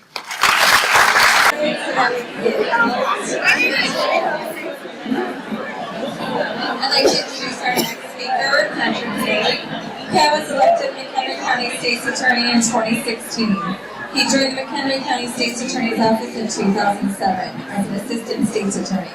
During his tenure as an Assistant State's Attorney, Patrick worked in traffic court, misdemeanor court, felony court, as a special prosecutor in the civil division, and as the first assistant. He handled thousands of criminal prosecutions and represented the county in civil litigation and on government-related legal matters. Pat believes it is his duty to stand in solidarity with victims who often must endure for a lifetime the consequences of the senseless criminal acts of others. He is committed to prosecuting criminal offenders, but doing so without ever losing sight of his ultimate ethical responsibility to seek justice before all else and ensure defendants' rights are protected. Pat has been awarded the Turning Point Peace and Justice Award for his work on behalf of victims of domestic battery and currently serves on the executive board of the McHenry County Substance Abuse Coalition. Pat earned his law degree from Washington University School of Law in 2005 and also has a master's degree in environmental law from the University of Vermont. Prior to law school, Patrick earned his bachelor's degree in biology and liberal arts from the College of the Holy Cross.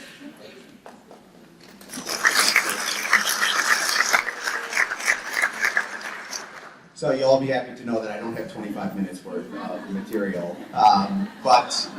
When they lured me here under the auspices that I was going to welcome everybody this morning, and then they changed my time. And as a politician, I'm very good at welcoming and congratulating and exchanging pleasantries with people. But when it comes to substance, it's a little bit deeper of a dive into my mind. So anyway, the one thing that I want to first of all give a shout out for is the task force that we've developed on human trafficking.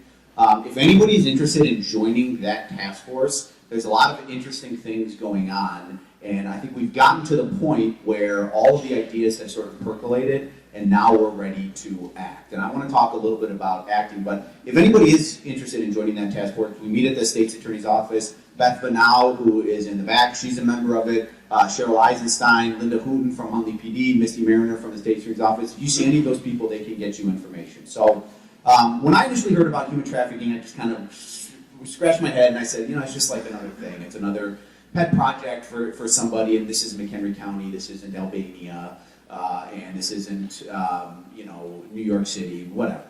And it was actually Barb Wheeler, who was a congresswoman, who's done a lot of work on this, that brought me to a Refuge for Women event, like a fundraiser. And I go to all kinds of rubber chicken dinner events, and so I was just like, all right, here we go, another one. We'll shake some hands and try to get out of there as quickly as I can. But this one, I was lured in, and I heard so many powerful stories from people who had been rescued, like mind, body, and soul, by Rescue for Women. And they brought them in, and through faith, and through fellowship, and through social services, they basically recreated a person that had been beaten down by their experiences with human trafficking, and then they let them go out into the world to continue not only to live, to give them a life, but also to help other people who had experienced similar type of suffering. And I thought that was wonderful, but again, the stories that I heard were people that were not from McHenry County. I just sort of looked around McHenry County. It's mostly a bedroom community or farms out in the Northwest, and there's no red light districts. There's not a huge hotel franchise. It's not really a transportation hub. Anybody that lives in McHenry County knows what a pain in the ass it is to get here and to get out of McHenry County. So it just sort of struck me that maybe this isn't a place really where we have a lot of human trafficking. But at the insistence of the Human Trafficking Board, we said, we're going to do a little experiment. All right, we're gonna take a look. So we contacted an organization called Seattle Against Slavery. Has anybody heard of them?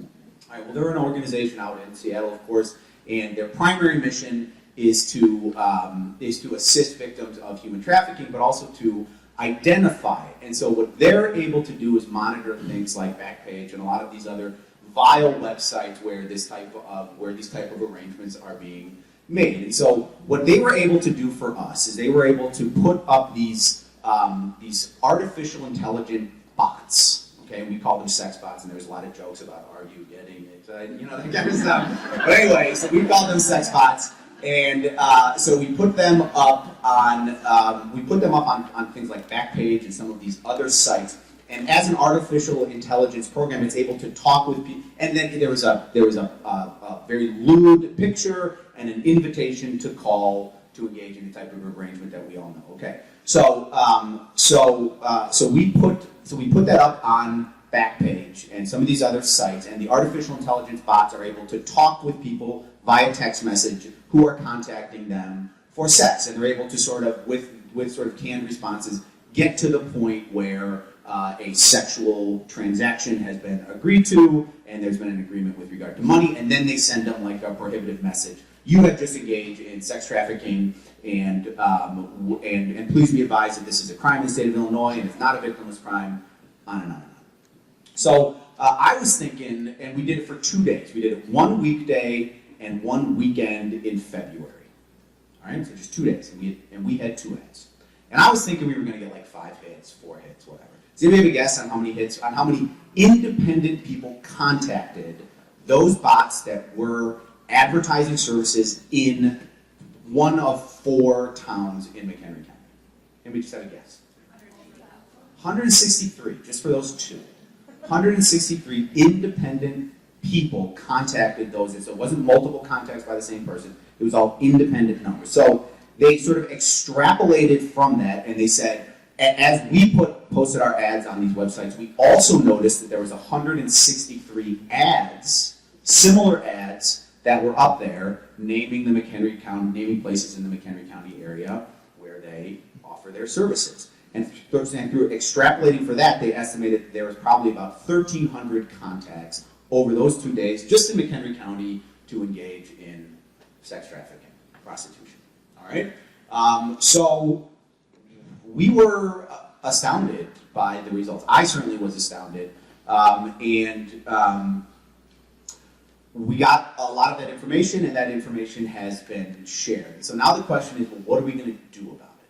You know, what are we going to do in McHenry County? And I think that this largely approximates the nature of the problem. I think that most of the sex trafficking that is being done, I still don't necessarily know or have any evidence to think that there are sex trafficking operations that are grounded in the McHenry County area, but I certainly believe that people who are being human trafficked are being brought in and out of McHenry County from places like Chicago or Rockford or otherwise based on this type of internet activity. And I think this is probably where we should start. So I've been a little bit dismayed. We brought some of this information to a lot of the law enforcement agencies in the county, and we haven't gotten the response that we were hoping from. I think law enforcement, in addition to how I initially was, is a little bit leery to get involved and to stage those types of operations that need to be done to get the names and the faces and the numbers of these people and put it up on the Northwest Herald and say these 54 men were arrested. Because when you talk to jobs and people that are now out of it, the one thing that they say is that the one thing that would make them stop, and they call this their great hobby, which you guys may have heard, but the one thing that would make me stop with my great hobby is if I ever got caught or if I ever thought that somebody was going to find out about what I'm doing. So one of the first things that we're trying to do is to set up a task force as well as a protocol to run one of those operations. And then the second thing we'd like to do is to run an operation not for Johns, but for people that are being human trafficked. And that's a little bit, I think, harder of a nut to crack by virtue of the fact that we're going to need to have the resources that are available. Because if we're going to offer an invitation to many of these women or men or young people to get out of that lifestyle, we're going to need to have the resources to help them. And first and foremost, we're going to need to have a place where them and any children that they have for the foreseeable future are going to be able to stay. So those are sort of the things of the task force that we are working on. Anybody is invited that is a person of goodwill and has something to offer. But other than that, I thank you all for being here. I thank you for your attention, and I wish you a wonderful rest of the conference. I guess before I put the microphone down, does anybody have any questions that I can answer for you? Okay, seeing none, thanks again. Good afternoon, everybody. If I look like I'm in pain up here, I am. I put my back out. I don't normally walk like I'm 100 years old, so excuse me for that. My name is Susan Keller. I work with Pioneer Center. I run the Runaway Homeless Program. I'm the coordinator, and we work with kids that are 10 to 17, and then we have a homeless youth program that works with 18 to 23-year-olds. My co-worker here is Diana. She is the case manager for the younger 10 to 17. And we're going to tell you what the next step is when these clients are found in our community through human trafficking and what other services that we provide. Okay. So, this is what we get asked all the time. And these are acronyms that we use. We are federally funded, and this is where the sex trafficking really comes into our program. The federal government is very, very keen that there's a problem with this, and so we have a certain amount of funds that we get from the government to support and train and get the word out there how big of a problem this is in our communities throughout the United States. So that is funded by RHY. We are state funded, and it's CCBYS, so you'll hear those two terms. I need a CCBYS crisis worker, or I need an RHY crisis worker. That's what that means. And then the last program is our homeless youth program. This will be our 5th year. This is state funded as well. And we work with 18 to 23-year-olds that are truly homeless in our community. Okay? I'm clicking, it's not clicking. It's not clicking. So these are the types of calls that we get called in for, okay? Still clicking. We work with youth that are runaways. We call them MIRAs, minors requiring authoritative intervention. And what that basically means, for whatever reason, that youth is refusing to go home. It could be family conflict, it could be abuse and neglect, it could be as simple as a fight with mom and dad. Whatever the reason is, we get called in by social workers, schools, counselors, police departments, the hospitals. The next one is a lockout, and that is illegal. If you have a child, you have to keep them until they're 18. Unfortunately, people in our community think that is an option, and they want to get rid of them. So we call that a lockout, meaning that youth or that child is not allowed back in that home by that parent or guardian, and that is illegal, and so we work with that as well.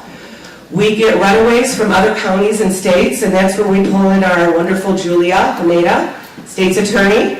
She helps us get those kids back to their communities and states where they belong. We also do a lot of prevention. We work with families that, if there's a conflict in the home and that social worker or that police department is seeing that youth a lot, over and over, we implore them to call on us and try and help some of this prevention, through prevention, to help these kids stay in that home. Of course, we're here because of human trafficking. Nobody believes that this is happening in our community. Diana and I talk about this all the time, and we get not in our backyard. So I am so excited that this room is full. This is exactly what we needed. It is here. We are working with it. And Pioneer Center is literally the front line, when these kids are found.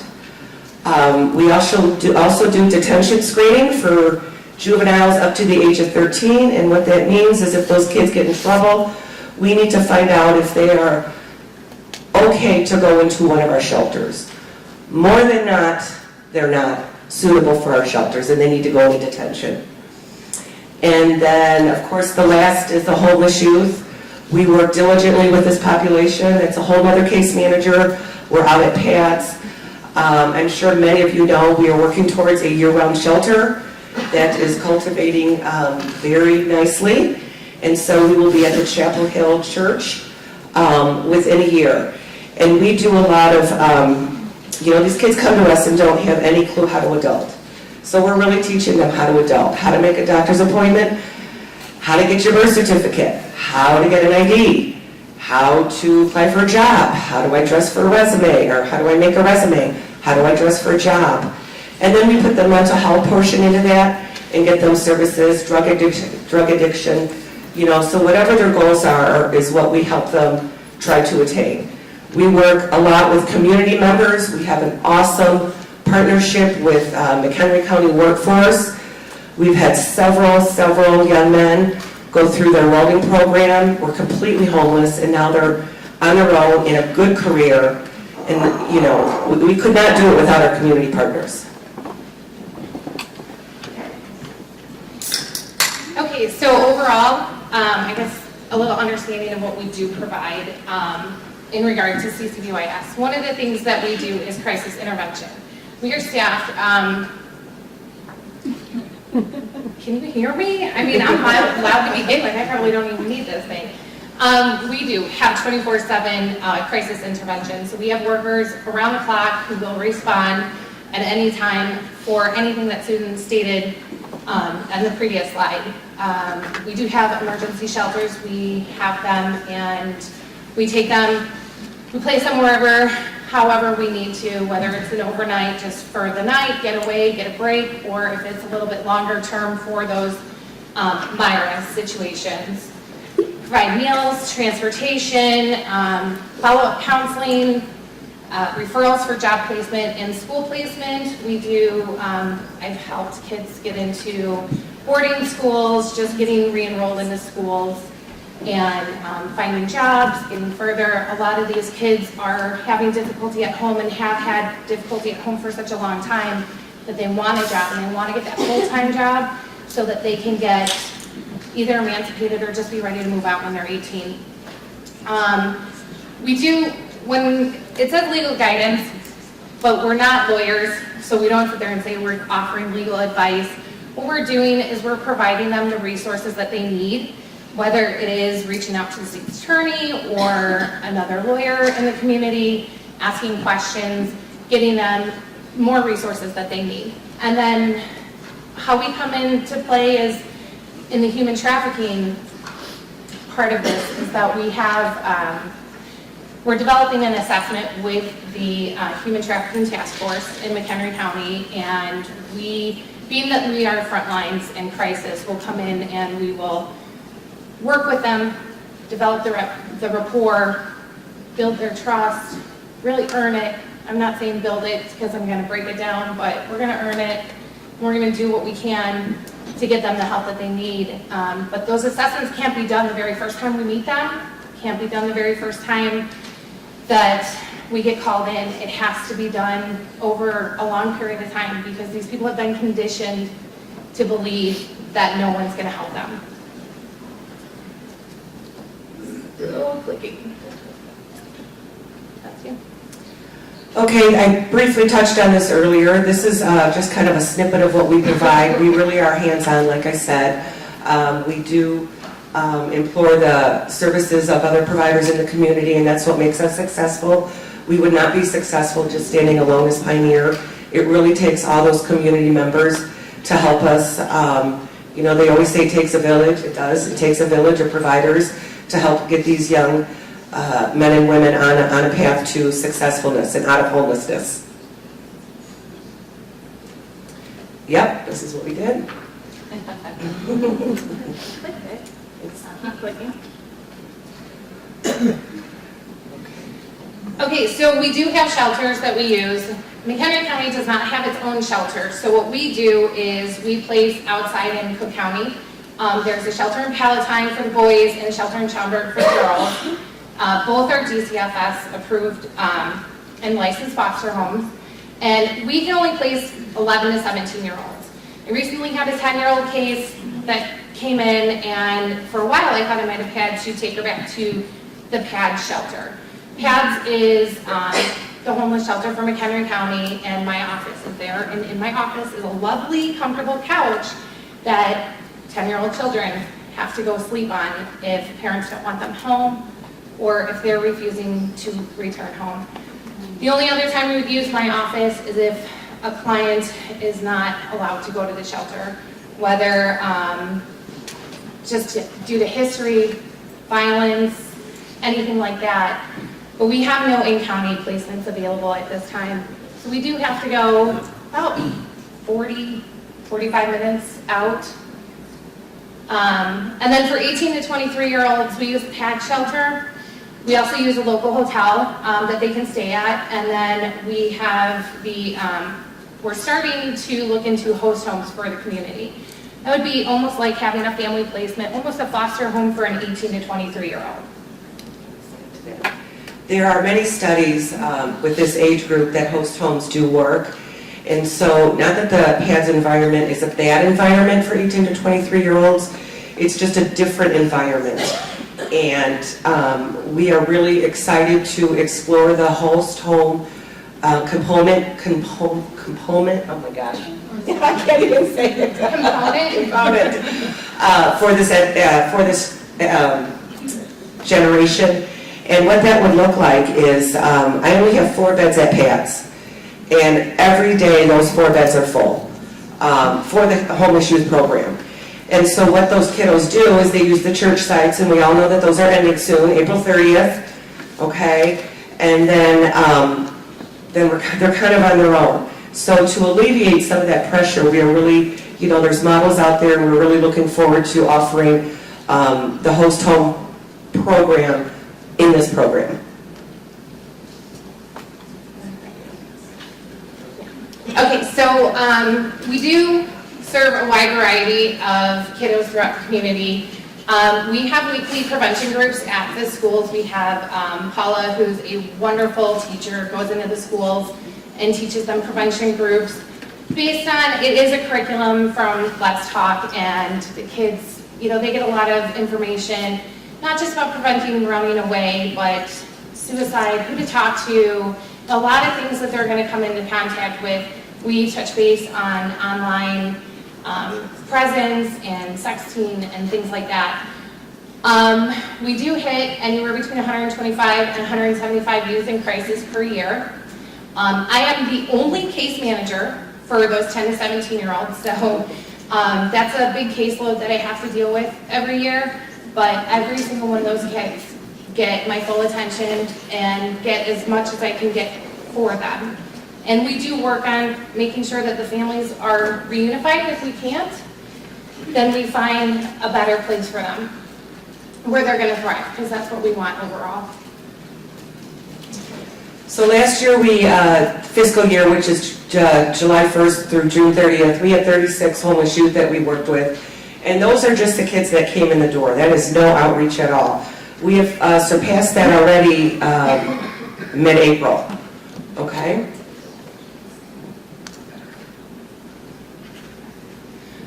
So we have some contact information, just so everyone knows. Susan is the coordinator for all 3 of the programs, and I am the case manager for the 10 to 17-year-olds.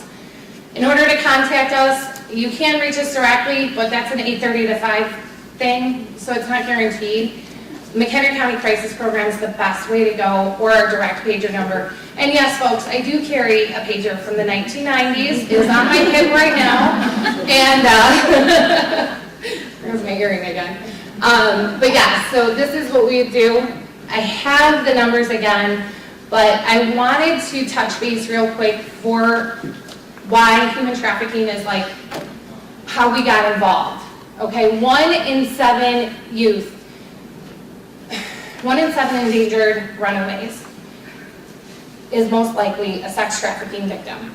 And because of that, we are here on the front lines to be able to help identify them, to be able to give them their opportunity to talk to someone, to find safety, to trust someone. 88% of those endangered runaways are already in the care of social services or foster care. That's a large number. And we want to stop that. We want to make sure that these kids have everything that we can give them.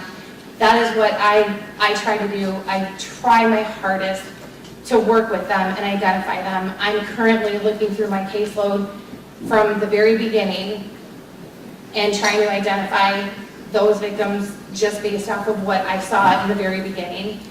18 to 23-year-olds, they get into this too. Starts out as survival sex. Survival sex is just making sure that all your basic needs are met. And those basic needs don't get met when you're homeless. And you're gonna find a way to get them met. And so that's why we play a role in that as well. And survival sex will be a gateway to sex trafficking in the long run. And so we really make it a point to be passionate about this and find the victims and help them, support them in any way that we can. So, any questions? All right, okay, thank you.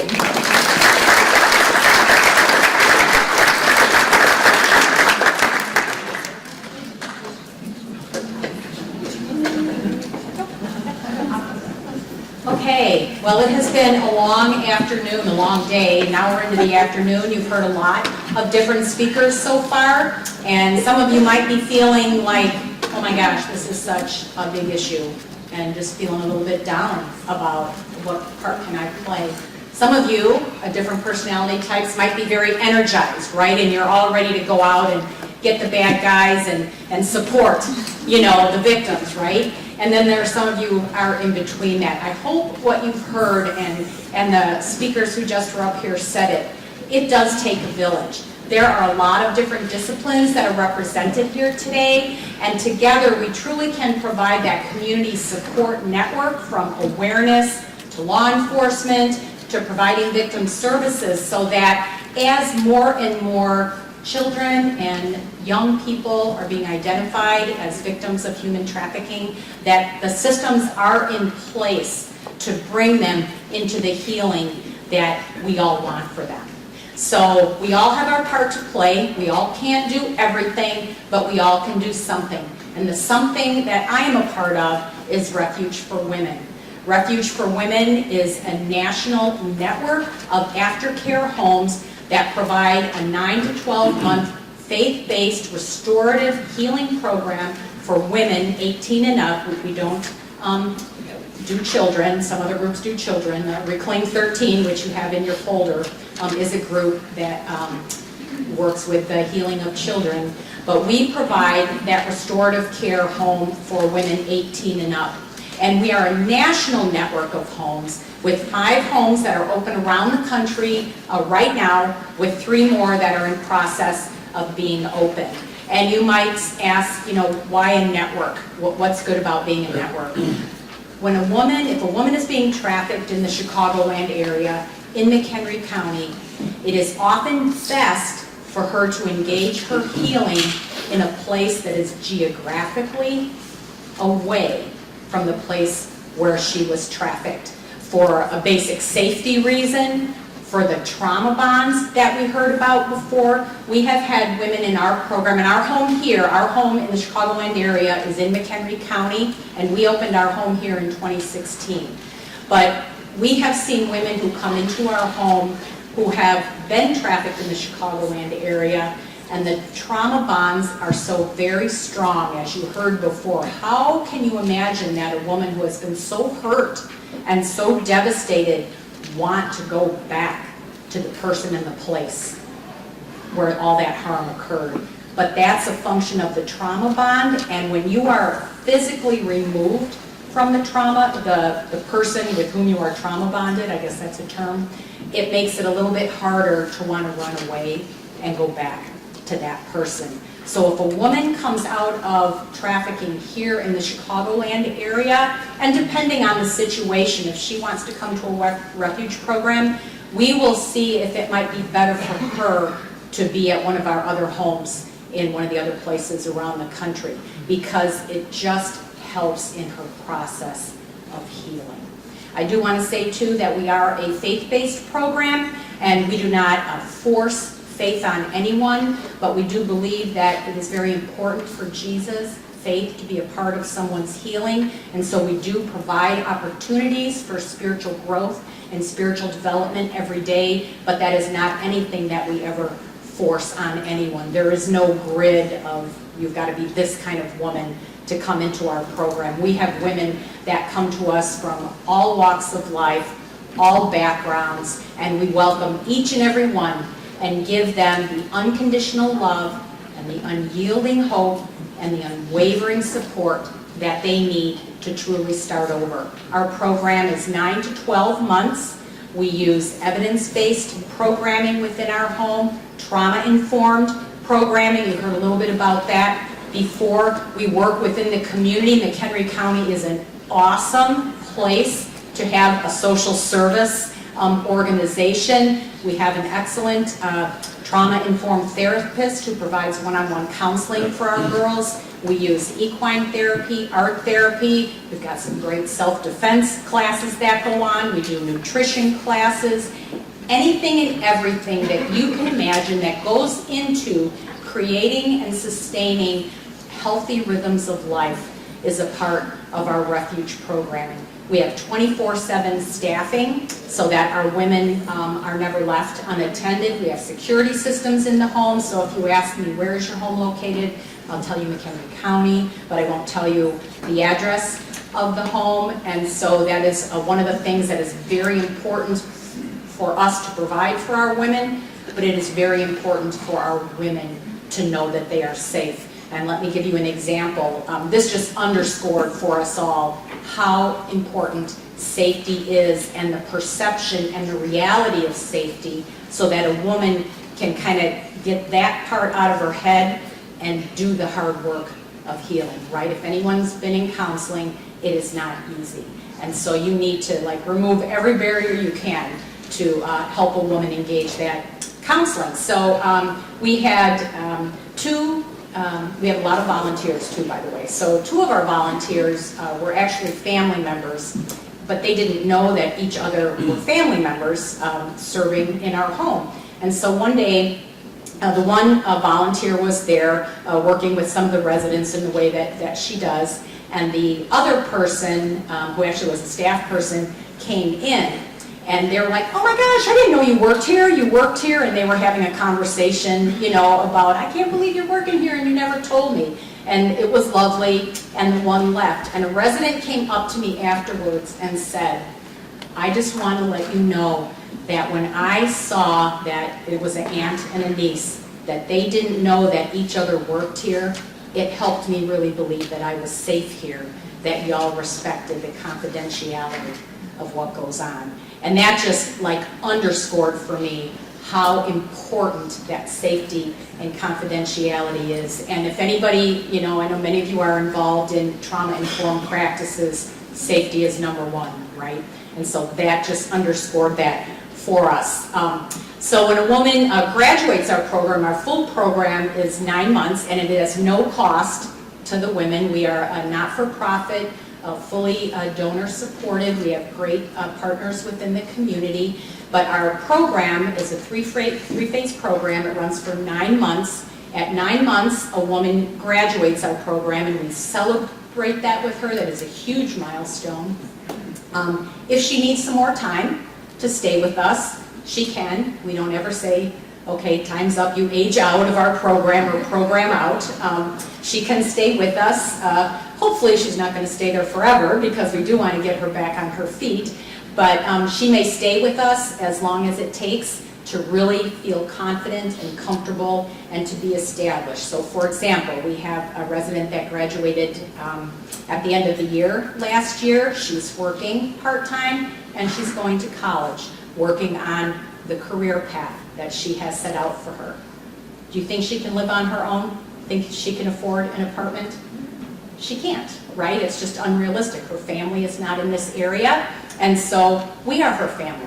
When a woman comes into the refuge program, she gets a whole nother family, and we are not leaving her. And so she is going to stay with us until some of those other things get settled out, and then she will move on, and we will still be a part of her life. 50% of our residents have children.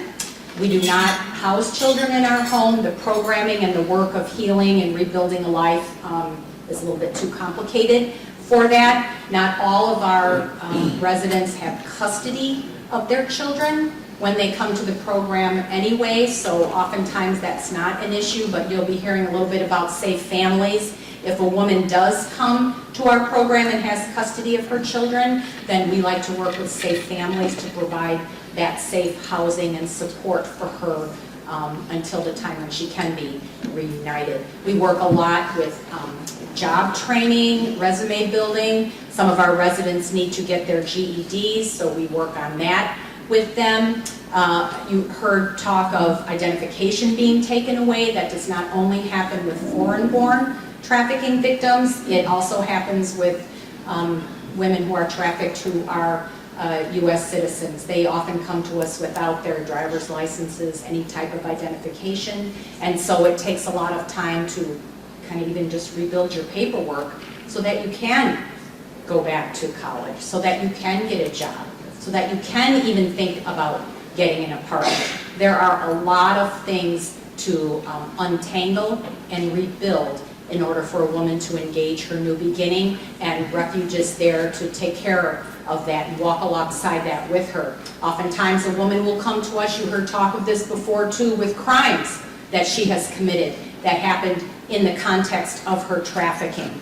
Sometimes she may remember those things and sometimes she may not, but they always pop up. And so we work with Administered Justice, who has a specific attorney assigned to help with trafficking victims, who helps us to support our residents as they try to untangle some of those legal issues as well. So lots of barriers that we have learned about along the way, along the past few years. We have all become little mini experts in areas we never thought we would need to learn about, but it has been truly a wonder and a delight to see what can happen. Imagine Vanessa, she was up here, the complexity of issues that she has had to deal with, physically, emotionally, spiritually, you name it. And so when a woman comes to us, the complexity of those issues are so burdensome and so heavy. And by the time she leaves, there is great freedom and there is great joy in what lies ahead for her. And I just want to close with reading a little bit from a letter that one of our recent graduates wrote. One of the things that we have our residents do before they graduate, we call them legacy letters. And we ask them to write a letter to incoming residents to encourage them. This is somebody who's made it through the program and can speak to the situation realistically. So we have all these letters in a binder, so when a new resident comes in, when she's feeling discouraged and feeling like she wants to quit, she can go look at this binder and read a little bit of what it was like for someone like her to have made it through the program. So I'm not going to read her whole letter, I just want to read a little bit at the end of it. She says, "Upon arriving here, I really, truly believed that the only thing I was capable of was sex work. It's all I had done, all I had seen, all I had been used for. But once I found that my sense of value changed, so did my realm of possibilities. Refuge gave me permission to dream again. The Lord reignited a fire inside of me that has long been extinguished by shame and degradation. My drive to go bigger and be better allowed me to push past the ceiling that the world had built over me."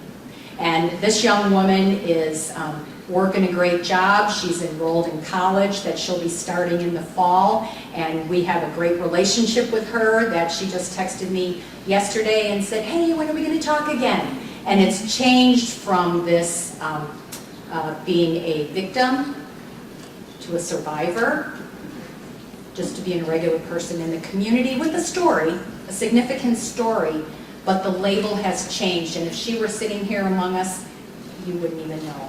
So if you want to hear more about Refuge for Women, please talk to me. Alexis, where's Alexis? Raise your hand. She's a refuge administrator and also works in the home. You can talk with her. And my business card is in the back there, and would just love to share more with you.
Hi, we are from Safe Families for Children. My name is Michelle Prez. I'm the family coach supervisor for Cook, Lake, and McHenry County. We serve the greater Chicagoland area and want to tell you a little bit about what that looks like for us. This is my coworker, Terry. Hi, I'm Terry Allpeter. I'm actually live locally here with my family in Huntley. I have served with my family with Safe Families for Children for over 12 years now. I've moved up in the ranks, volunteering into leadership roles, and now I'm the engagement coordinator here in McHenry County. My role here is to grow awareness of this program, to increase our number of volunteers, and just to find some more supports and resources for volunteers and for our placing parents.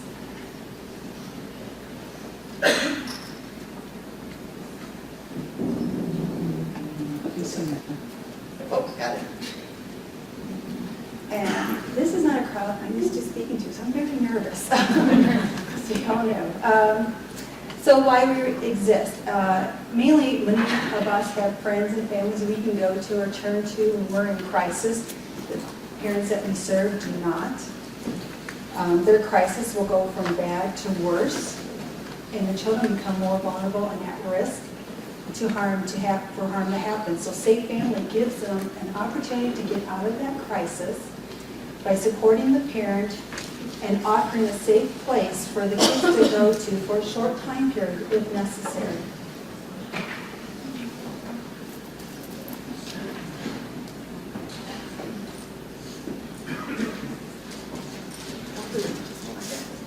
So our objectives with Safe Families are a couple different things. First of all, we are trying to deflect children from coming into the child welfare system, to keep them out of foster care. We are giving the families an opportunity to get some supports before it reaches that level. We do work some with DCFS and with investigators through DCFS, which will often create a safety plan with us to take children into care with the consent of the parents, so they can figure out what's going on and hopefully make a plan to safely return the children to the parents' home without ever taking custody of the children. This also plays into our second objective of preventing child abuse. We are offering families in crisis who have limited resources a safe place to put their child while they're dealing with whatever they need to deal with to create a safe environment for their children without losing custody of them. We also are trying to provide family support and stability. The goal of Safe Families is that when a child is placed with one of our host families, that an authentic relationship is developed between that host family and that placing parent, and that that relationship will grow and develop to the point where the child goes home, and that host family will continue to be a support for the placing parents and will continue to be in contact to offer, a place for their children to stay or other supports to them as they move forward.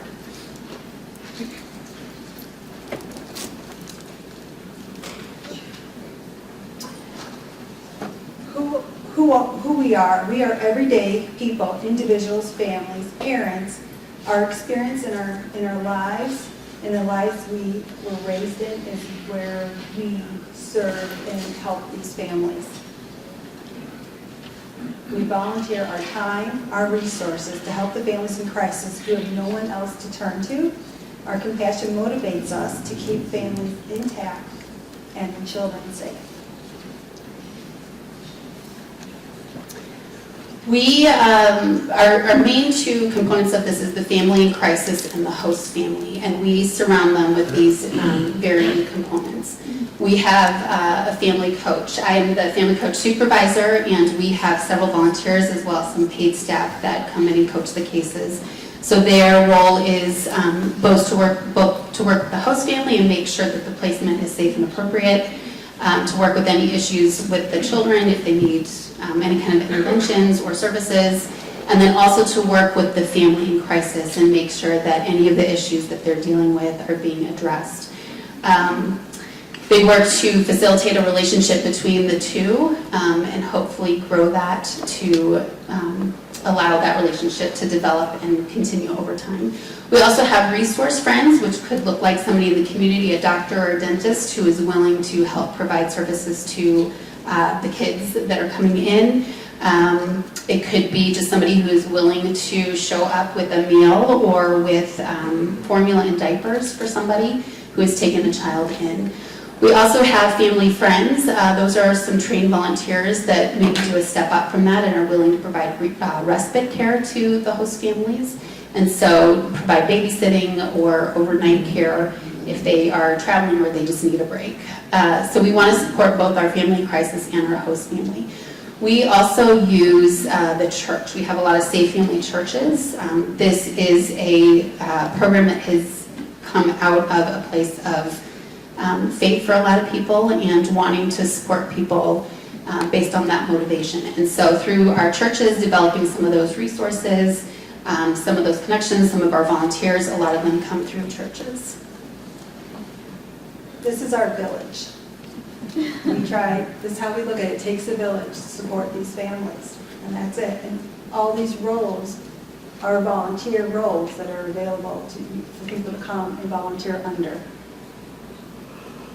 What we offer, it states very clearly, but it's a chance for the mom to tag out, or the father, or the grandparent, or whoever is guardian of the child. They can have a chance to tag out, to get a break, be able to find perspective. We give an opportunity for them to start to make change in their lives. Our goal is to build a healthy relationship with them, giving them emotional and spiritual support. Encourage them to use local resources and to find a wider network for them to rely on. So who do we serve?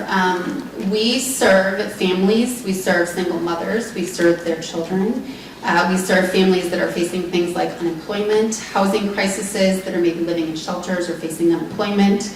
We serve families that are dealing with domestic violence, substance abuse, mental health, medical crises, all those kind of things. We get a lot of our referrals from hospitals where a mom might show up with her 3 kids and she needs a medical procedure and has to be admitted and has nobody to take care of her kids. And so that might be a call to Safe Families to help her get through that medical crisis.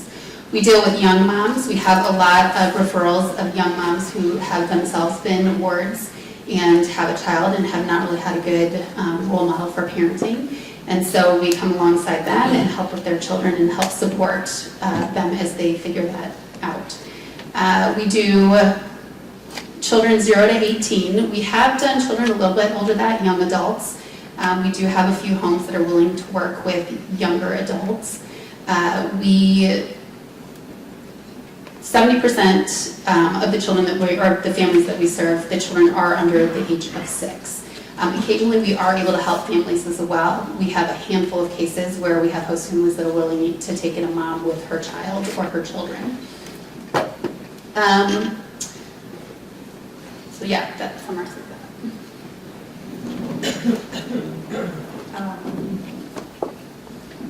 So we do have ongoing relationships with many of the Cook County hospitals, homeless centers, and DCFS investigators. They do call us and reach out to us to help us with the family. They feel could just use some resources behind them and give them a chance. I would like to see more of those relationships out here in McHenry County. I know we've been around since 2002, but it just seems to be like just heard about recently here in this area, and I really am looking forward to growing those relationships. So this is, it started here about 15 years ago, a little more than that, 17 years ago.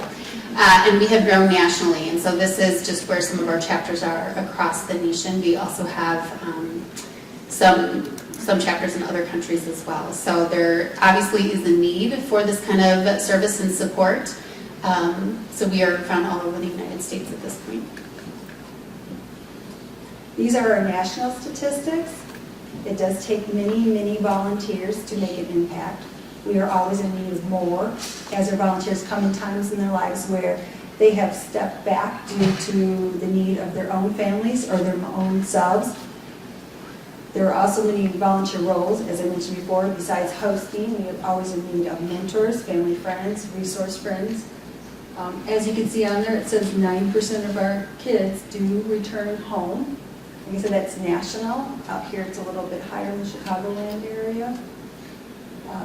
And we are, in a lot of cases, we're not in some states because we have to change the state laws. In a lot of the states, if you were to leave your child for more than 2 weeks with a family member, not a family member, a non-biological person, your best friend, it's considered abandonment and you can lose your child. In 2013, we just changed that law in Wisconsin. Right now in Colorado, we're in the middle of piloting the program. They have to change their laws. So that is some of the challenges we have. So just some facts about Safe Family. We do have an approval process that all of our volunteers go through. They are background checked. They do training. We go into their homes and do a home assessment, do a home safety checklist. We talk with all members of the family, make sure everybody over 18 is background checked. Once they have been approved to be a volunteer and once a child is placed in their home, within 48 hours we are out as one of the coaches visiting that home, checking on the child, checking on the family, and then we are doing visits every week for the first month and then at least twice a month after that. Our average length of stay is about 45 days. We have much shorter hostings and we have some hostings that go much longer than that as well. Our host families become short-term guardianships of the children that they are hosting. So there's paperwork that's signed up front that allows them to become the short-term guardian and they are able to consent to medical care and enroll them in school. They get consents to do all of that at the front end. We do ask for medical information from the parents, medical cards or doctor information to help facilitate that if any medical care is needed. 90+% of our children are returned home. Sometimes they are not because maybe they're a little older and they make other plans to do things independently. Sometimes our cases do end in long-term guardianship or other arrangements with the host families. But most of the time the children are going home to their parents. Sometimes they do end up in foster care when they are DCFS involved. And as I said before, ideally the model of Safe Families is that there's going to be an ongoing relationship and continued support. With an area like Chicago that's a little difficult sometimes just because of how big the area is. We get a lot of placing parents from Chicago. And so if they end up with kids placed out here, then it's a little difficult just because of the distance to maintain those relationships. And so part of what Terry is looking to do is growing our referral source out here. We do have a lot of host families out here in McHenry County. And so ideally to have, to be able to use those resources for families in this area is really important. So, pretty easy. We are not foster care. The involvement is volunteer on both the placing parent and for the host family. The host family is not receive any financial support. All of their personal resources pays for those diapers, the formulas. If medical is not in place at the time, then they're kind of up for that too, though we will look forward to working with the churches and other organizations to help fund some of the costs of their large medical bills. I mean, this was a really rough winter. We had a lot of kids that ended up in the hospital with asthma and pneumonia and stuff. So it was a little challenging with medical bills and insurance not being in the process. The ideally situation should not go beyond 30 days or 60 days. So there are some circumstances that requires a longer time, such as prison sentences, rehabilitation centers, recovery, working with Refuge for Women. We know those placements are going to be about 9 months. And the families do kind of understand that. Our goal is to co-parent with the parent. We do not want to take the place of the parent, but work with the parent in helping them raise their child. We are volunteer driven with a small staff of trained, educated professionals and we all have compassion to really, for the children and their families. To find out more on how we train, we do have a live training on May 18th at Harvest Bible Chapel. It's a Saturday morning from 8 to 1. Everyone is welcome to come and just sit through the first hour and a half of training just to learn more about our program. It's a 4-hour training. The second hour is for the volunteers to go on that want to host. If you have any questions, you can ask me, Michelle, and I do have a volunteer here too that can help answer questions. Is there any now?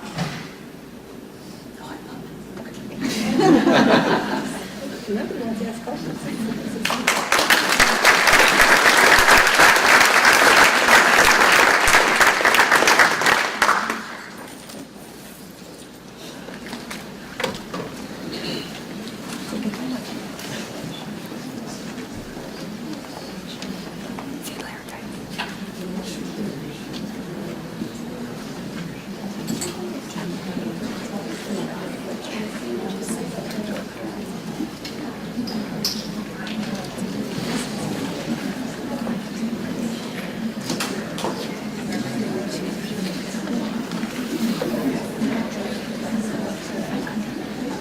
Good afternoon.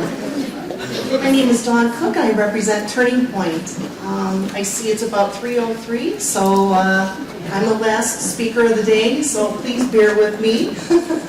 I promise I won't keep you long. I am a legal advocate at Turning Point. I've been working directly with all victims of domestic violence at Turning Point for 20 years. Turning Point is the domestic violence program serving all victims of domestic violence, whether men, women, or children. Turning Point has been providing services in our county for the last 38 years. Turning Point offers a comprehensive program of services, including adult domestic violence counseling for men and women. This is individual counseling, one-on-one for 1 hour, and the focus of the counseling is on the current domestic violence that victim may be experiencing.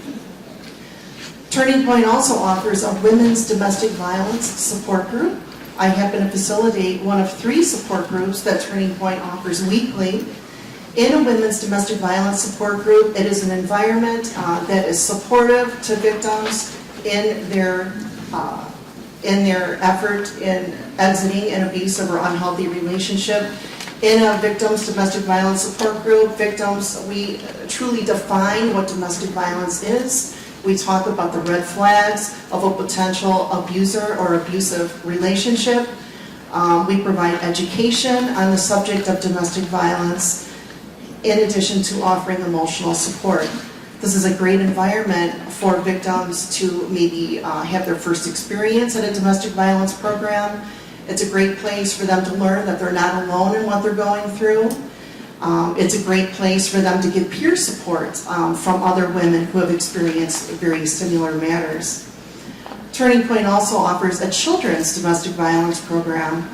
In that program, we offer children's individual counseling for children ages 6 up to age 17. We also provide a children's domestic violence support group. In a children's domestic violence support group, it is a group where children are invited to come. They're invited to talk about their feelings in relation to the abuse that they may be experiencing in their home. And they're encouraged to talk about their feelings through artwork, by playing games, and it's all done on a children's level. So oftentimes women that may be coming for domestic violence support group, and maybe they don't have anyone to watch their children, This enables them to let their kids go down to the children's domestic violence support group while mom may be up in her support group getting the assistance that she needs. Turning Point also offers free childcare for many of our clients seeking services who may not be able to afford childcare so that they can get the help and assistance that they need in exiting from an abusive relationship. Within our children's program, we also have a specially trained advocate that does prevention and education. What I mean by that is this is an advocate that goes out to the local schools throughout McHenry County to talk about subjects such as bullying and teen dating violence. You know, a Turning Point is very committed to the prevention of domestic violence, and oftentimes where that prevention starts, it starts as early as possible, and oftentimes it's by providing some information in the schools to the students. Last year alone, our advocate, she did over 200 presentations, and she spoke to over 9,000 students. Turning Point is very committed to this program, and it's been quite successful over the years. In addition to that, Turning Point also provides a 21-bed shelter for men, women, and children victims of domestic violence fleeing abuse. Most often, our shelter is full. In a shelter, a stay at the Turning Point shelter usually is about a 30-day stay. During that time, they're provided case management, they're provided referrals to other services within the community that they may need, whether it's financial assistance, assistance finding employment, assistance finding long-term housing, things of that nature. Counseling and support is available to them at that time as well. Turning Point also offers legal advocacy. I happen to be one of the legal advocates for Turning Point. Incidentally, Turning Point has two offices. We have our main office is located in Woodstock on Route 14, where our office is right across the street from the Woodstock Hoper's Restaurant. That is our main office, and that's also our counseling center. Turning Point also has a second office that's located inside the McHenry County Government Center. That's primarily the office I work out of, providing legal advocacy to victims of domestic violence, such as persons seeking emergency orders of protections. We also provide assistance in providing support to victims that are having to face their abusers in court for orders of protection hearings, or sometimes also as far as domestic battery trials, where the victim is oftentimes very scared having to face their abuser and possibly testify against them. So the Turning Point advocates at the McHenry County Courthouse provide legal assistance in offering support to them, which they greatly appreciate. Turning Point also offers what's called the PAIP program, PAIP, Partner Abuse and Intervention Program. Turning Point not only provides services and assistance to victims of domestic violence, but Turning Point also provides services to perpetrators of domestic violence in our PAIP program. In the PAIP program, those who have exhibited abusive behavior, this is offered to men and women, perpetrators of abuse. They are taught skills on how to learn to deal with their anger in non-abusive ways. Oftentimes, participants in this program are many times court-ordered to go to this program, usually following a domestic battery arrest, but some people do go voluntarily as well. Let's see. Most all of our services are bilingual, so all services that we offer in English, we also offer in Spanish, and that is for all programs that Turning Point offers. I invite you to go onto the Turning Point website. I do have, there's a pamphlet in your folder. This talks about Turning Point services. On the very back page has our website address and our phone number. Turning Point advocates are available to any victim of domestic violence 24 hours a day, 7 days a week, every day of the year.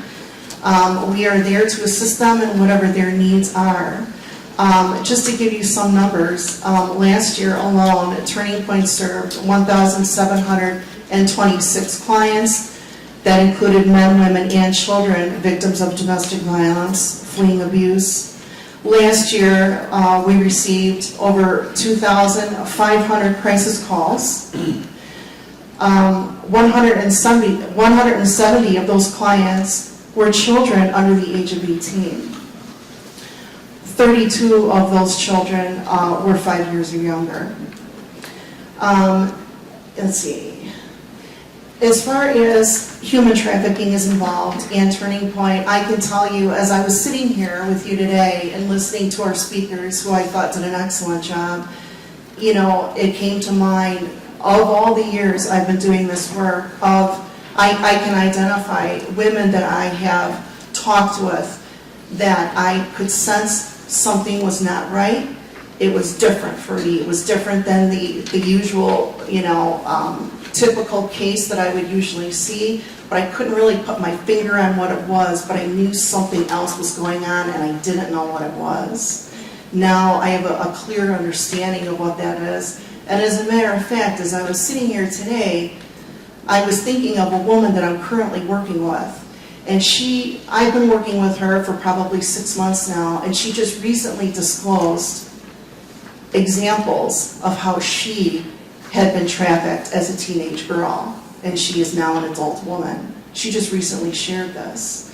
So it's out there. We have to pay better attention to what it is. We need to be committed to really learning what those signs are. And I think one of our speakers said today, it really is, it takes practice. You know, it's not something that we're going to see every single day, but if we're more mindful of what to look for, we will see it. We will see it when it presents itself to us. With that, does anybody have any questions for me? No? Okay, thank you so much.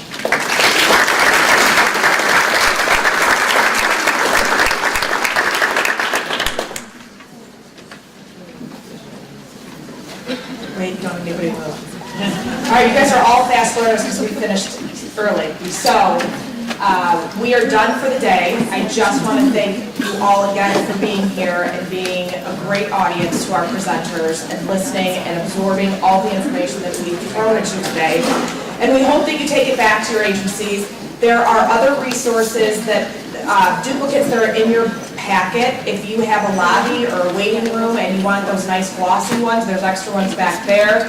There's some posters you can put in bathroom stalls to make it make people aware if they're potential victims, and that's the only place they can be alone.